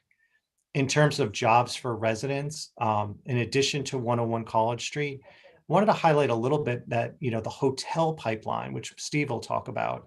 We're looking at 3 hotels, 2 in construction, 1 that's going to start, and the relationship we're building with the Workforce Alliance to make sure that New Haven residents have access to those jobs and the pipeline of jobs in hospitality, if you will. I think it's a very important indicator for the city that we are still growing, and there's a need and value to be here once the pandemic ends and we're finally have it behind us. In terms of quality and affordable housing, we'll talk about the pipeline of units, 105 units on the affordable side that we were directly related to last year that were put into service. But then this year, it's not just the pipeline for construction, but it's also addressing the regulatory barriers, which add cost on the housing side and sort of dampen the marketplace to be creative and do some interesting things. So one of our capital asks specifically relates to the zoning code and really starting over with our zoning code to provide a clearer, fairer, and more opportunity for actually people to build and create some opportunity there. Many of the alders are participating in the 12.5 and 12.25 working group that's led by Dr. Fred McKinney. We'll have some recommendations coming forward there. Really excited to start working on those recommendations. We have an ask-in on the CDBG side in order to support the resources that we'll need to implement those recommendations. In terms of public safety, we have our bread and butter programs, what we do every year in terms of housing code inspections and traffic safety programs. You'll hear a little bit about new pivots to those programs, which I think are very much aligned with the board's priorities and will make our services much more impactful. For instance, LCI is working on a landlord training program. That's going to do a great deal of good work, not just so that we walk in on an inspection with a checklist, but that we've established a best practice citywide with all of our landlords, to give you one example of where public safety is going. And likewise, what traffic is doing with the Safe Routes for All program, latch to public improvements. Farmington Canal Phase 4, for example, is finally going into construction this year, and it will dramatically improve the safety for commuters on bicycle that need to get around the city, if you will. In terms of health equity, you'll hear a little bit about our cultural equity planning through Department of Cultural Affairs.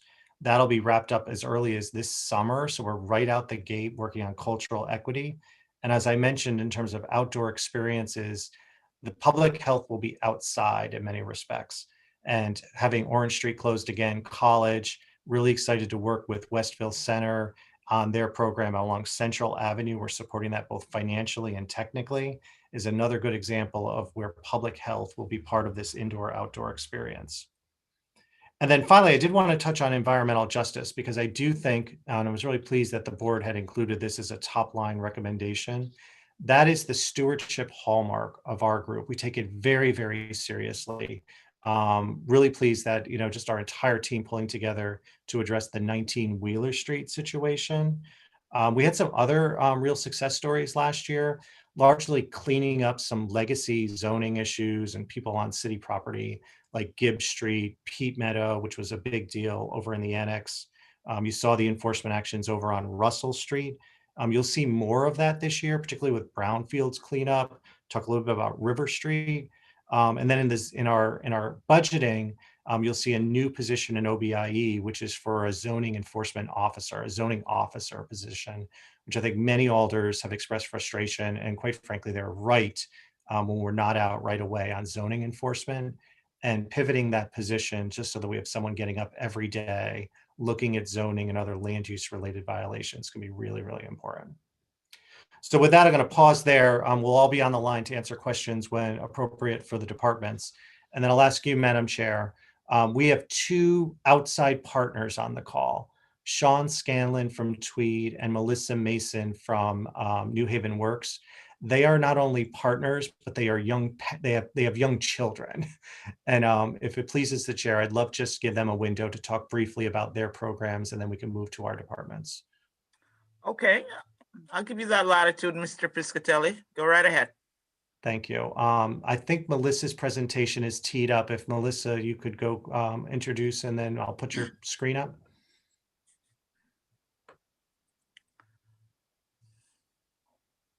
Good evening.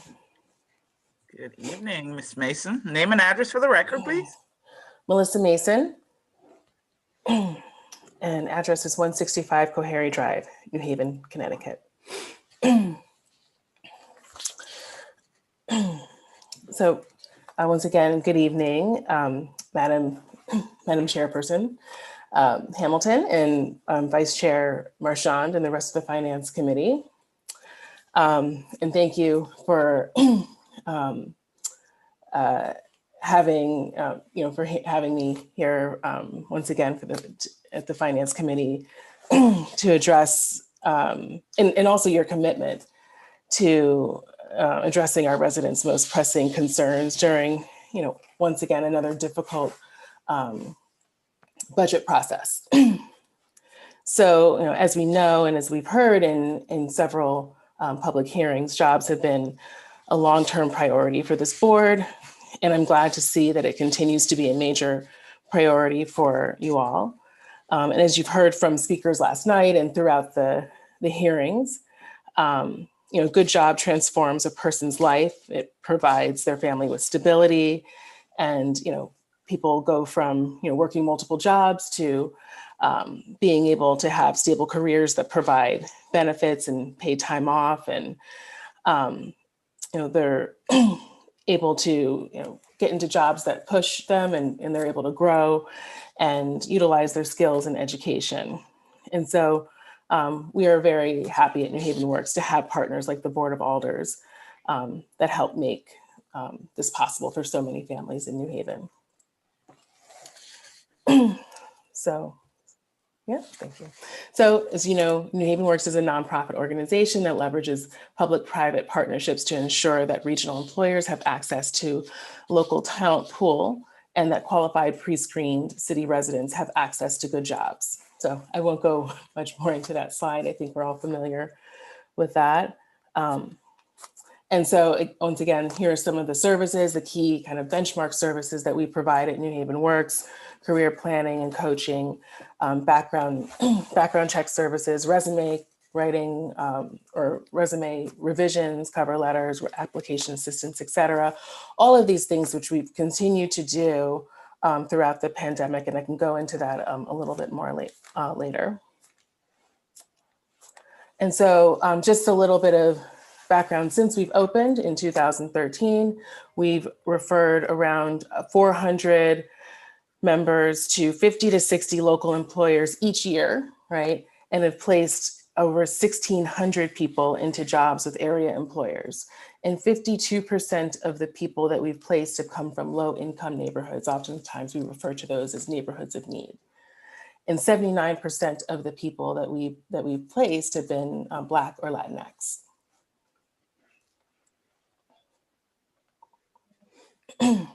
And so just a little bit on this current fiscal year's finances. So here you see our current committed revenue and our current finances as stated in our current budget, right? So I just wanted to show you this. And as stated, we are in this year's budget, city budget, for $150,000, and then in both the crisis and the Forward Together budget for $150,000.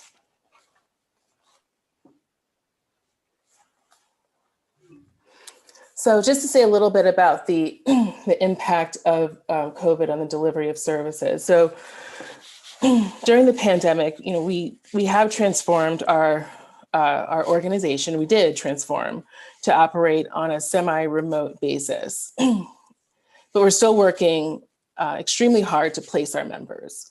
In order to continue to serve the community and keep everyone safe, we took on the challenge of quickly converting our operations to a virtual process. After setting up a virtual conference platform, transitioning all intake verification documentation to a digital format, and moving staff to adhere to the state's COVID-19 guidelines, we continued our day-to-day operations without interruption. And so since the pandemic began, we enrolled around 300 New Haven residents into our program through attending orientation via Zoom. And then we have also helped over or nearly 150 people obtain employment. And so, and also since the pandemic began, we also continue to build on the partnerships that we had, right? And, you know, in terms of the deepening the relationships that we had, but also building, building them out as well. So, you know, in whether it's in construction or the biotech industry, right? And so, and then also with existing partners like Yale University. So with the university, you know, we know that, you know, there was some, pause, but we did help with placing nearly 30 people in critical roles, including lobby screeners and test site coordinators, while continuing to partner with them in its hiring commitment to New Haven residents. In addition, we continue to collaborate with the hospital in hiring for their needs. And so I think this spring, we're collaborating with them on a hiring event. We've partnered with Southern Connecticut State University on a biopathways, on their biopathways program to make sure that those opportunities are accessible to New Haven residents who may be non-traditional students and maybe not currently enrolled in school, but may have some of the skills that are necessary to get some of the entry-level and mid-level opportunities that are developing in the biotech sector. And so in order to take advantage of that growing sector, we have also, as you know, right, partnered with Winstanley Enterprises on 101 College Street for also the service sector opportunities that will arise from that development. And also our construction careers pipeline, our construction pipeline continues to thrive as well, right? We continue to place people in construction opportunities as we build partnerships with local contractors. And also we have partnered with the City Workforce Alliance, Building Trades, and ULA on a training program in which one cohort has just completed and we're about to start a second cohort of trainees to ideally be able to either get get construction jobs or be able to go right into apprenticeships. That is the ideal, and that is the goal, given that there are a number of construction projects that are going to be breaking ground very soon. And then in addition, we are continuing to really grow and expand our employer partnerships in a variety of sectors. So I will stop there for questions. All righty. And does Mr. Scanlon want to go before we start the questioning for this group? Mr. Piscatelli? That would be great if Sean can pop in, and I've got a couple of slides for him.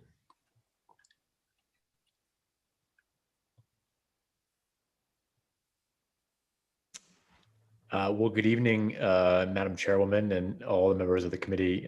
Good to see you all, and thank you for your service. As somebody who chairs a different finance committee, I fully appreciate the difficult job you all have and the hours you're putting in, so thank you for that. I am Sean Scanlon. I am the Executive Director of Tweed New Haven Airport. I reside at 405 North River Street in Guilford. And I'm here tonight to just give you a quick snapshot of kind of what's going on here at the airport. We're really at a pivotal time in the history of the airport. You may have seen some news articles recently that we just completed our master plan, which I'll get to in a second. But I would be remiss if I didn't talk a little bit about what the impact COVID has had on us. Obviously, every facet of our economy and world was changed by COVID. The aviation industry is certainly chief among those that were really impacted by this. However, we are seeing that there is an increasing demand for travel. I think certainly more on the leisure side right now than the business side, but we anticipate that within the next few years, both will pick up significantly. There's a lot of people out there, myself included, who are looking to maybe take a trip to go see some family members, or maybe take a little vacation because they've been locked down. And once we get fully cycled through the vaccination process, and as the hopefully cases get better and the caseload drops significantly, we do think that demand will be back. And obviously, we want to be there to serve the people of New Haven and the surrounding area when it does. And so if we can go to the next slide, we have recently begun the next phase of submitting the master plan. So the master plan, basically in layman's terms, were, as it says here, in 2019, in September, before I even began at this job in November of 2019, we started this master plan process. Last time we had done it was in 2002. Usually airports do it every 10 to 15 years, so we were a little bit delinquent in getting that done. But basically, think about it as a roadmap. It's basically a culmination of a lot of different studying of where we want to go as an airport and why we think we want to get there in the needs of serving this community. And basically, the master plan looked at three different things over the course of 18 months. Number one, where should we build a new terminal if we want to build one to accommodate more passengers? Number two, what is the length of the runway that we would need in order to better service this area? And number three, what should we do with what was known as the crosswind runway, which was basically the second runway at the airport? Alder DeCola is probably familiar with this, but for those that are not super familiar with it, basically there are two runways at the airport. One goes north and south, the other one goes east and west. The one that is east and west is primarily used for general aviation, sort of the smaller planes, when the wind conditions are changing. So let's take that one out real quick because that's the easiest one to solve. Right now, the main runway that we have has 95% wind coverage, which means that 95% of the time, there's no reason why you can't land at that runway. And because of that, the FAA will not fund doing the necessary rehabilitation project to actually get that crosswind runway up and running again, which means that we in the master plan decided to permanently close that runway, which is actually good news, or probably welcome news for a lot of the residents who live on the East Shore, because they would hear the planes more significantly because it'd be going east to west rather than north and south. A lot of the time they're going over the sound. In terms of where to put the actual building itself, as you all know, you've probably hopefully been there before. You have to sort of go through some residential neighborhoods to get to the airport. There are obviously traffic challenges sometimes when it comes to that, when there are big flights coming in. So when we talked about whether we wanted to expand or not, what the future would be, we realized that the best place, according to the study that we did over 18 months, was actually to shift the commercial terminal from the New Haven side to the East Haven side, where the access point through Hemingway Avenue would then come down through a street called Proto Drive, which is a mostly commercial neighborhood. There's a Town Fair Tire there. There's a couple lumber yards, which is mostly commercial compared to residential. So as we think about how to accommodate more passengers in the future and generate more travel, we feel like the best place to do that is probably on the East Haven side and not necessarily on the New Haven side. So last but not least, and sort of the elephant in the room, obviously, is the runway expansion. You probably are all familiar with, at least tangentially, the fact that for quite some time we've been looking to expand our runway. Right now we're at 5,600 feet, which is okay, but certainly not good enough in terms of length for us to be able to accommodate most of the airlines that want to operate today. Obviously, last Friday, we had a really exciting visitor in Vice President Harris. She landed Air Force Two at the airport. And a lot of people were saying to me, well, how is it possible that Air Force Two could land at Tweed if you say you need a bigger runway for more airplanes? And the question is a really good one. And the answer is it's all about weight. So any kind of plane can land at the airport right now. It's just a question of how much fuel or how many passengers can be in it. And the most common misconception is that with more runway length, we will have bigger planes. It's actually just about having the planes that currently land there go farther. And that's the challenge that we face right now in terms of attracting new airlines, because they want to be able to go to places like Florida direct from New Haven instead of having to go to Philadelphia or to Charlotte first.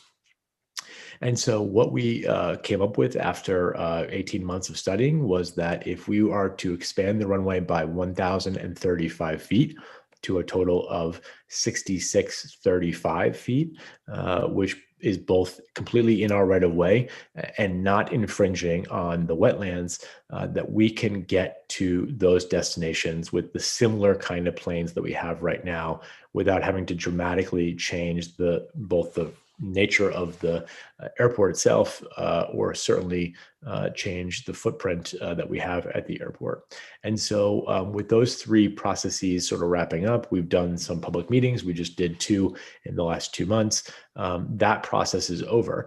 And now what we're sort of transitioning to is to do an environmental assessment, because what we've said was that the 2 things that will guide our principle going forward are safety and the environment. Both of those things are really, really important to me personally, obviously, and really important to our airport as well. And so the FAA will be the one to determine the safety. So they're taking a look at that master plan right now, and they'll come back to us and let us know whether that 6635 they feel like is appropriate or safe. But the environmental side of this will be done by an environmental assessment consultant that we're in the process of doing an RFQ for right now. That consulting firm will begin to engage the public. We will have multiple public information sessions where myself and that consultant and his or her team will stand up there and answer any questions that folks have. But we'll really be doing a big study of what the impact would be of these plans and what our role can be in terms of being good environmental stewards for both the East Shore and obviously for the city at large and the region. So I think that I'll pause there and just say that obviously we have had a tough year. We expect that we were going to have a lot more activity at the airport in future years. But in this year, at least, and certainly in next year, the subsidy will be incredibly important for us in terms of meeting our obligations. We were never able to close during the entire pandemic because we are a public airport, which means that it has to be open at all times. We obviously dealt with the fact that we didn't really have a ton of revenue coming in, and we were able not to lay off anybody at the airport. Most of our employees are people who live in New Haven and West Haven and the surrounding towns, and we've been able to keep the team whole. But the subsidy that we get from the city is incredibly important to us, at least in the short term, and would really appreciate your support to continue that as the mayor's budget does in both versions of that budget. So I'll stop there. And again, just thank you all for your time and service, and happy to answer any questions. All righty. If we could unshare the screen, please. Okay. Thank you, folks. Wow, that was a lot of information. All right, so at this time, I'll start questioning for anyone that has a question for Mr. Piscatelli or Mr. Scanlon or Ms. Mason. All right, I'll start with Alder Marchand. Thank you, Madam Chair. I appreciate all the presentations. I'm going to ask more questions about zoning when we get to the OBIE and the city plan portion of this meeting. But I want to acknowledge the hard work of Economic Development Administration on many fronts, trying to figure out how to deal with the economic downturn with the pandemic. I'm also appreciative of the alignment in values between our agenda and the Together We Grow program. I know that we were able to push a lot together in the 101 College project. Grateful for Mr. Patelli's leadership there. Also, Alder Hurt and the other alders, Ross and the Hill alders who were involved in that. Well, my questions are these. And I think the first one could be answered by either Mr. Piscatelli or Dr. Scanlon. And that is prospects for economic growth and how bullish we are. But it makes sense to offer an operational subsidy to an airport if it's going to support an airport in becoming more successful. I'm not an industry expert, although myself, I'm not planning to fly just yet.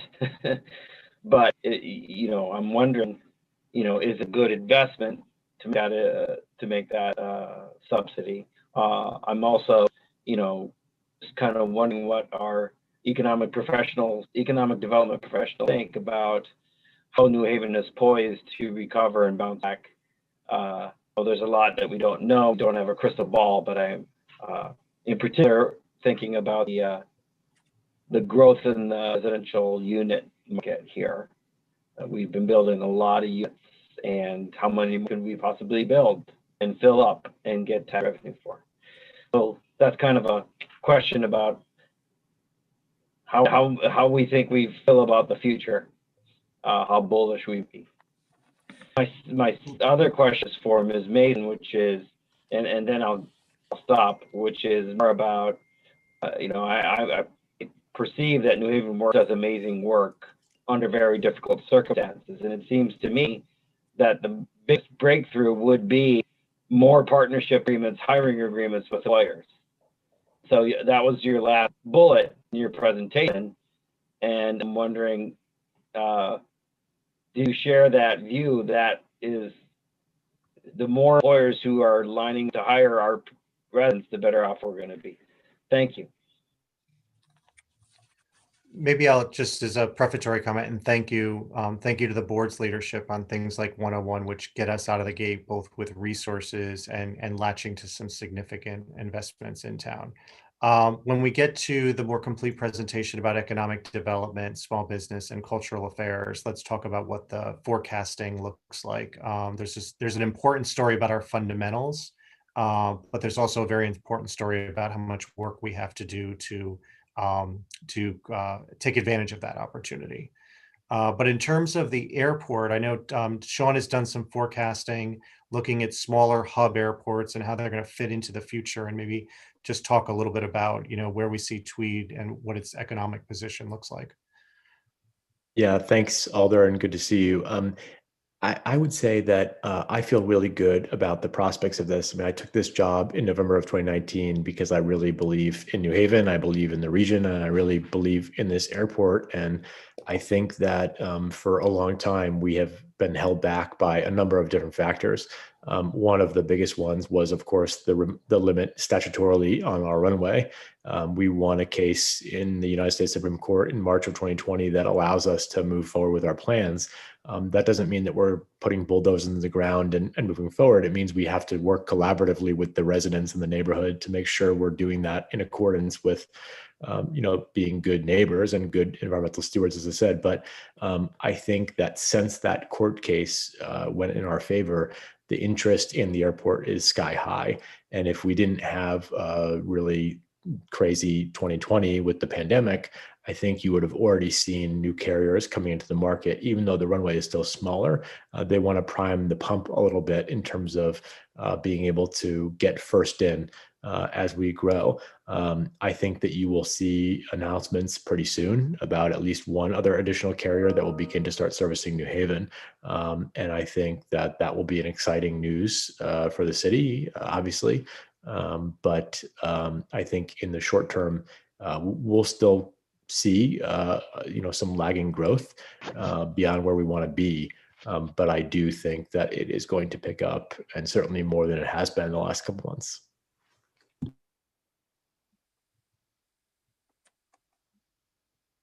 Thank you.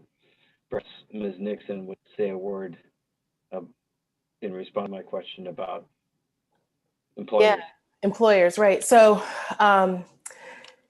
in this year, we actually got a grant from the DECD specifically to fully fund a position dedicated to employer engagement, a fully funded, employer engagement, director of employer engagement, right, a full FTE, which, we did, right? And so in one goal of that was to expand the number of employers we are referring our members to beyond the anchor employers of Yale, the hospital, and and the university, to 50 employers in fiscal year 21 and 75 employers in fiscal year 22.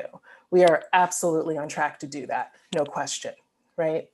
And in terms of partnerships, while I love to sign partnership agreements, right? To me, the mark of a real partnership is, are we sending referrals? Are people applying to those jobs?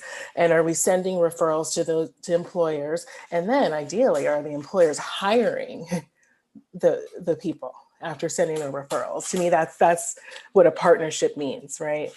And one thing that we are seeing more of those. We're seeing partnerships coming where, this employer told us about you, so we're reaching out, or an alder told us about you, so referrals, right? So word of mouth, and I really do appreciate that, and and I also don't want your constituents to forget that our doors are open, although virtually and semi-virtually, but we're going to be setting a plan in motion to, to be on site more as the summer progresses. But we want to make sure that our residents understand that we are and we continue to be there for them. As they are finding themselves needing to pivot in terms of career options and opportunities. Thank you, Director Mason. Thank you, Madam Chair. All righty. Thank you, Alder Marchand. Moving right along to Alder DeCola. Do you have questions for any of these folks? Yes, I want to thank Mason for what she does for the city residents for their future. My question is to Mr. Scanlon. Going forward, are we going to have a serious talk about expanding the community package plan for the residents? If you look over my left shoulder, that picture is a month old aerial shot of the residents. So you can see the runway and the New Haven side. And when the federal government did the first noise study, it was very limited to so much distance off the runway. But with the increased volume of traffic that could happen, are we going to expand a zone, like an airport zone, that residents can be entitled to some type of compensation for the increased volume of traffic? That's my question. Thanks, Alder, and thank you for your continued dialogue with me about that. You've always been, very, very keen to let me know how important that is to your constituents, and it's something I support. I think that in this environmental assessment that we're talking about right now, there will be another noise study that's done to measure the noise. But even independent of the results of that, I proactively favor doing what's called block rounding, which is to basically say that anybody who lives on a street that has gotten this benefit can get this benefit. Because I routinely, and you've brought many of these people to me who say, hey, Mrs. O'Brien next door has the benefit and I don't. How is it possible that that's the case? We live on the same street. And that is mostly due to weird, noise contour mapping that's definitely above my pay grade. But it certainly doesn't make sense to people who live in your neighborhood, in your district. And so, and certainly even if there's 1 percentage decimal point difference between their houses, it's still loud. And I get that. So I favor doing block rounding to make sure that all of the blocks are contiguous when it comes to the benefit. And obviously, if the noise contour study shows that the noise map is increasing, we will act correspondingly and make sure that more homes are taken care of. Thank you on that. And then what about going past that, as where Mike Piscatelli lives, Summit Street? That's a high level. The planes are very close there. And I have talked to families in Upper Fairhaven and even along North Haven that we need to consider the total flight path in for landing. The planes, if you stand on Russell Street and Summit Street, they're very close. And I think that needs to be considered too, expanding it to like a zone 2 for the flight path, especially on the East Haven side too. I know it's difficult, but I just feel that we need to expand our concerns for every resident. Thank you. Thank you, Alder. Are you all set, Alder DeCola? Yes, thank you, Madam. All righty. Thank you, sir.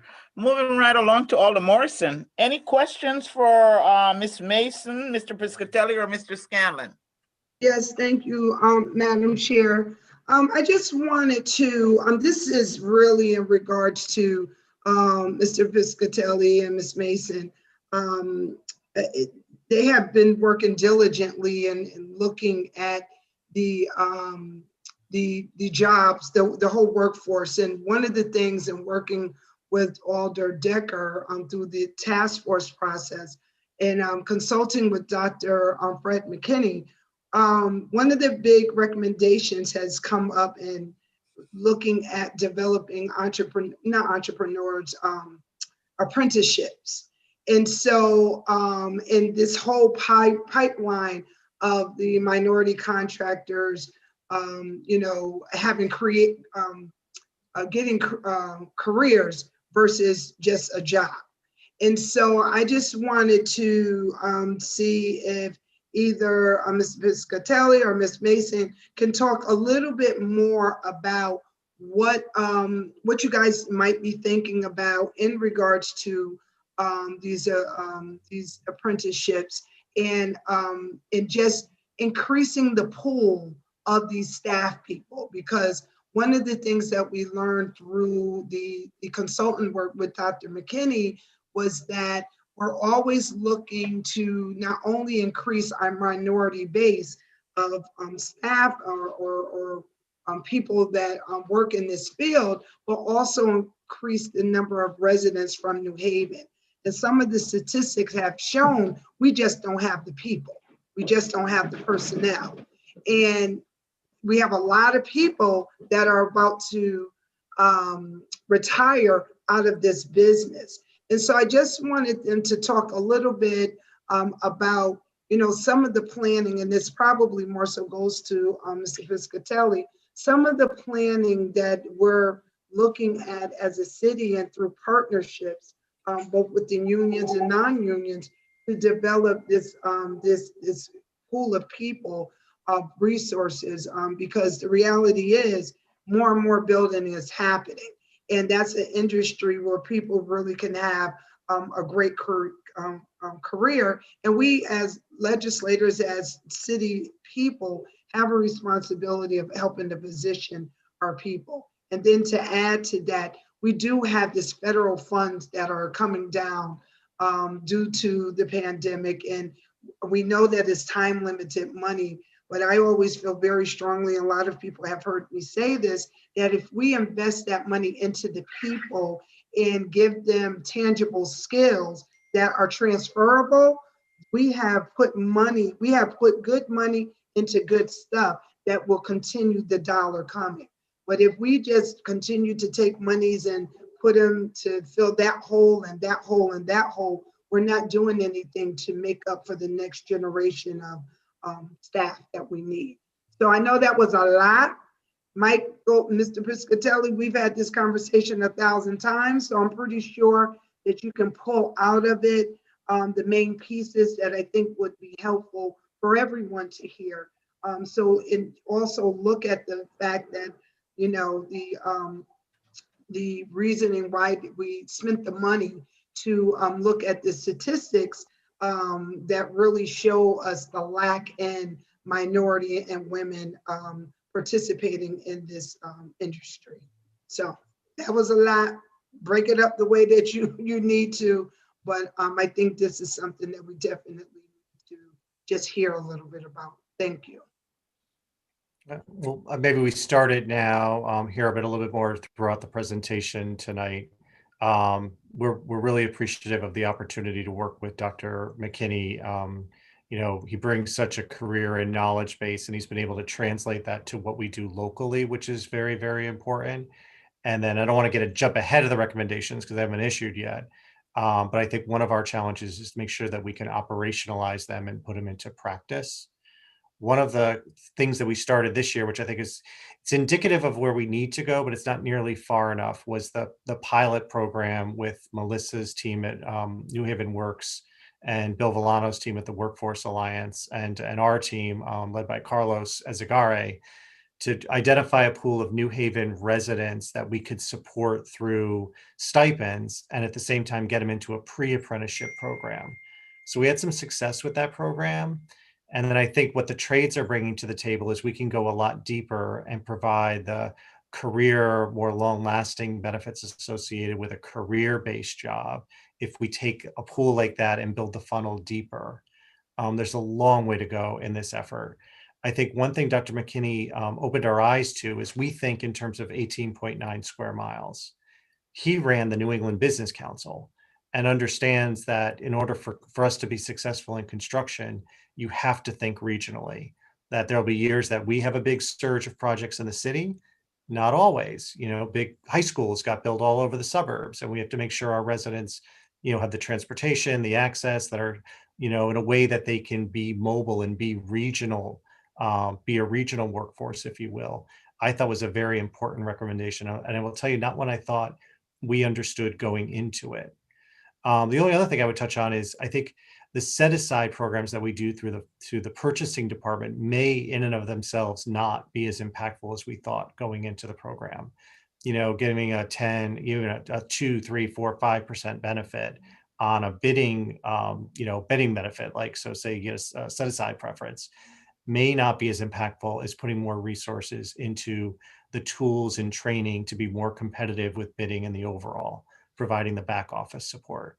So I thought that was sort of interesting, and I don't know if it's fully baked yet to say we're ready to make a recommendation on it, but we're looking forward to what Dr. Fred comes back with so that we can go from there.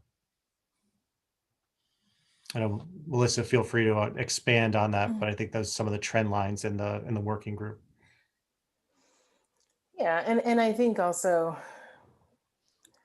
I think we've also gotten to a point where we want to move beyond thinking just about how to get individuals on the work site, right, to thinking about careers and good jobs, right? And I think that's the benefit of having the collaboration, between us, the city, the trades, right? That we're thinking about how people can enter a pipeline of apprenticeships and training, and that they aren't one-off opportunities to work on a project and then have to kind of piece something together down the road, and it's not actually leading to a career, which can happen, right? If we're focused on, okay, well, how do we just get people on individual construction projects, right? But I think the direction that we're, if we're thinking about this in terms of the project that we're working on, but then also policy and working collaboratively, I think that we can address both the access issue and the quality of the jobs and in ensuring that they're career quality jobs at the same time. Thank you. One other question, and this is to you, Mr. Piscatelli.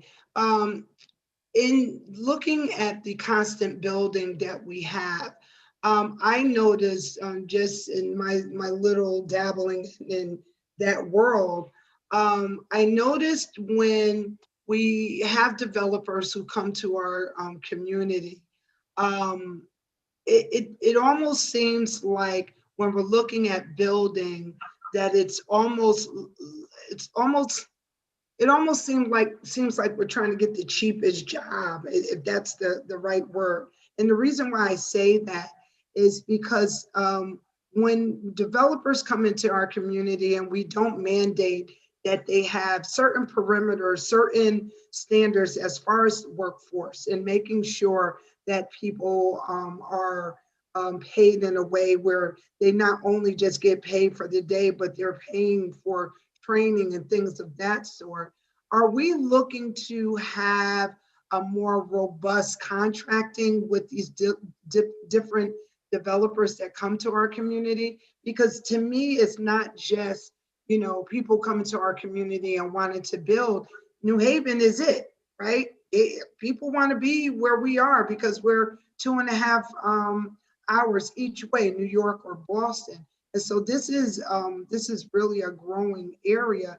And so since it's a growing area, this is the opportune time for us to, as residents, to benefit from that, not just benefit, those one-offs, but benefit once again in providing jobs and training and things of that sort for residents so they can move on to the next job. And again, have more exposure. And as you talked about, Mr. Piscatelli, one of the things that Dr. McKinney had pointed out is looking at things from a regional perspective versus just the city of New Haven. So I just was wondering if there are thoughts about, having these more courageous conversations with these developers. I know we want them to come, but at the same time, they're getting a good deal for being even, being a part of our process, in my opinion. Of course, I would think that, but that's how I feel. So that's my question, Mr. Piscatelli, if you could pull the question out of that statement. Yeah, I think you'll hear strands of this right through our presentation tonight. One thing, if this presentation was not 2021, but 2011, 12, the city really struggled by having a robust private market where the city wasn't directly involved in projects, right? We were directly involved in a lot of things that were happening, say, 360 State Street, big, taller building, city-owned lot, that sort of thing. And then there were fewer projects like, say, the Smoothie building that was built around that time where, we were not involved and it was just a sort of a private deal happening. In the intervening years, you've seen a lot more private projects going where the city is not directly a party to the project. So our rules wouldn't necessarily apply by ordinance, 12 and a half, 12 and a quarter. But I do think, it would be unfair not to recognize some of the projects of late, and they're memorialized in some of our reporting that are still going forward, but maybe they're not as shiny and right in the front page of the paper, that sort of thing. A good example is 340 Dixwell, where we're a good mix of affordable housing, using the city-owned property, new and innovative product like mass timber. We're going to get a lot of jobs and a significant transfer of wealth from that project. But again, there's so many other projects that are sort of jumping into the mix right now, and they're bigger, shinier, and maybe downtown at times. But there's still a real balance of projects where we are delivering real transfer of wealth to the neighborhoods. And we should get something to the board just to kind of document some of those projects as well. In terms of the ones where the city still owns land, we are being much more selective of when we're releasing them. So you saw the story in the paper about 10 Wall Street. Right now, we don't foresee putting 10 Wall Street on the market. Give the opportunity for people like, the community group that came together, think about what best to do. But we're going to allow that property time to, really mature in value, and then find, a right development partner, to your point, that's going to generate the transfer of wealth that we're looking for through a development agreement we would bring to you. And we're just, there was a map that one of the students from Yale had come up with that showed all those parking lots all over the city. A number of those parking lots are getting built on. A number are getting built on with significant transfer of wealth to residents. RMS down in the Hill, for example, and Arlevia and Kathy can talk about it a little bit later on, significant value, but workmanlike, right? Not big, splashy. They're just building every day and getting it done. And periodically you'll drive around town, you'll see one of Randy Salvatore's trucks parked in a driveway in the city. That's a New Haven resident that got a job that wasn't there before. Well, I thank you.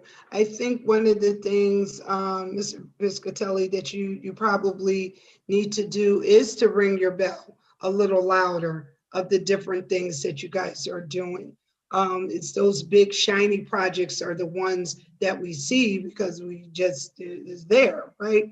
But it's the smaller projects and the smaller developments and collaborations that we need to see. You send us communications all the time, which we forward to our constituents. So it would be good to see those different things. And I also want to thank you for your leadership and really caring about these type of topics, because for a very long time, it was just about getting the building up. They didn't care how it got up, who put it up, what put it up. Let's save money and get the building up. But under your leadership, I definitely see a change in the effort in trying to make this a more inclusive process, a process where New Haven residents can get involved.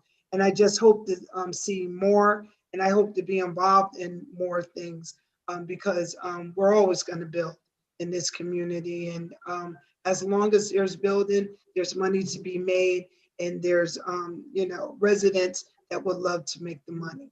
So thank you. Thank you, Madam Chair. All righty, moving right along.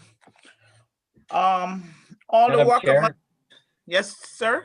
I'm sorry to interrupt. It just dawned on me that Mr. Piscatelli hasn't actually finished his presentation, and there's a couple of organizations within his umbrella that aren't specifically listed that are going to go: the Cultural Affairs Department, the Small Business Group.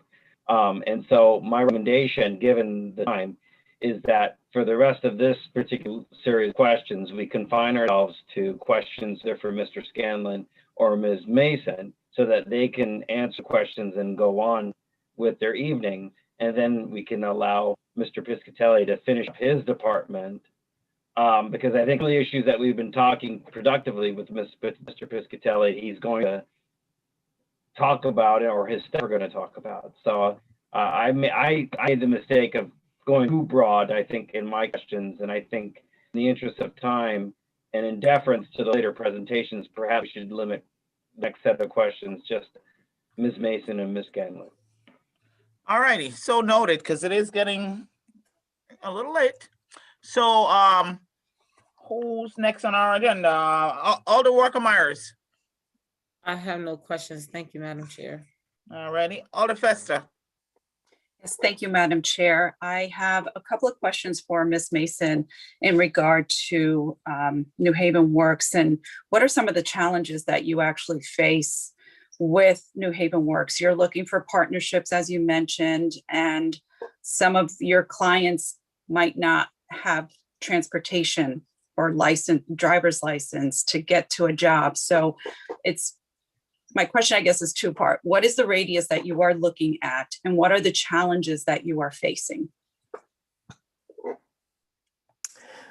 So the radius in terms of partnerships with employers, really, it's definitely New Haven, and I would say the surrounding towns, because once you get beyond the immediate inner ring suburbs, it does get difficult. We do find that the response rate of our members becomes less and less, right? And so the return on our investment in terms of pursuing those partnerships is less and less, right? Because a lot of times, one common misconception is that, all of our New Haven our members are who join New Haven Works are unemployed, when a lot of them are underemployed, or maybe, employed but commuting very, very far, right? And are actually trying to get much closer to New Haven and take advantage of some of the economic growth that's happening right here in their backyard, right? So that's, so we do try to focus on employment that's happening fairly close, with some exceptions. And then also with remote work that will persist as the pandemic subsides, we will, that blows that theory out of the window somewhat. And then, I'm sorry, the second question is some of the other challenges. Yeah, some of the challenges, if it's transportation, getting to work on time. Sometimes if it's public transportation, the bus system is a little slow and can't get folks to work on time. So I look at that as a challenge, or some folks can't afford a motor vehicle or don't have a driver's license. Mm-hmm. Yeah, I mean, it really does vary. I mean, from, I would say there's categories of challenges, right? There's, there are the transportation challenges, of course, and we've seen those with, people struggling, financially to the degree that they can't afford to renew their driver's license. And that driver's license, just a regular driver's license, is needed, is required to qualify for a job. Right? We have paid for those, right? Like, like if that's what takes you over the, over the hump, then that's what we're going to do, right? Or in in some in some instances, the barriers are around renewals of certifications or licenses. And it really does, it really does depend. And a lot of times it is experience, right? Getting that last 1 year or 6 months of experience to qualify for a job. And so we work really hard with people to strategize on how they can get that experience and figure out, well, which employer can they work with that we think that they can get in and get some of that experience, and then plot out the next phase of their career plan to then improve, take the next step and the next step, right? So, it really does, there are transportation challenges, there are, qualification challenges, there's, having education, but not a lot of experience challenges. We see a lot of that. A lot of it, the highly credentialed candidate, but the inexperienced candidate, right? So it's just to name a few. Yeah, and it sounds like you're trying to work with those clients to rectify some of those concerns. So I appreciate that. And thank you for answering those questions. And I guess it's more food for thought for you guys, unfortunately. And Tweed, I'll move on to Mr. So thank you, Ms. Mason, for everything that you're doing. And hopefully we can move forward in a positive light with getting more of our residents employed. Mr. Scanlon, I have some questions for you regarding Tweed. What is New Haven's basic financial obligation to Tweed? I know we have it in the budget as $300K, but what is our actual financial obligation? I would say that there's the subsidy. There has historically been paying what is known as the local share of capital projects, whereas usually the FAA pays 90% of the cost of a new fire truck, for example, or we have a big project happening right now to realign our taxiways into compliance that the FAA mandated. And the city pays the local share of the 10% of that. Beyond that, Mike can chime in here if there are other things that I'm forgetting, but those are the two principal, contributions that the city makes, other than the fact that they own the airport. Will East Haven help subsidize, or, considering that we're possibly moving the terminal over to East Haven and using some of their roads, the Proto Drive, will they be contributing to any of the subsidies, any of these fees? So I would say our goal is to get off of the subsidy in general, and to be able to eliminate the need for the city to subsidize the airport. That's certainly my goal. That's definitely the mayor's goal, as he's stated to me many, many times. And I'm sure it's probably your goal as well, as you guys struggle with a very difficult budget crisis. And I certainly know that every dollar counts as you try to make sure you can meet your core services. So our goal is to get off the subsidy. It's not to shift it necessarily to East Haven. It's to be able to wean ourselves off of it in the next few years. As someone that was a frequent flyer back in my previous life, flying out of Tweed almost weekly and now I'm going to be dating myself because it was United to Chicago on a 737. So you mentioned earlier that mostly fuel weight, passenger weight, baggage weight, whatever is a challenge for the runway. And I get that. Now, back then I wasn't involved in city government and didn't know what our contributions were, but were we contributing back then as well? Because there were flights that went to BWI, Washington National, Philadelphia, and Chicago. And so there were flights constantly going in and out of there. How do we compare today to when we had all those flights in and out of Tweed? It's a good question, and I'm going to punt to Mike because I just don't have that institutional knowledge, but I believe the subsidy was at one point significantly higher than it is today. Is that correct, Mike? Think of it in three big errors, for lack of a better word. When the city owned the airport, so it was an operating department of the city. Many of the flights that you refer to goes way back, if you will. Then the authority was formed. And when the authority was formed, we had a higher contribution, if you will. And then we scaled down when the state stepped up in the late 2000, 2008, 9, 10, in that range. And so we've been very fortunate to have sort of like, three big strands of revenue. And that's kept our operating subsidy in the $300,000 range, which is much better than it's been previously. Okay, so back then we were subsidizing basically the whole thing. We weren't getting any assistance. And now that the state stepped up. So I actually appreciate that clarification. It'll be nice. Would you like to request through the chair a spreadsheet that shows our annual contributions or subsidies over the last 15, 20 years? That's not necessary. I think I got my answer. So thank you all. Okay.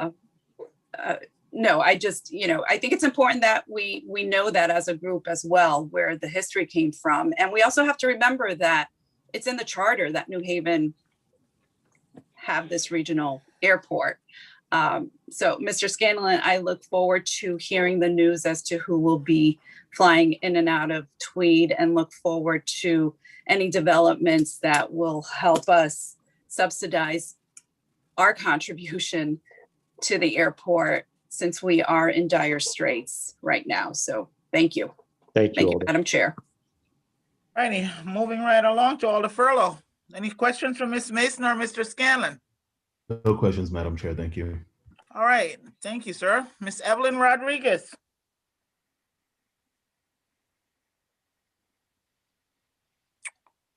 Ms. Evelyn, are you there? Not with at the moment, Madam Chair. All righty, Alder Hurt. No questions at this time, Madam Chair. Thank you. Okay, thank you. And Alder Decker, any questions from Mr. Scanlon or Ms. Mason? Thank you, Madam Chair. I'm tempted to come up with some questions just for fun, since I think that this counts as an early evening for Rep. Scanlon, based on what he's used to, but I'm not going to do that. So I have no questions. Thank you, Madam Chair. All righty, thank you. Thank you, Alder Decker. All right. With that, all right, I think that wraps the questioning for Mr. Scanlon and Ms. Mason. Mr. Piscatelli, do you want to move on to your next group? That will be great. And thank you, Madam Chair. Thank you, Alder Morrison, for mentioning caring. We have a number of members of the staff who have joined today: Jerry and Kathy, Lil, Carlos, and Dean. Steve, Kathy, and Adrian will give the presentation just to keep things moving. But I thought it was a meaningful word that you had said earlier, and indicative of the all-in effort that it's been the last couple of years that they're on the call. So Steve, you want to pick it up from here and then hand it along? Yes, Mike, thanks a lot. Good evening, Alders. I'm Steve Fontana. I'm one of the city's 2 deputy directors of economic development. And for the record, I reside at 23 Angel Place in North Haven. And I'm pleased to be with you tonight. And again, to thank you initially for, again, all the support you've shown us in the past and your continuing support for our efforts. We really appreciate it. And that's why, among other reasons, we've got so many of the members of the team here tonight with us, is to express by their presence their gratitude. I have one slide in particular to show you, and then I'll turn it over to Kathy, and then I think to Adrian. First, just want to mention, to Mike's point earlier about Together New Haven, this was an all-in effort on the part of our division, and we were pleased to play a part in it. Many members of the team did things ranging from working with Latha Swami and CSA on the Square Meals program for the homeless, working on the outdoor dining program that was such a huge success this past summer, doing webinars and e-blasts with the health department to educate our businesses, and generally to help our businesses to survive and thrive, if possible, through the pandemic. So whether it was the New Haven campaign this past fall or New Haven to Go, more recently, we've been focused on doing things to help get as many of our businesses in particular through the pandemic and out the other side. And I think we've done fairly well in that regard. My comments are brief and as follows. To Alder Marchand's point, we can certainly talk about it in the Q&A, but I think that to paraphrase someone else who once said, the fundamentals of our economy are strong. To Alder Morrison's point, we do have some sustainable competitive advantages in New Haven, not least being our location, our highways, our ports and airport, as well as the fact that we have a tremendously productive workforce. And let's not forget to mention premier eds and meds stakeholder institutions. Having said that, this past year, we actually kept quite busy through the pandemic with what I would call the ordinary or regular course of business. And in fact, many of you probably saw the New Haven Independent article this past few days, where the author talked about some of the projects going on all over the city. For me personally, and I think for many members of my team, our team, this was very gratifying because many of these things we've been working on for a number of years and shared with you, they're coming and they've arrived. So obviously, things are good this year in terms of the amount of construction that we're seeing going on. And we've got more on the docket to get started this year and come to fruition next year. So just purely on construction, things are going quite well. What you see on the screen is just a brief recap of some of the highlights of 2020, not certainly everything that we were involved in, but just sort of indicating to you that we saw not only continuing new residential development throughout the city, but commercial development. The hotels that Mike referenced, New Haven has been and will be again a very attractive destination to visit, along with one in which to live. So we do have hotels underway, and we've got hotels, one or two perhaps, that are pending the outcome of vaccinations and the subsidence of COVID-19. Thing that makes me most happy actually is the number of businesses, not only that we helped to sustain through the pandemic, but the number that started business during the pandemic, especially those owned and operated by people of color, women, immigrants, reentry individuals. This to me speaks, I think, to another one of our sustainable competitive advantages, Alder Morrison, which is that we are an inclusive and diverse community, becoming more so every day.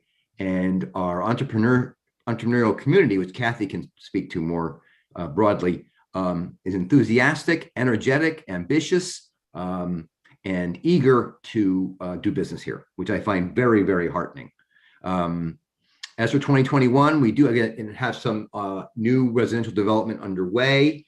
Alder Marchand, to your question, the indications are that our residential market remains quite tight, which is why people are continuing to build here, seek to build new projects or expanding or adding on to their existing projects. Obviously, we have some great new commercial development going, and I think the story this time next year will be all of the new commercial development that we will have seen in New Haven. So it will not be so much about new apartment buildings, it will be about businesses and commercial industrial interests. So we've got some things on the horizon that I think you'll be very pleased to hear about, and we'll be able to talk about those in the not distant future. Obviously, we continue to have success in getting new businesses to open. As I tried to indicate, in 2020, we actually had, I believe, more businesses open than close, and that's certainly continuing to be the case even now. We obviously had the infrastructure projects that Mike and Robert Ellis are leading with People in City Plan, having to do with downtown crossings, phase 2, 3, and 4. And then finally, just to sort of, again, give you a little bit of a hint or a taster, we've got tremendous opportunities on River Street, on George Street, Grand Avenue, and on Long Wharf. And so I think many of these will come to fruition over the next year or two. So I'm very bullish on our future. And I hope that I and my team can work with all of you to deliver many of these projects over the next year or so. So thank you again. I'll look forward to your questions. And Kathy, it's all yours.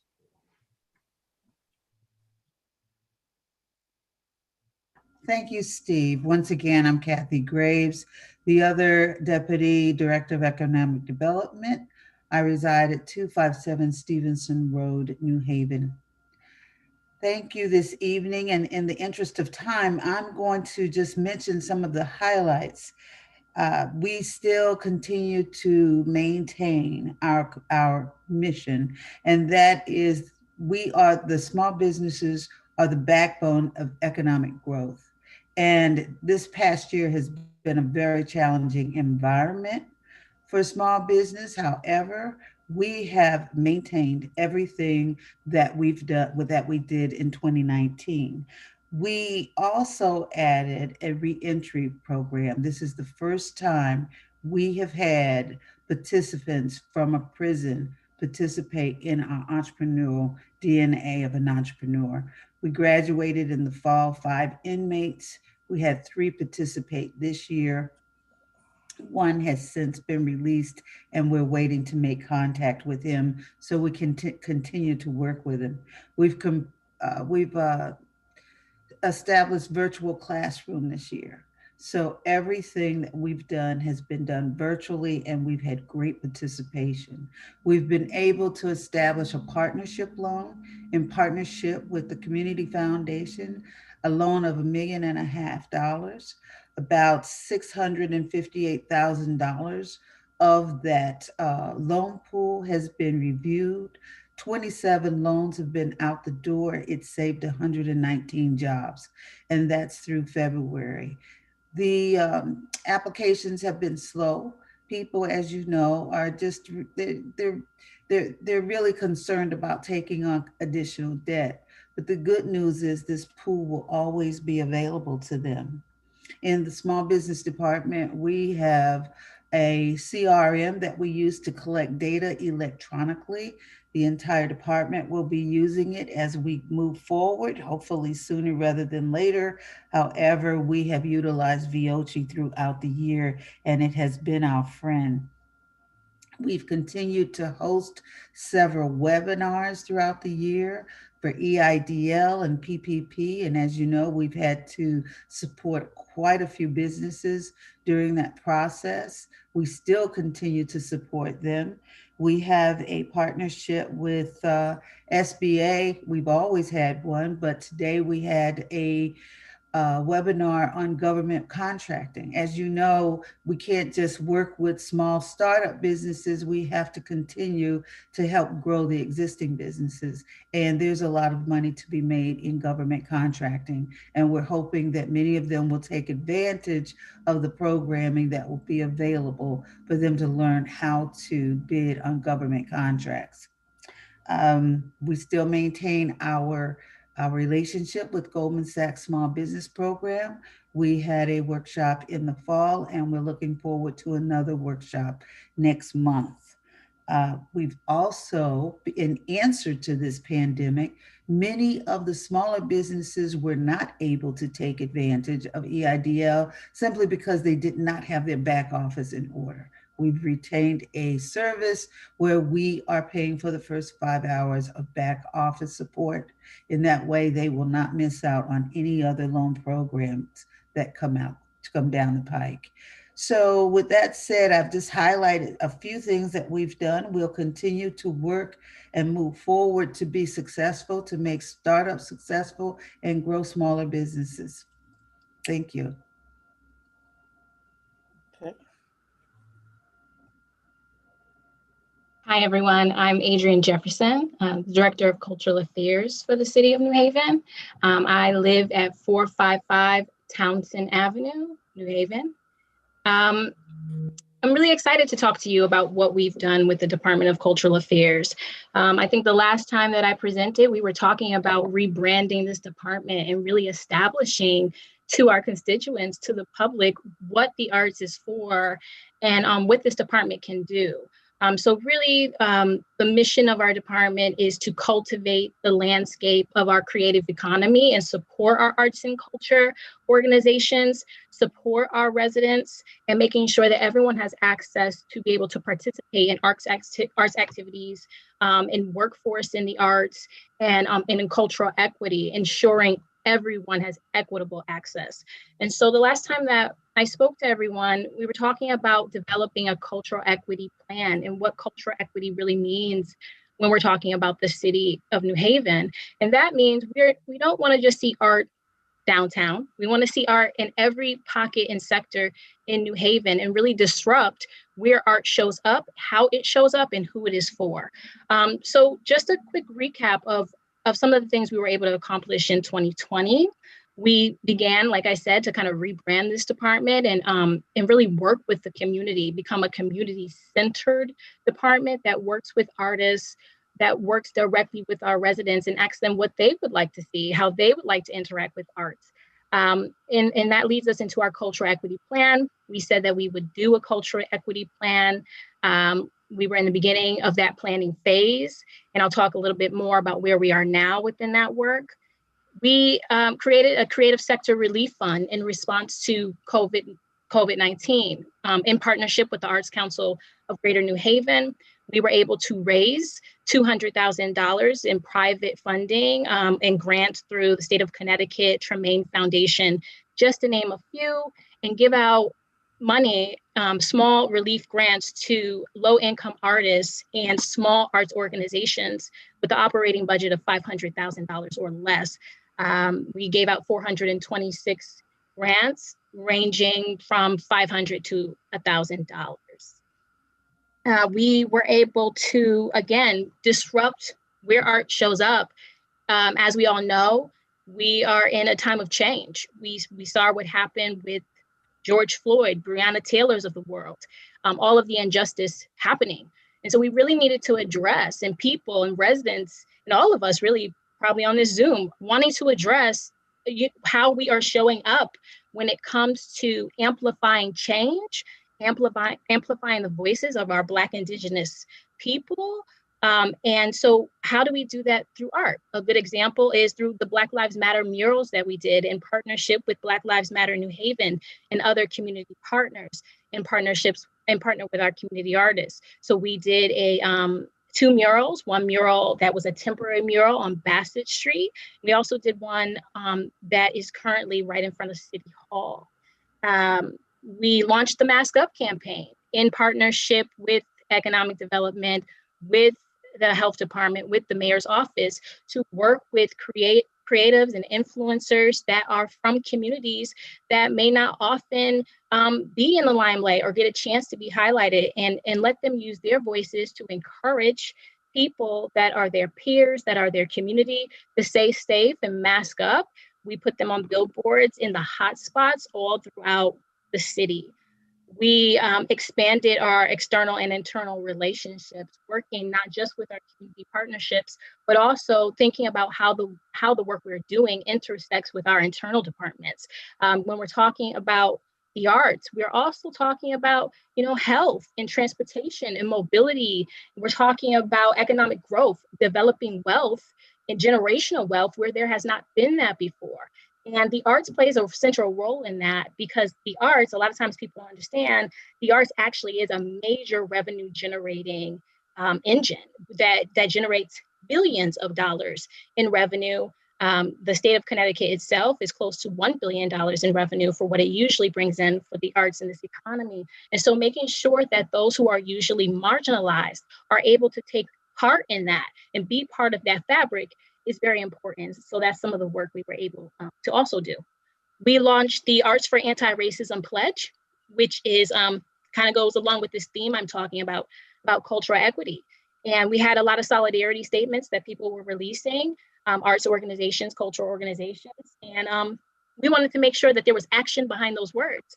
And so we created a anti-racism pledge that is a toolkit to really help these arts organizations become anti-racist in their work, be more inclusive, develop their audience base, expand to diverse audiences, and really hold them accountable, as well as hold our own selves accountable for again, how we show up and who we serve and how we serve them.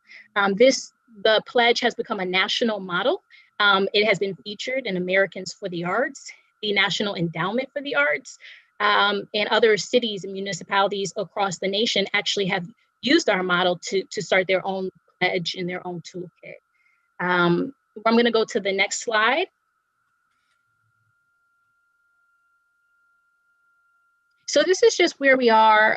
Quickly, what we plan to do is really just expand upon the work and continue the work that we've done in 2020 into 2021, and just continue to build out what this means. We are in the middle of our cultural equity plan, which consists of a community working group and a steering committee that is comprised of residents, of community artists, of activists, of all types of people who are telling us what they want to see from our department, what they want to see from arts organizations, and what they believe culture to be. So they're leading us through this plan, and we're going to be opening up the process in the next couple of weeks. There will be an announcement about the community imagining sessions, where we are going to have a series of town halls, virtual town halls, focus groups. We will also be inviting the Board of Alders into some focus group sessions to get your feedback on what you believe cultural equity to be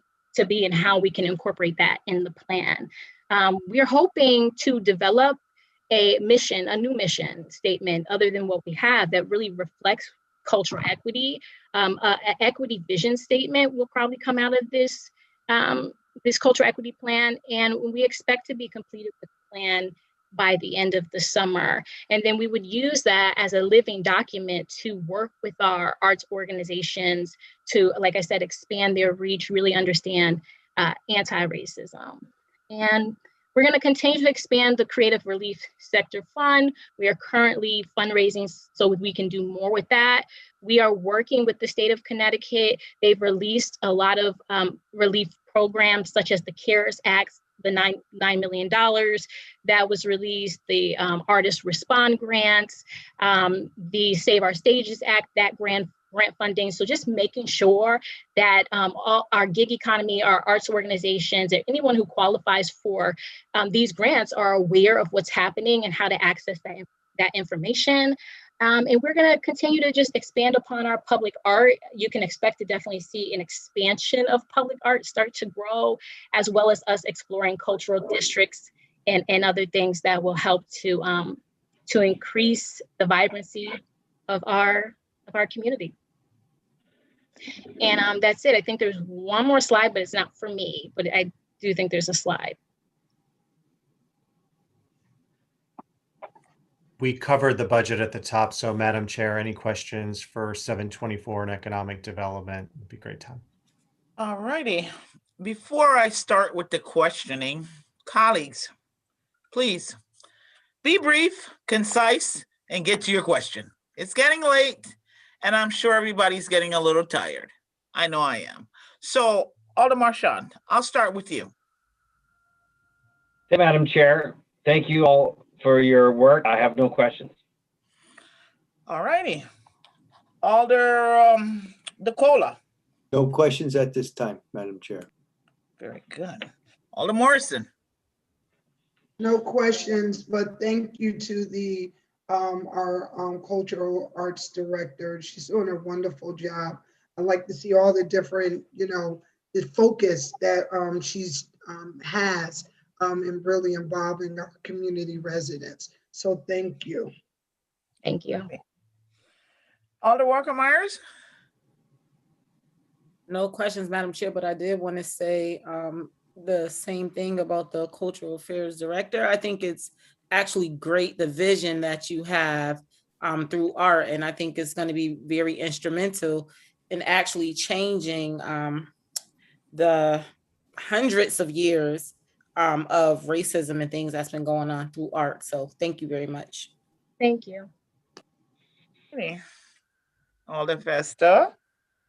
I do have some questions for economic development. I mean, there was a lot of information thrown at us. I want to thank Kathy Graves as well as Ms. Jefferson for their work. You know, art is therapeutic and art is important in everyday life, whether it's music, drawing, painting, whatever form it is, dance. It's an expression, therapeutic and important, and we can't get rid of it no matter what. Ms. Graves, your department does a great job. So I thank you for your presentation. Since we're limited with questions and it's getting late, I just want to add, there were a few, in the first presentation that Mr. Piscatelli presented, there were some parking meter information, building permit information. It looks like the numbers are different than what's in our budget book. Have those been updated? Was your presentation updated with building permits? Because I think in our book, it might be 11.5 or 12.5, and this says 13.6 million. Will we be meeting our goal for these permits and meters and tags, et cetera? Use the numbers in the book. There may be a Scrivener's error in our presentation, so I apologize for that. These are forecasts still, right? Like every time I think we're bouncing out of the pandemic, the numbers go up, the parking revenues don't materialize. So, you know, this is a forecast at the time, but, you know, we're continuing to update it, if you will. Okay, and I'm sure we will get updated as we move forward with this process. You know, I was asking questions the other night regarding some of the tax deferral programs. There's a lot of construction going on in the city. I know that we met just about a year and a half ago to renew the deferral program. And I saw through the presentation that there's a lot of construction that's happening now that was with the prior program. What is happening with the newer deferral program? Do we have any developers coming in? I know that there was supposed to be money set aside also for affordable housing. How are we looking with all of that? Alder, a couple of things. Yes, there are new projects that have come in since the new program went into effect January 1 of last year. There aren't as many. We can get you the names of those. But yes, the newest projects are applying under the new rules. So like I said, I'd be happy to get you the addresses and the status of those from Clay Williams. So I'd be happy to do that. That was the first part of your question. The second part of your question had to do with the affordable housing funding, and I'll have to get back to you on that specifically, but I believe the issue is that we did not have a place to direct the money until the commission was formed and the accounts were formed. So the newest projects have been electing the other option. But like I said, rather than go too far out on a limb, let me get you the details in writing, if I may. Yeah, please do, because I didn't realize there was another option. I thought it was part. There were two choices about what you could do. But anyway, let me get you the answers. If you could clarify that. I mean, I'm just looking at, we're in dire straits. You'd like to make that request to the chair? Yes, please. It's getting late, so I missed that part. Madam Chair, if I could, if through you, we could get that information from Mr. Fontana. Yes. Thank you, Madam Chair. I'm just looking that, we have all these deferral programs, but wouldn't it be nice to get money sooner with all this development going on? And, another question, and I'll just leave it at this. If we didn't defer all this property, what would our grand list be?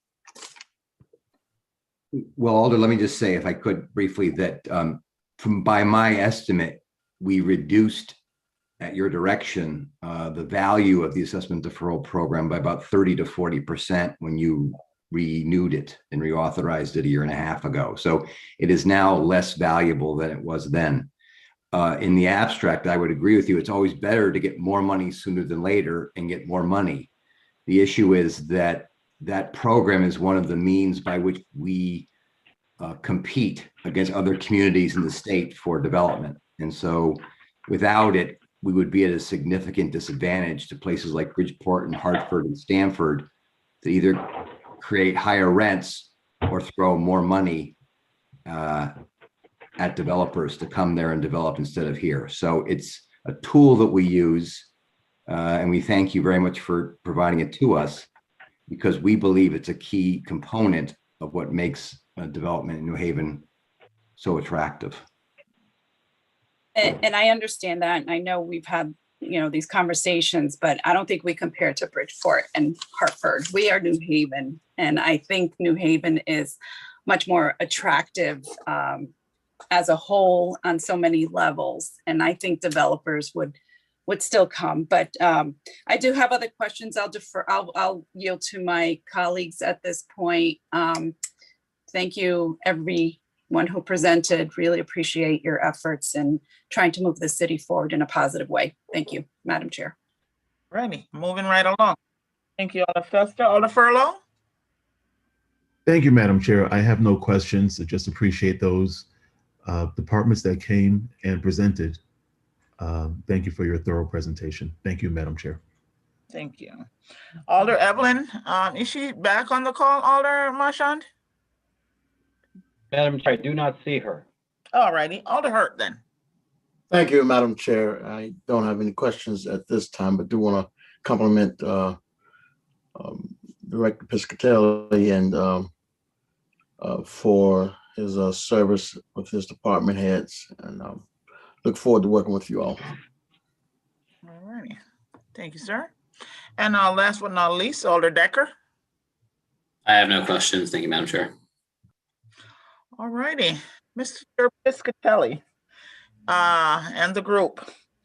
Thank you. This is your vice chair. We've had a very substantive and really good conversation, but we're running late. It's 10:47, and we have 5 departments yet on the agenda, and so I'm wondering. We have PowerPoint presentations with lots of text. I think it'd be better if folks did not read the weekend presentations.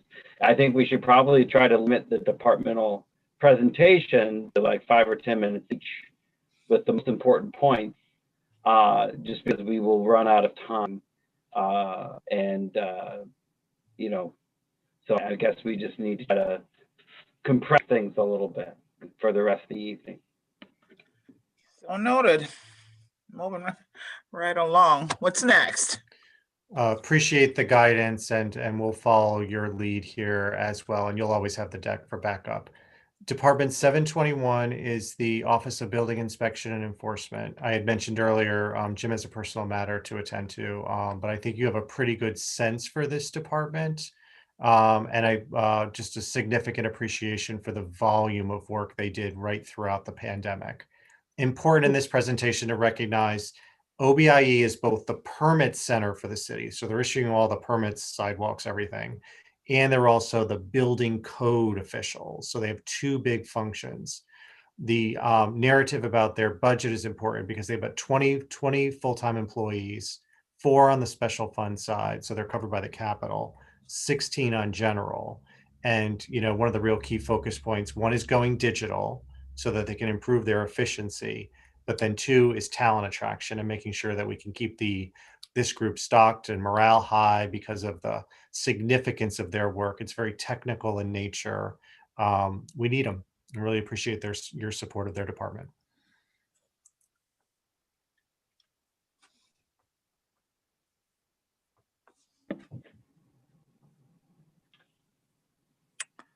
Is that it? That's it. Oh, wow. All right. Taking your lead. Thank you, Mr. Piscatelli. Madam Chair, may I get off the questions? Yes, please. My question is, Mr. Piscatelli, could you just say a little bit more about the zoning enforcement officer, what that person would do, what kinds of issues that person investigates, et cetera? Thank you. So just briefly, it's really important. We feel very strongly if we could figure out a way to get this position through with the HR process and then established in the budget every day. So you think of zoning in 2 parts. planning side, review of plans, compliance, sending maybe someone to the BZA if they go to the BZA, administering the process of the zoning code. That happens in city plan. Enforcement is on the building department side. So this is Jim Tercio. I mean, he's got 100 hats. One of them is he's the zoning enforcement officer. So you can feel how that becomes not always front and center as responsibility because he's got all these other things to enforce, and it builds frustration. This would be the person that gets up every day on code compliance around zoning to make sure we're responsive to issues before they get out of hand, and then we can't get the due process going. And it gets very hard to fix a zoning enforcement matter if it gets too far down the road. You really got to get on it early. And that's what that position would do. And it's on the special fund side, not the GF side. Okay. Alder Marchand. That's all I have. Thank you, Madam Chair. All righty. Next on the list, Alder DeCola. No questions at this time. Alder Morrison. No questions at this time, Madam Chair. Alder Walker Myers.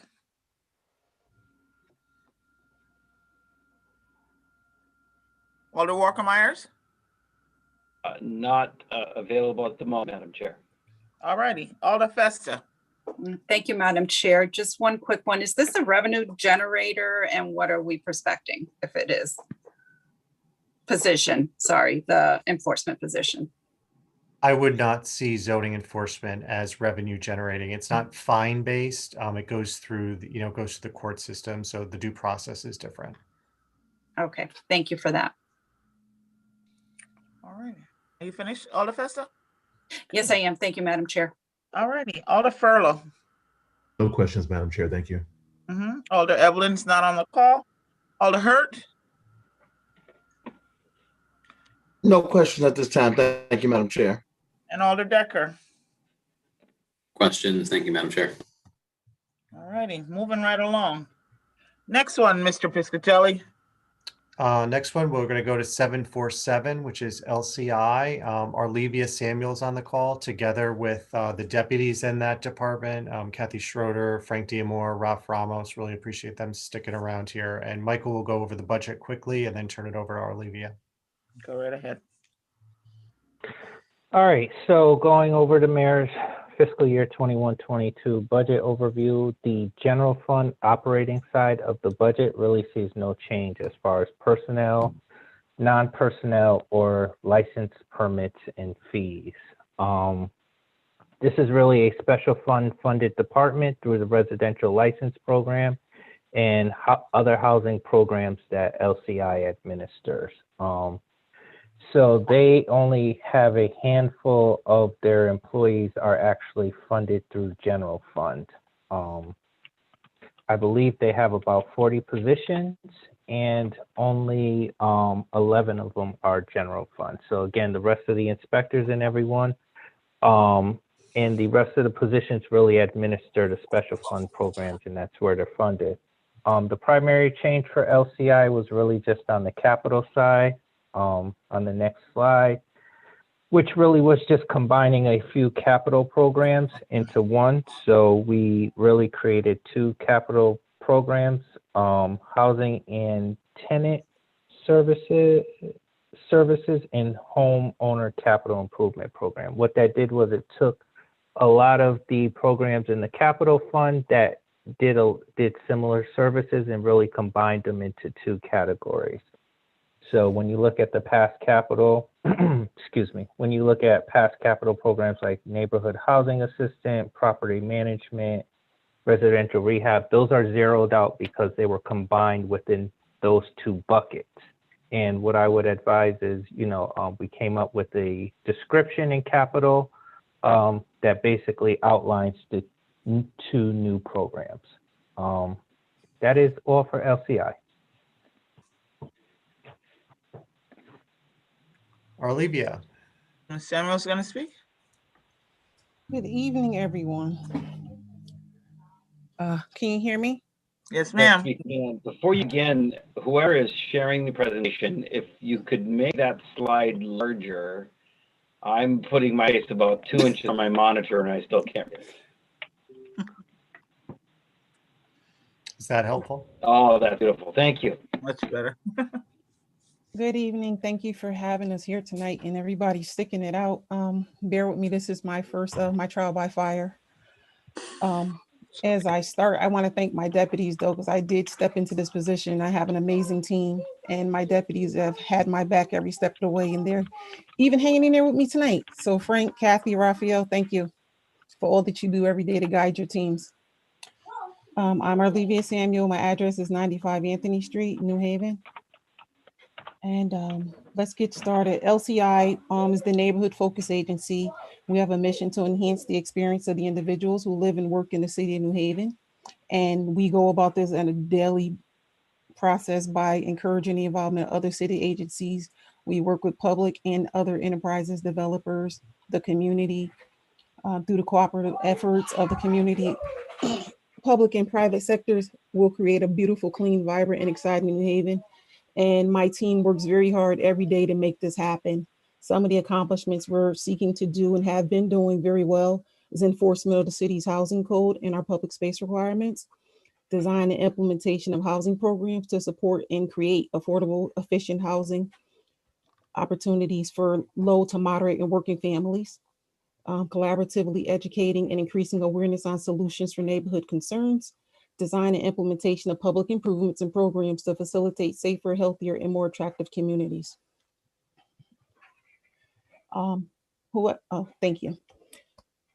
For the last 2 years, basically for last year throughout this crazy pandemic year, my team worked really hard and we got a lot done despite the pandemic. We were able to be a part of 105 affordable units being developed. We in LCI created 11 homeownership units, which were units that not only created homeowners, but they also provided affordable rental units as well. We had 29 down payment loans made, 17 energy improvement loans, 2 elderly disabled emergency repair loans, and the new Castle program, which was developed to assist people facing eviction due to COVID. We've thus far processed 20 of those applications. We had 19 leasehold improvement projects for small businesses throughout the city on the commercial corridors to the effect of $141,538. And our amazing inspection team actually completed 7,175 inspections despite COVID and the fact that we had to stop some of our inspections in person for a while, switch over to doing virtual inspections through the computers and 2 cell phones. And then once we got all the proper PPEs and we were given the clearance, we did resume full in-person inspections as well. Those inspections are broken down by 1,732 housing code, 4,379 via Section 8 for the Housing Authority of New Haven. Residential licensing inspections, there was 1,042 of those completed and 22 rooming house inspections. And we accomplished 1,999 residential license registrations throughout the year as well. And we also disposed of 12 properties for some revenue of $3,081,352. But the biggest thing here I do want to point out is the amazing job that we got so many inspections and things completed despite COVID and the fact that these are positions where these inspectors are going out into the units on a daily basis. So kudos to my team. Could you make this one a little bigger, please? All right. I had a hard time seeing this one. Can't make it bigger? Best I could do. All right. This is a continuation, and this is pretty much primarily to our property services division. We actually received 2,200 referrals for blight. We attended to 2,000 of those referrals. We put out 130 notices for blight. There were 25 citations posted, and we had 5 foreclosures. Our neighborhood specialists attended 205 community management team meetings. We monitored 424 vacant homes throughout the city. We removed 250 tons of garbage. We maintained 173 properties. We placed 35 liens on properties. and our excuse me, our emergency temporary relocation of 65 individuals who were misplaced either due to fire, illegal living in an illegal unit dwelling, or a code condemnation. Our permanent relocations were 30, and we acquired 3 properties during this time. Our next slide will go to our forecast of what we expect for the next fiscal year. We are anticipating 1,298 affordable units throughout the city that we are either directly involved with or partner with. The creation of 29 homeowner units, and these are all low to moderate income working family affordable homeownership units. Approximately 30 down payment loan applications to be processed and fulfilled. Can't see that. 22 energy improvement loans, 5 elderly disabled emergency repair loans. And these numbers aren't exact, but these are what we're prospecting based upon our past history.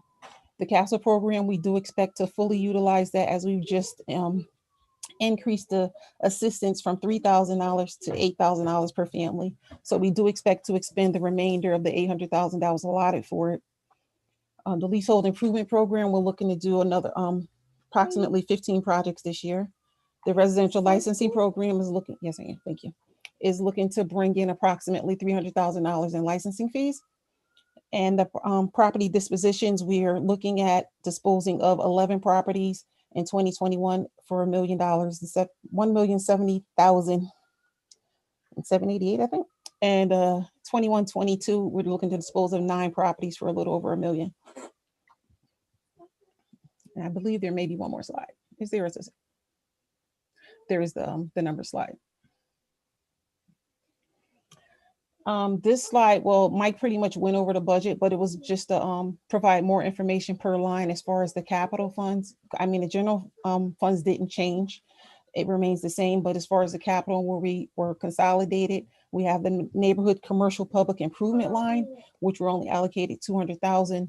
And that's for permanent improvements to facilities, sidewalks, trees, beautification programs throughout the neighborhoods, installation of lights, planters, and trees, the rehabilitation of 306 Dixwell Avenue, and providing payment for the leasehold improvement program. The housing development line was allocated $1 million, and that includes Thompson and Winchester, the single family, not single family, but the low income home ownership units. Just the proposed phase on Star Street, which is a continuation of the home ownership units, the rehabilitation of 596 to 598 George Street. And then for acquisition, $300,000, which would include the purchase of 589 Winchester Avenue, down payment assistant backup for if we run out of on that line. That's where we would provide funds if we exceed what's allotted. Also covers appraisals, land surveys, environmental testing. The housing and tenant services was allocated $1.1 million, and that would cover relocations, emergency repairs, and the 5 non-special funded salaries.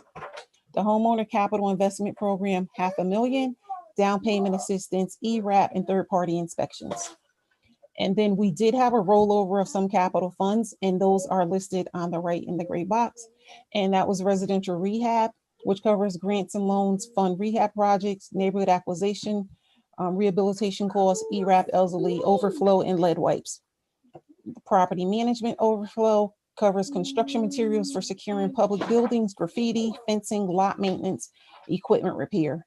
Our public improvements carryover, $509,730 for permanent improvements to facilities, infrastructures, trees, and the 506 Winchester Park. And then again, the general funds allocation is literally 11 positions, and there's 58,000 that doesn't cover salaries, and that covers overtime, allowances for professional learning and travel, and then the rentals and utilities and services for rentals and properties that we only have to pay those bills for. And I hope I went quick enough. Nice. And I think that's the end of my presentation. And I'm open to all questions. All righty. Okay. Starting with Alder Marchand. Right now. Thank you, Director Samuel, for your presentation. It was very thorough. Helped me to remember all the different programmatic pieces of work that your department's working. And the last page with those capital budget figures, very helpful.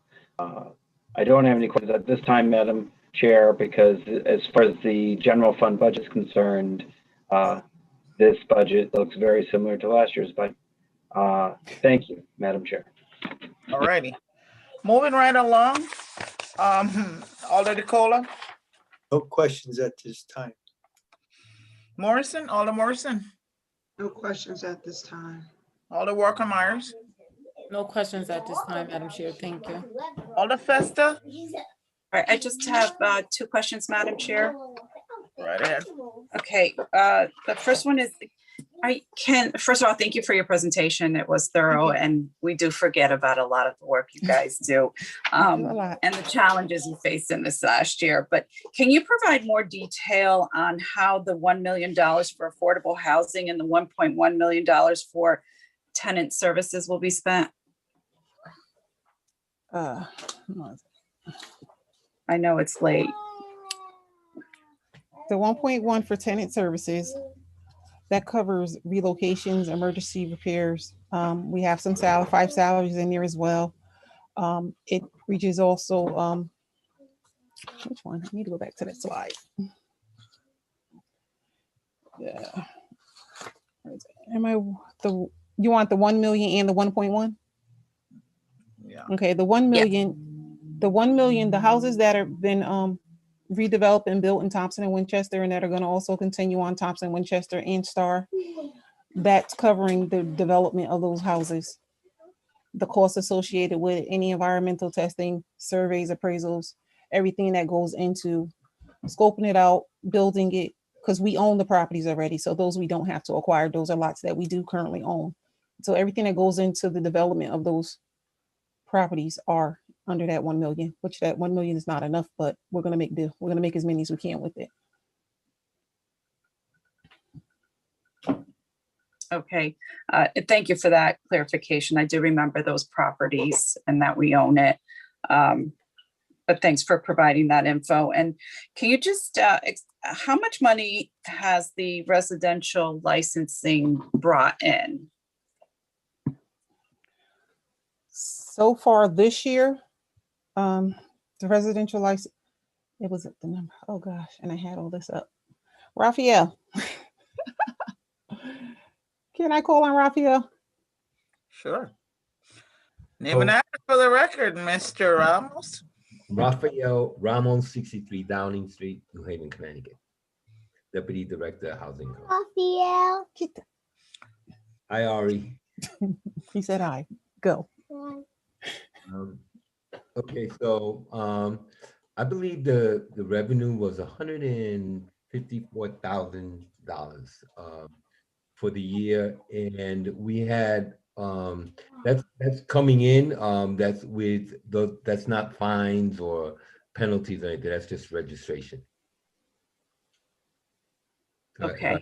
154,000, and we had a pretty slow year. Of course, people were not sending in their applications that they normally would.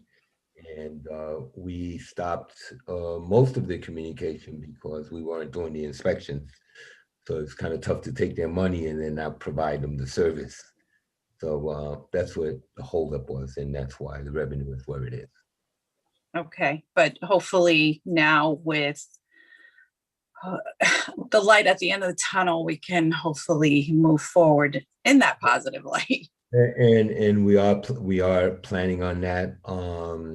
It was tough to try to get inspections done during the COVID, and the housing code we had to do. Those are local ordinance, but also state statutes. So if we got a complaint, whether it was from legal aid or referral from the fire department, but the residential license was different because first of all, folks didn't want us in.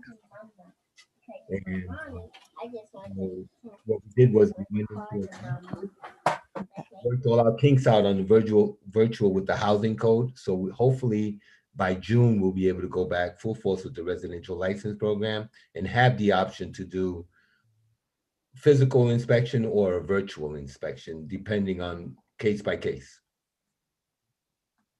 Okay, I appreciate that.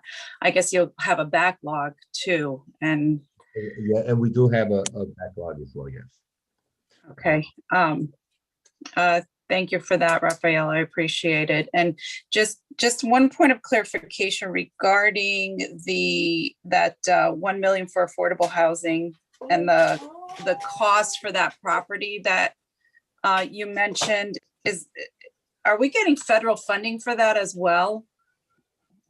We leverage the federal funds with our funds when it comes to the properties. Now, you referring to the cost of 559 Winchester?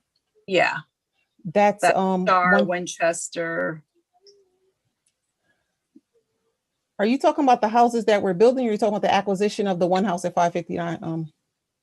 Well, the $1 million for the affordable housing and the 1.1. So the 1 million are we also getting federal funding, or is that million? That is being leveraged with federal funding, CDBG funding, yes. Okay, I just wanted to make sure I understood that. Okay, so the 1 million is both. Correct. No, okay. The one. Are you asking the 1 million a combination of this and the federal funding? No, it's in addition to. Okay, and what is the federal funding that we're getting? We haven't done that yet. Okay, we haven't done the CDBG funding yet. Okay, thank you. I appreciate the clarification. Thank you, Madam Chair. You're welcome. All righty, thank you. Moving right along to Alder Furlow. Questions for LCI? Thank you, Madam Chair. I just have one very quick question in regards to the LCI specialists. I know you have the inspectors that do a lot of the housing code. The LCI specialists to date are not able to give any fines or tickets. Has your department considered some kind of way of deputizing them to make their job a bit more profitable in the neighborhoods? We actually had an email about setting up a meeting to discuss that today. Perfect. So it's actually something we are going to have a discussion about. All I need to know. Yes. Thank you, Director. Good You're presentation. welcome. Thank you. Very good. All right, Alder Hurt. Any questions for LCI? Madam Chair, no questions at this time. Thank you. All righty. And Alder Decker? No questions. Thank you, Madam Chair. All righty. Ms. Samuels, Mr. Ramos? Yes, I'm sorry, Madam Chair. I'm sorry, Alder Fester, just a correction that revenue was exactly 127,000. And I had lumped another 19,000 from 2019 in there, but it's 127,000 the revenue for 2020 on the residential license program. Just wanted to make that correction. Thank you. Welcome. Thank you, Mr. Ramos. All righty. Thank you, folks, for your patience and hard work. Mr. Piscatelli, do we have any other? Where else do we go? Madam Chair. I'm sorry? TMP. Okay, transportation, traffic, and parking. Good evening, Madam Chair. Good evening, Madam Chair. Doug Houslade, 115 South Water Street. I didn't know if our Budget Director, Michael Gormany, would be introducing the department first. Sure, Michael Gormany, 45 Jefferson Road, Branford, Connecticut. I will, as it is getting later, I will run through the TTMP presentation from a budget perspective.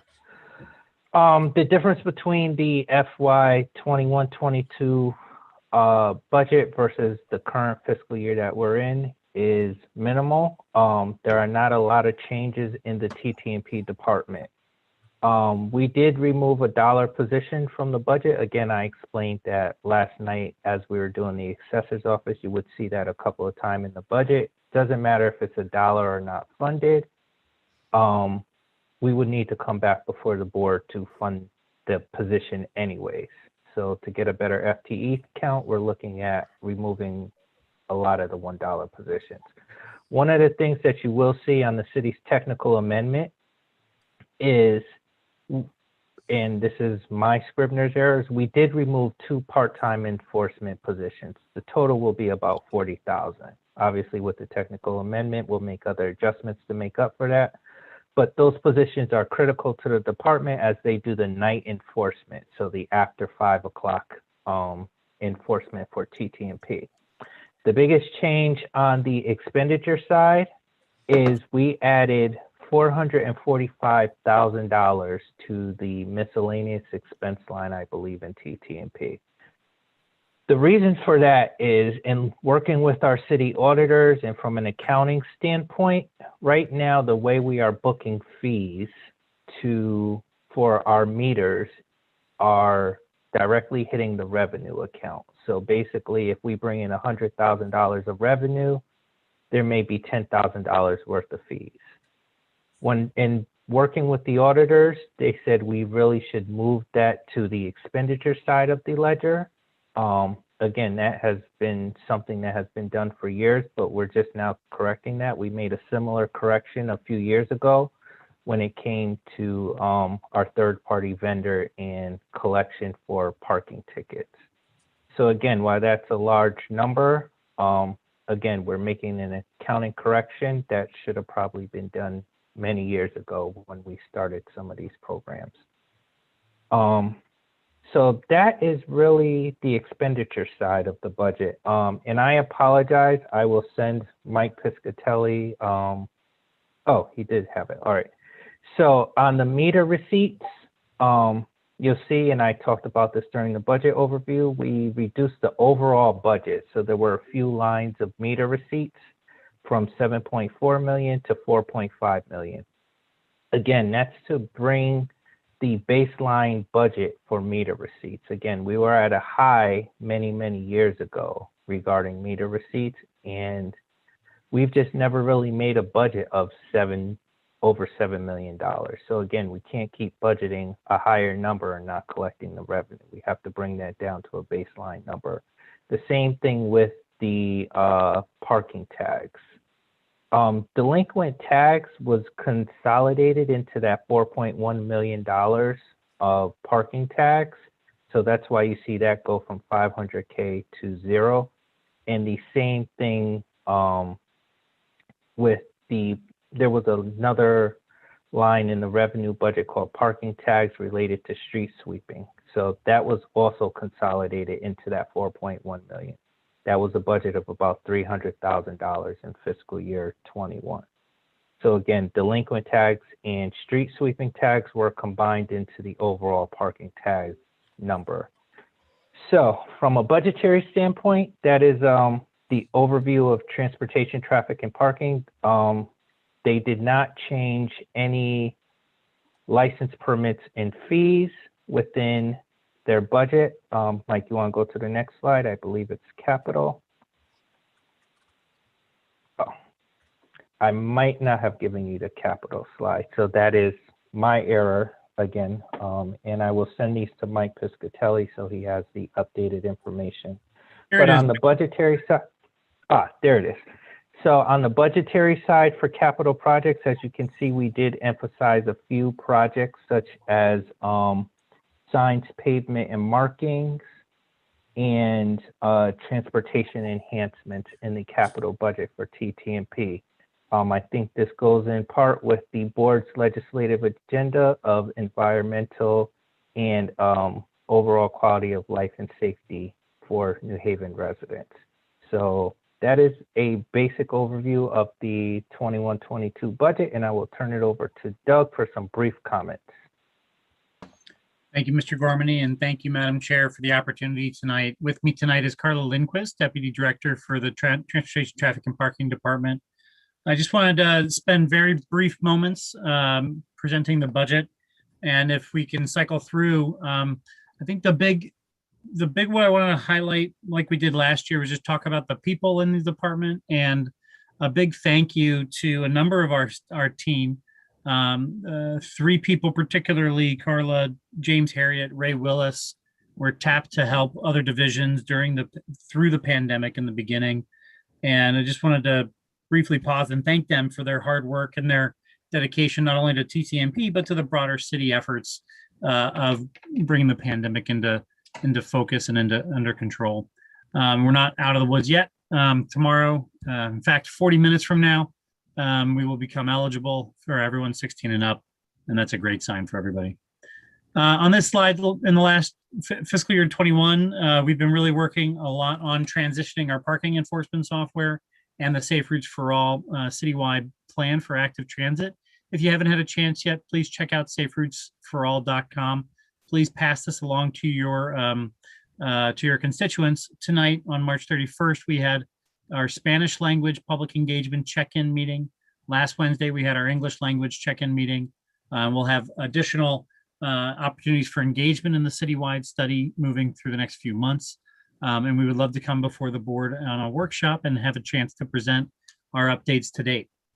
Other major projects happening, the downtown pedestrian project is the last one on the list. You know, it's adding pedestrian signals. There was a pedestrian crash, I think yesterday at the intersection of High and Chapel Streets, and the pedestrian project for downtown is going to be adding in pedestrian signals in 9 intersections across the downtown. If we keep moving through it, you know, just really want to touch base on how impressed I've been with the team in pivoting through pandemic and managing through crises, and really TTMP as a support role. So we're a support team. Really appreciative also of our partners, the Downtown Special Service District, Chapel West Special Service District. And moving through, we're also playing support for DPW and Parks departments for road closures and in partnership with economic development on College Street and Orange Street. The big change for the department over the last year and a half has really been the implementation of a new street sweeping policy that has really improved the communication and the consistency throughout the city. We have some new street sweeping signage that's being planned through with partnership to the CAO's office, a more global system change that will help improve the communications throughout our neighborhoods. And, you know, as we keep hearing tweaks to this, please don't hesitate to let us know how we can keep improving the customer service. Even if it's a parking ticket, we want that customer experience to be improved and to be as painless as possible for everybody. And thank you so much for for your patience in working with the rollout of this new program. And last year in 2020, it went great, and we're looking forward to street sweeping season starting in 40 minutes, 38 minutes. Next, Mike.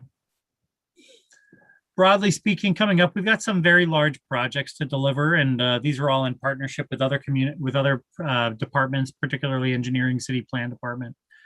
Thinking through our downtown crossing program, as well as continuing to finish out some other signal projects like the last one, the LOTSIP signal modernization program.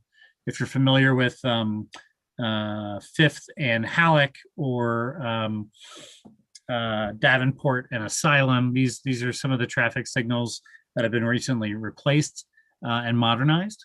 And then additionally, just wanted to point out that we'll be looking for federal funding and working with state partners to try and find, bigger pots of money for other programming like the Move New Haven project or citywide leading pedestrian interval traffic signals.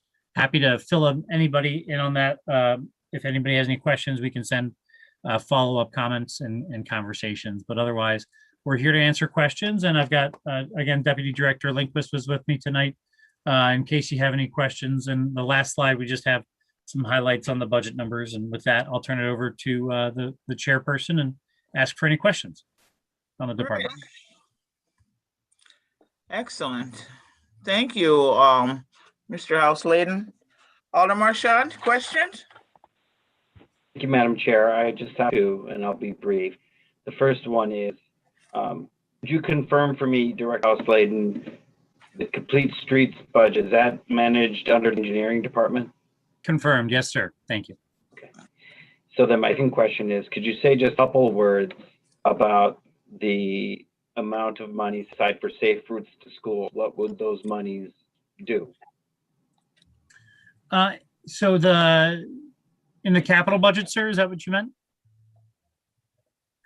Thank you.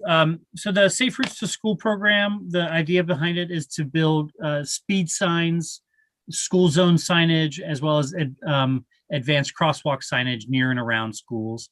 We have a number of our schools have been studied for improvements, and we need to start deploying those studies into the built environment. Thank you. Thank you, Madam Chair. All righty, moving right along. Alder DeCola. No questions at this time. Alder Morrison, No questions, Madam Chair. Alder Walker Myers, No questions at this time, Madam Chair. Thank you. Alder Festa, Just one, and this was actually in Mike Piscatelli's presentation about the 30 permits for the outdoor restaurants that is going to be increased to 40. It was obviously successful. Is this something that we're going to continue doing? And, you know, how much revenue did it actually generate? That it looks like it's very successful. Thank you so much. And Michael, I'll ask if you want to chime in as well. I think the goals of the outdoor permits is really to expand dining options for customers. And we've found that by providing the outdoor seating and the options in the right of way, we've been able to generate additional revenues in other parking areas to actually bring people into the downtown. So it's been a very successful program, to your point.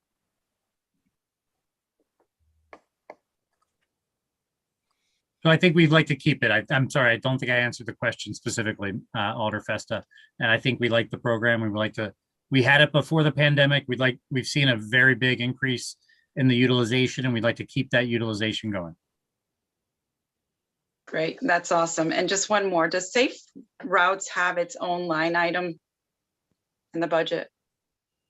It has been consolidated into the transportation alternative or the transportation enhancements line. But it had been previously allocated into a separate category, but it's been rolled in, as Mr. Gormany mentioned, into the Transportation Enhancements Capital Program. Okay, thank you for clarifying that. Thank you, No Madam problem. Chair. And thank you, Mr. House-Layden. alrighty, thank you, ma'am. Alder Furlow,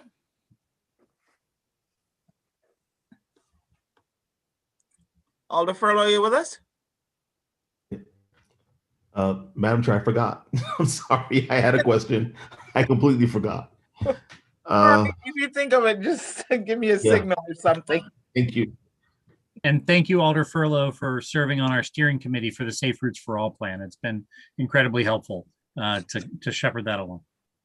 My pleasure, Director House-Layden. And thank you for all the work that you're doing. I should have said that in my comment.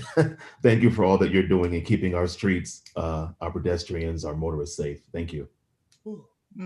Pardon me. Alder Hurt, are you finished, Alder Furlow? Yes, Madam Chair. Thank you.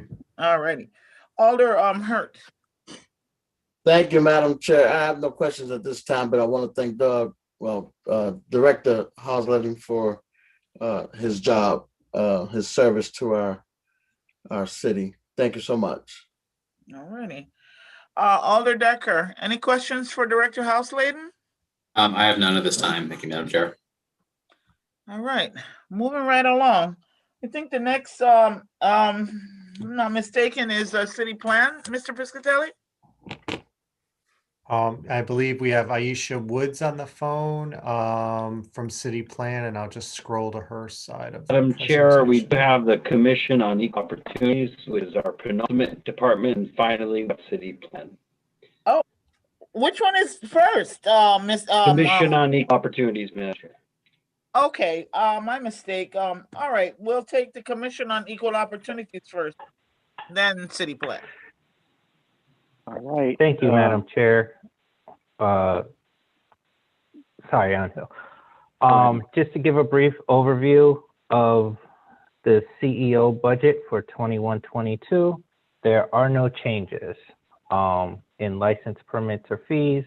Personnel, there was a small reduction in temporary and part-time help in both budgets because that is not enough funding to allocate that was primarily internships and everything else within CEO. So other than that, there were really no other changes to the CEO budget. So I'll turn it over to Angel for any brief department highlights he wants to give. Thank you, Mr. Gormany. Everyone can hear me, right? Yes, sir. Go right ahead. Okay. So, buenas noches a usted, Señora Presidenta Hamilton, and to your honorable colleagues on the Finance Committee. My name is Angel Fernandez Rivero. I run the Commission on Equal Opportunities. I live at and own 475 Orange Street in New Haven. So, go to my title slide, Mike. Okay, so as you can see, this page reminds all of us about the essentials of CEO's mission and its authority, which, given the year plus of extraordinary challenges that we've all gone through, is, I think, more relevant than ever in every way. Let's talk about equity in every way. Next slide, please. But as you know, our operational focus is on contract compliance. It's a straightforward pipeline kind of a process, but it's one that supports the high ideals of fairness and equity, and in particular, with a focus on jobs, which is one of your priorities this year. And I won't read the presentation. You see the numbers. I'll just simply say, though, that actually it says fiscal year 2020, but it really is covering 2021 from June 30th through February 2021. We'll see 2020's figures on the last slide. I will say that these figures, though, do track with what we've seen in the last few years regarding the share of hours worked, which is roughly 50% for minorities and women at about 4% right now, which is below the goal. But I can talk about that some other time unless one of you chooses to ask the question. Next slide, please, Mike. So I apologize. This is actually an earlier version of my chart, but if we can kind of read it, I would like to, if I point to the first one that says status, what I was trying to say is in 2017, January 2017, I went straight to a fully 100% digital workflow. So I'm proud to point out that being an amateur geek does bring benefits, because that was just 3 months into my tenure. And, 3-4 years later, when the pandemic arrived and department heads were asked to write a transition plan, I think mine was about 2 lines, because basically it said, my colleagues and I can start working at home right away and not lose a step. And that's actually true. We were 100% productive from day one. And I'm pleased to tell you that the extra cost for automating is a whopping $540 a year. So that's one of the, we were able to survive COVID, and very much I should state that we should be grateful that our governor decided that construction is an essential industry, which made sure that a lot of the projects that we wanted to happen did happen and continue to progress on time. Opportunities, this is important to me personally. I really have high hopes for what the Alder Working Group on 12.25 and 12.5 are going to do. And that's because I believe that anything that we do to help bring more equity in any way, shape, or form has to be a good thing. What's great is we have that building boom. That's also a great opportunity for us. It means that we can hire local, we can hire neighbors, and we can address one of the big concerns of 12.25 and 12.5, which is hiring more members of the Black community. The training to jobs to career pipeline that has already been discussed a lot. While CEO will not be involved directly in that as it was in the past, for a lot of different reasons, we're fully supportive. I want to say right now that the more we can give to Backup New Haven Works to become that Uber coordinator, the better off we'll be. Challenge we have, an obvious one, we're just a staff of 3. Somehow, one day we're going to match staff to work volume. I don't want to hide behind that. I'm not trying to say change my budget, just simply it's something that we have to face. There are a lot more things we have to do in terms of the ordinance. At a minimum, we've got to at least update its hiring goals, which will probably end up being around that 50% mark. Next slide, please. And this says budget highlights, but we already talked about that. So on the other side, because we have one budget for both Forward Together and Crisis, I've got the room for the performance indicators, and there you do see the actual numbers for 2019 to fiscal year 2020. And I'll stop there if anyone has questions. All righty. Thank you, sir. You're welcome. Alder Marchand, go ahead. Thank you, Madam Chair. The only question I have for Director Fernandez-Rivero is the field inspectors. They've been working remotely as well. Do they plan to transition back to in-person inspections at some point? What's the story with that? No. First of all, I only have one inspector. Okay. And I had already set everything up so that he could fill in his paper, what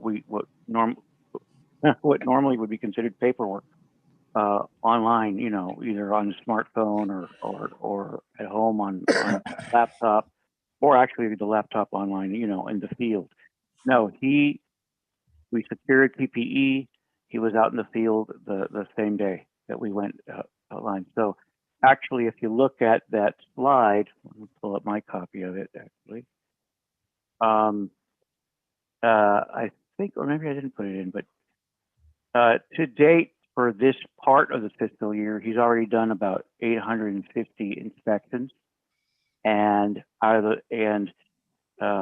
if you extrapolate, that's going to be about 1,200 for the full fiscal year.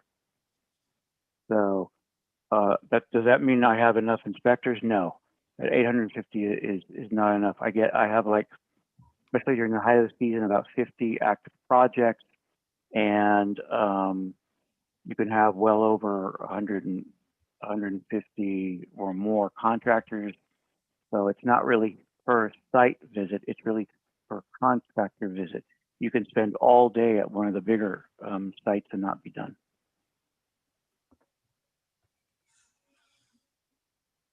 Thank you for that response, and I'm quite glad that we were able to fit that inspector with the PPE necessary to be safe and to continue to work in the field. Thank you, Madam Mayor.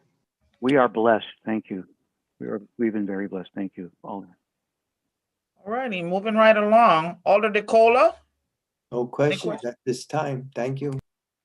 Alder Morrison? No questions, just a statement. I want to thank Angel for making sure over this last year and a half, we had the appropriate stats that showed us the status of the minority, Black, Hispanic, and women staff people on the Q House project, which really tipped over the scale to show that the way that the law was set up doesn't really yield us what we really want to be yielding. And so the statistics that he provided us really helped with us going forward with the task force. So thank you for that information, Angel. And I appreciate the work that you've done. So thank you. Thank you. I really appreciate your comments. Thank you. All righty, moving right along. Alder Walker Myers, any question? Madam Chair, Alder Walker has had to leave. All righty. Alder Fester? Yes, Madam Chair, just one.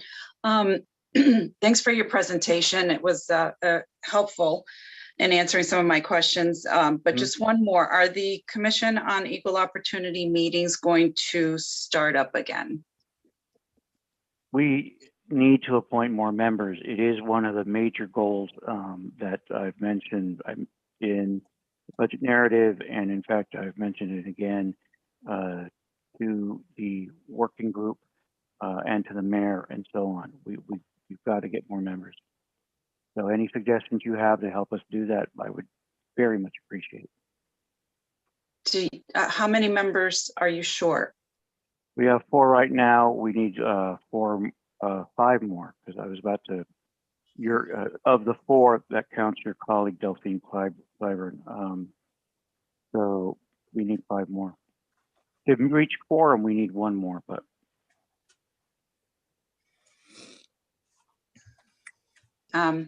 Thank you. Thank you, Madam Chair. Thank you. Yeah. Thank you for bringing it up. All righty. Thank you. Alder Furlow? Thank you, Madam Chair.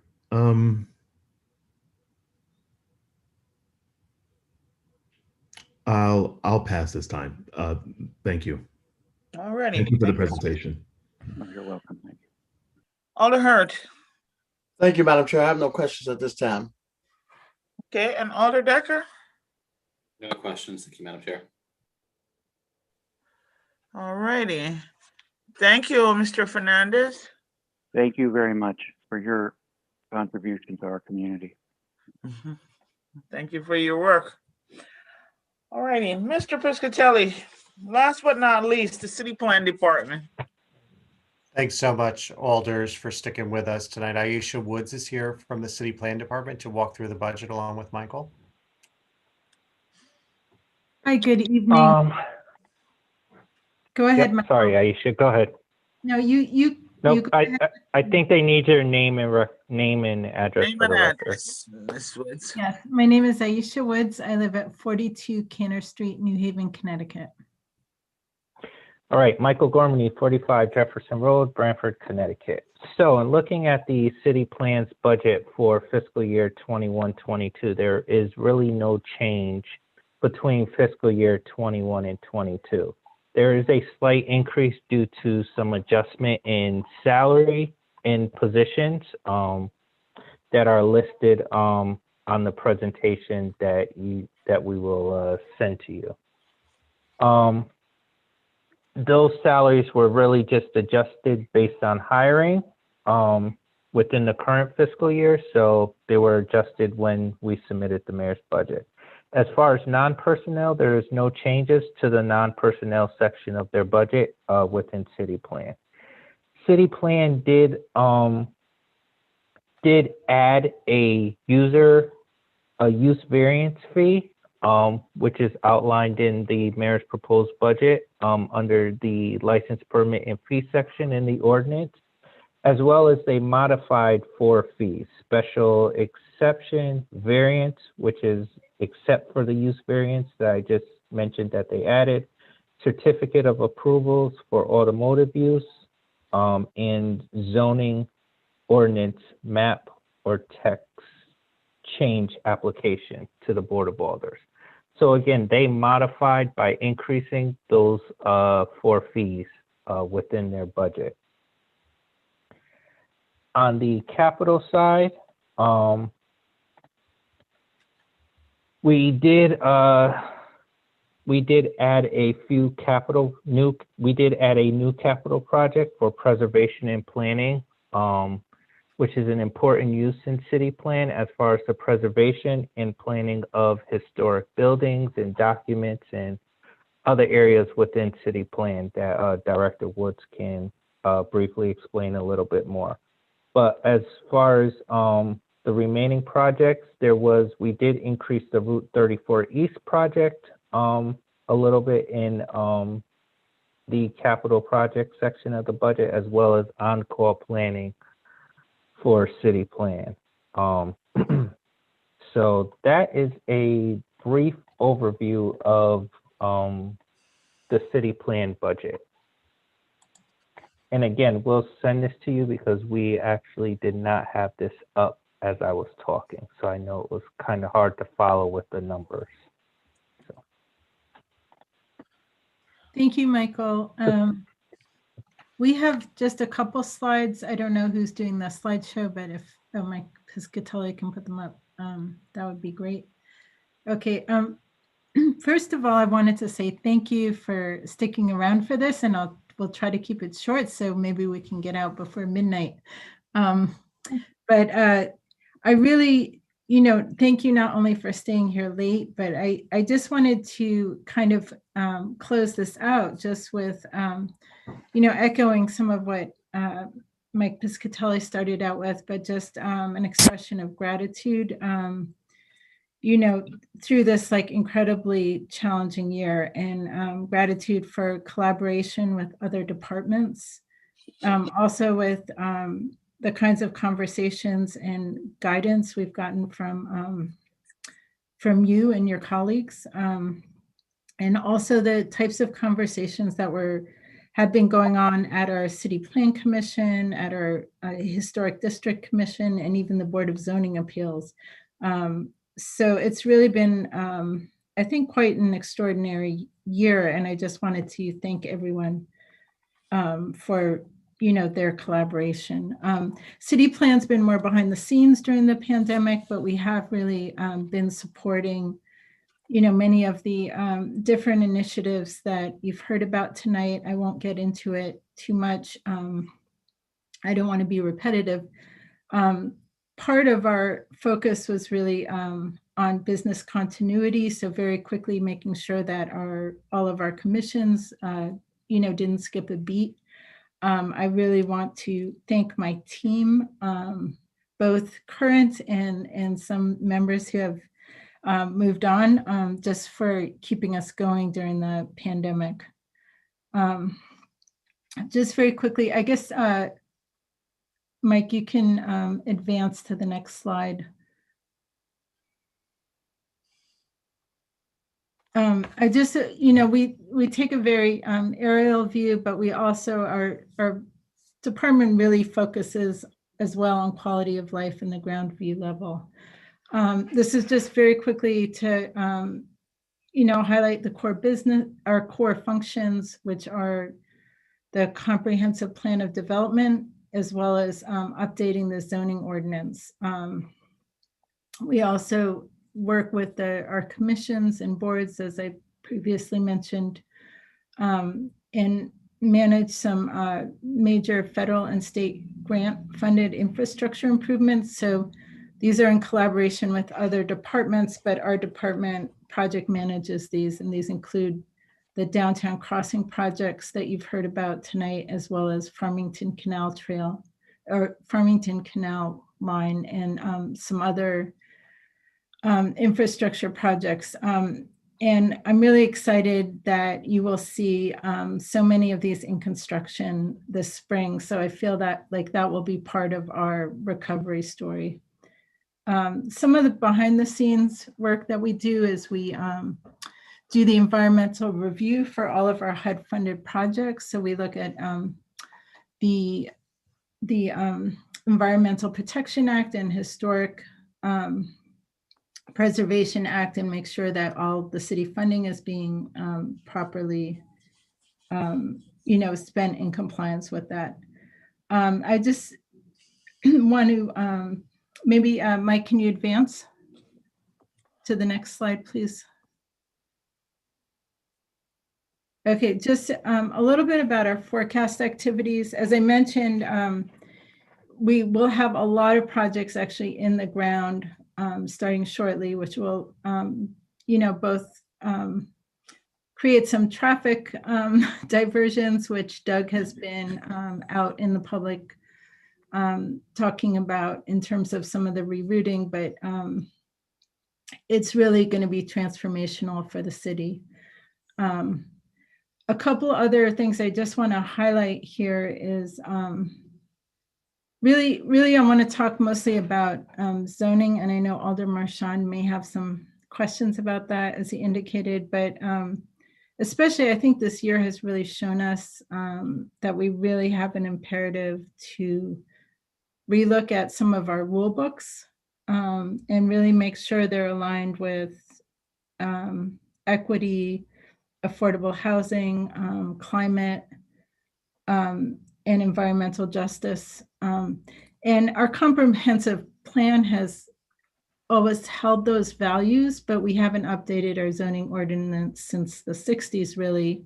We've sort of done a few different updates, but it's really time to kind of rethink the whole thing. So that is going to really be our major focus, I think, over the next couple of years, likely. And it really is in alignment with the legislative priorities that the Board of Alders put forward this year. So I'm very grateful, to have that as a aligned guidance set of principles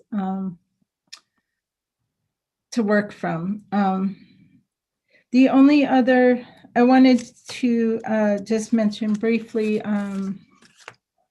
some of the other things that will come before you this year are some, excuse me, exciting programmatic possibilities with the Canal Dock Boathouse as we reopen. There's been tremendous interest Mike mentioned the small fund towards that to keep it operational, but we see some tremendous opportunities to really bring that back online.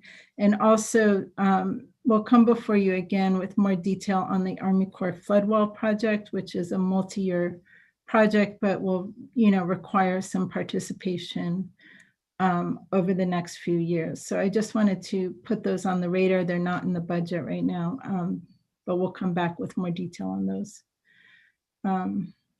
So again, thank you very much. I think we have a ton of work in front of us, but I'm grateful for all the collaboration with my colleagues, and also, I really think New Haven's going to swing back really strong. So happy to take any questions. All righty. Alderman Marchand, are you ready? I'm ready, Madam Chair. I'll be brief. I just wanted to start off by saying that I have a tremendous amount of respect for Director Woods and all of the staff at the City Plan Department. I've had the honor and privilege to work closely with them as a member of the commission now for 9+ years. And it's really a department that punches above its weight. And I'm glad to see that there are resources being proposed for more prospective plan activity, not just reacting to the volume of applications that come through the department. I guess my question would be, the $100,000 proposed in the capital budget for plan activity would basically be for consultant hours. Is that what you're talking about? Yeah, there's actually two different line items for consultant support in the capital budget. So one was really thinking about the zoning update. Another one is to establish a fund to help us with our historic preservation efforts. So those could be used in a couple ways. They can, they would go towards consultant support, but also potentially be leveraged for other grant opportunities. Okay. Thank you for that. And of course, in terms of the directions that the city plan staff would like to explore, that's a long discussion, which we're not going to have tonight, but it seems to be good fodder for conversations before the commission in a workshop setting, or even the legislation committee in a workshop setting sometime in the future. So that would be a setting to have more policy discussion around the goals that you're hoping to accomplish with these changes. The last question I'll ask is in regards to the staff changes. I want to make sure I understood. I think I heard Mr. Ormany say that those revisions are proposed for next year's budget in order to reflect the reality of what had to offer to hire people into certain positions. Is that correct? Or are those positions not filled? How are they different exactly from what we have now? We have a lot of vacancies. So could you just say a little more about the staffing situation? Sure. No, that's a great question, Alder Marchand. The short answer is we have one vacancy that needed to be adjusted for fiscal year 22. The second vacancy is, you have to remember, even though we have a budgeted line, we still have union contracts. So sometimes, depending on if it's a promotional position or whatever the case, the salary that the person is hired in based on the union contract language may end up being higher than the budget, and we always adjust those situations going forward in the budget year. So basically, one was when we hired a position, it was an internal hire, and the salary ended up being higher than what the budgeted position was. So that's now reflected in the mayor's proposed budget. And the other one was an adjustment in the deputy director position. I believe the deputy director one is the one that's currently vacant at the moment. Okay, yeah. Okay. All right, thank you. Thank you, Michael. Okay, well, good work, Director Woods. Thank you, Madam Chair. All righty. Thank you, Alderman Marchand. Moving right along, Alder DeCola. No questions at this time. Thank you. Alder Morrison. Yes, thank you, Madam Chair. Just real quickly, I just wanted to thank Ms. Woods for all the work that she's been putting in over the years in Dixwell. You know, as you said, a lot of your laws and things haven't changed since the 1960s, and Dixwell definitely has not changed since 1963. And so with the works that are going on across the street from the Q House, and then the work that you just recently did in collaboration with the arts and other different departments in getting the William Lanson statue in place, we're so grateful. Mr. Lanson represents so much for this community, and to have that statue there really does a lot for not only the adults, but the children. My one question is, I didn't really see it in the budget. It's probably under other contractual, but the monies to complete the area. I know that what's there now is nice, but there's a whole plan to kind of do that area really nice. And is that something that we're looking at addressing going forward in the next budget? We would very much love to do that, and we did put some additional funding. There is a line item in our budget for the landscape that you'll see under capital. And we're also looking for opportunities with some of the federal funding to see if we can go after some of that to complete that. We would very much like to complete that this year. We have the design is complete. It's a shovel-ready project. So yes, I'm totally with you on that. And thank you for your kind words. Thank you. Thank you again for all your work and the work of you and your team. Thank you. Thank you, Madam Chair. All righty. Alder Walker Myers is no longer with us. Am I correct? All righty. Moving along to Alder Festa. Yeah, thank you, Madam Chair. Just along the lines of capital funds, will the capital funds be enough to complete the canal line? So the canal line is really, it's funded by federal funding, and the capital funds are, so we're actually under contract for the last phase. There are some portions of the project that were value engineered out. So we're just trying to keep a bit of cushion in the budget to either maybe put back some of the things that we had to take out in order to bid it, in order to award the bid, or also as leverage for additional grant funding. Okay. So that doesn't represent the construction costs at all. It's mostly in the special funds budget. Okay. So do we have funds to complete the canal line? We do at this time. Okay, perfect. Thank you. And also, will the capital funds for zoning reform be enough to comprehensively update city zoning? We will probably need to leverage them and look for other funding opportunities, but at least it would be a good for a strong start. Part of it, there's tremendous community engagement that needs to be done for an effort like that. And so that's where, a lot of the resources have to go up front just in that community engagement effort. Okay, and I guess once that engagement occurs, we'll have a better idea of what else is needed funds-wise, I'm assuming. Yep. Okay. Thank you. Thank you to your department. Madam Chair, I'm all set. Thank you, ma'am. Alder Furlow, any questions for Director Woods?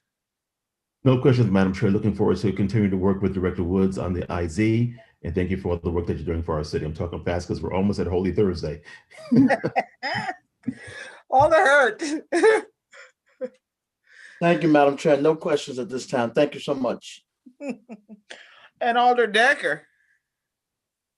Thank you, Madam Chair. No questions. I'm looking forward to being involved in the process of all of the work that is going to be expertly handled around zoning. Thank you. Whew. All righty then. Well, Madam Chair, point of order for 1 second. Yes, May ma'am. may I make a request for all the presentations we have heard thus far be sent to? Yes, Mr. Festa is frozen, but we will absolutely make sure that all the presentations, both tonight and in earlier workshops, will be shared in electronic format with members of the committee. And we'll do that for the presentations that come in the subsequent workshops as well. All righty. I thank everyone that was here this evening. And I want to make note so folks realize that, okay, it's 12:01. So technically it's April the 1st. Please note that on April the 12th, there's another workshop. Okay? So brace yourselves. That workshop starts April the 12th at 6 p.m. In that workshop, we will be hearing from Department 132, the CAO's office, Lighthouse Park Carousel, Public Safety Communications, Engineering, East Rock Tower Enterprise Funds, Walker Skating Rink, Police Services, Park and Public Works, Allen Memorial Golf Course, Public Library, and Fire Services. All righty? So let's all get some rest, and thank you everyone that participated this evening, colleagues as well as the Finance Committee members and the public. Thank you all for the support. At this time, I'll entertain a motion to adjourn.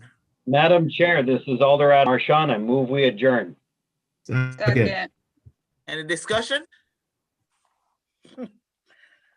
Alder Marchand, are you in favor of adjourning? Yes. Alder DeCola. Morrison. Yes. Walker Myers. Festa. Yes. Furlow. Yes. Rodriguez, Hurt, and Decker. Yes. Yes. All righty. With that being said, ladies and gentlemen, we are adjourned. Good night, everyone. Thank you. Good night. Great. Thank you all, alders. Thank you very much. Thank you very Everyone much, on everyone. the call at this point gets a medal. Good night.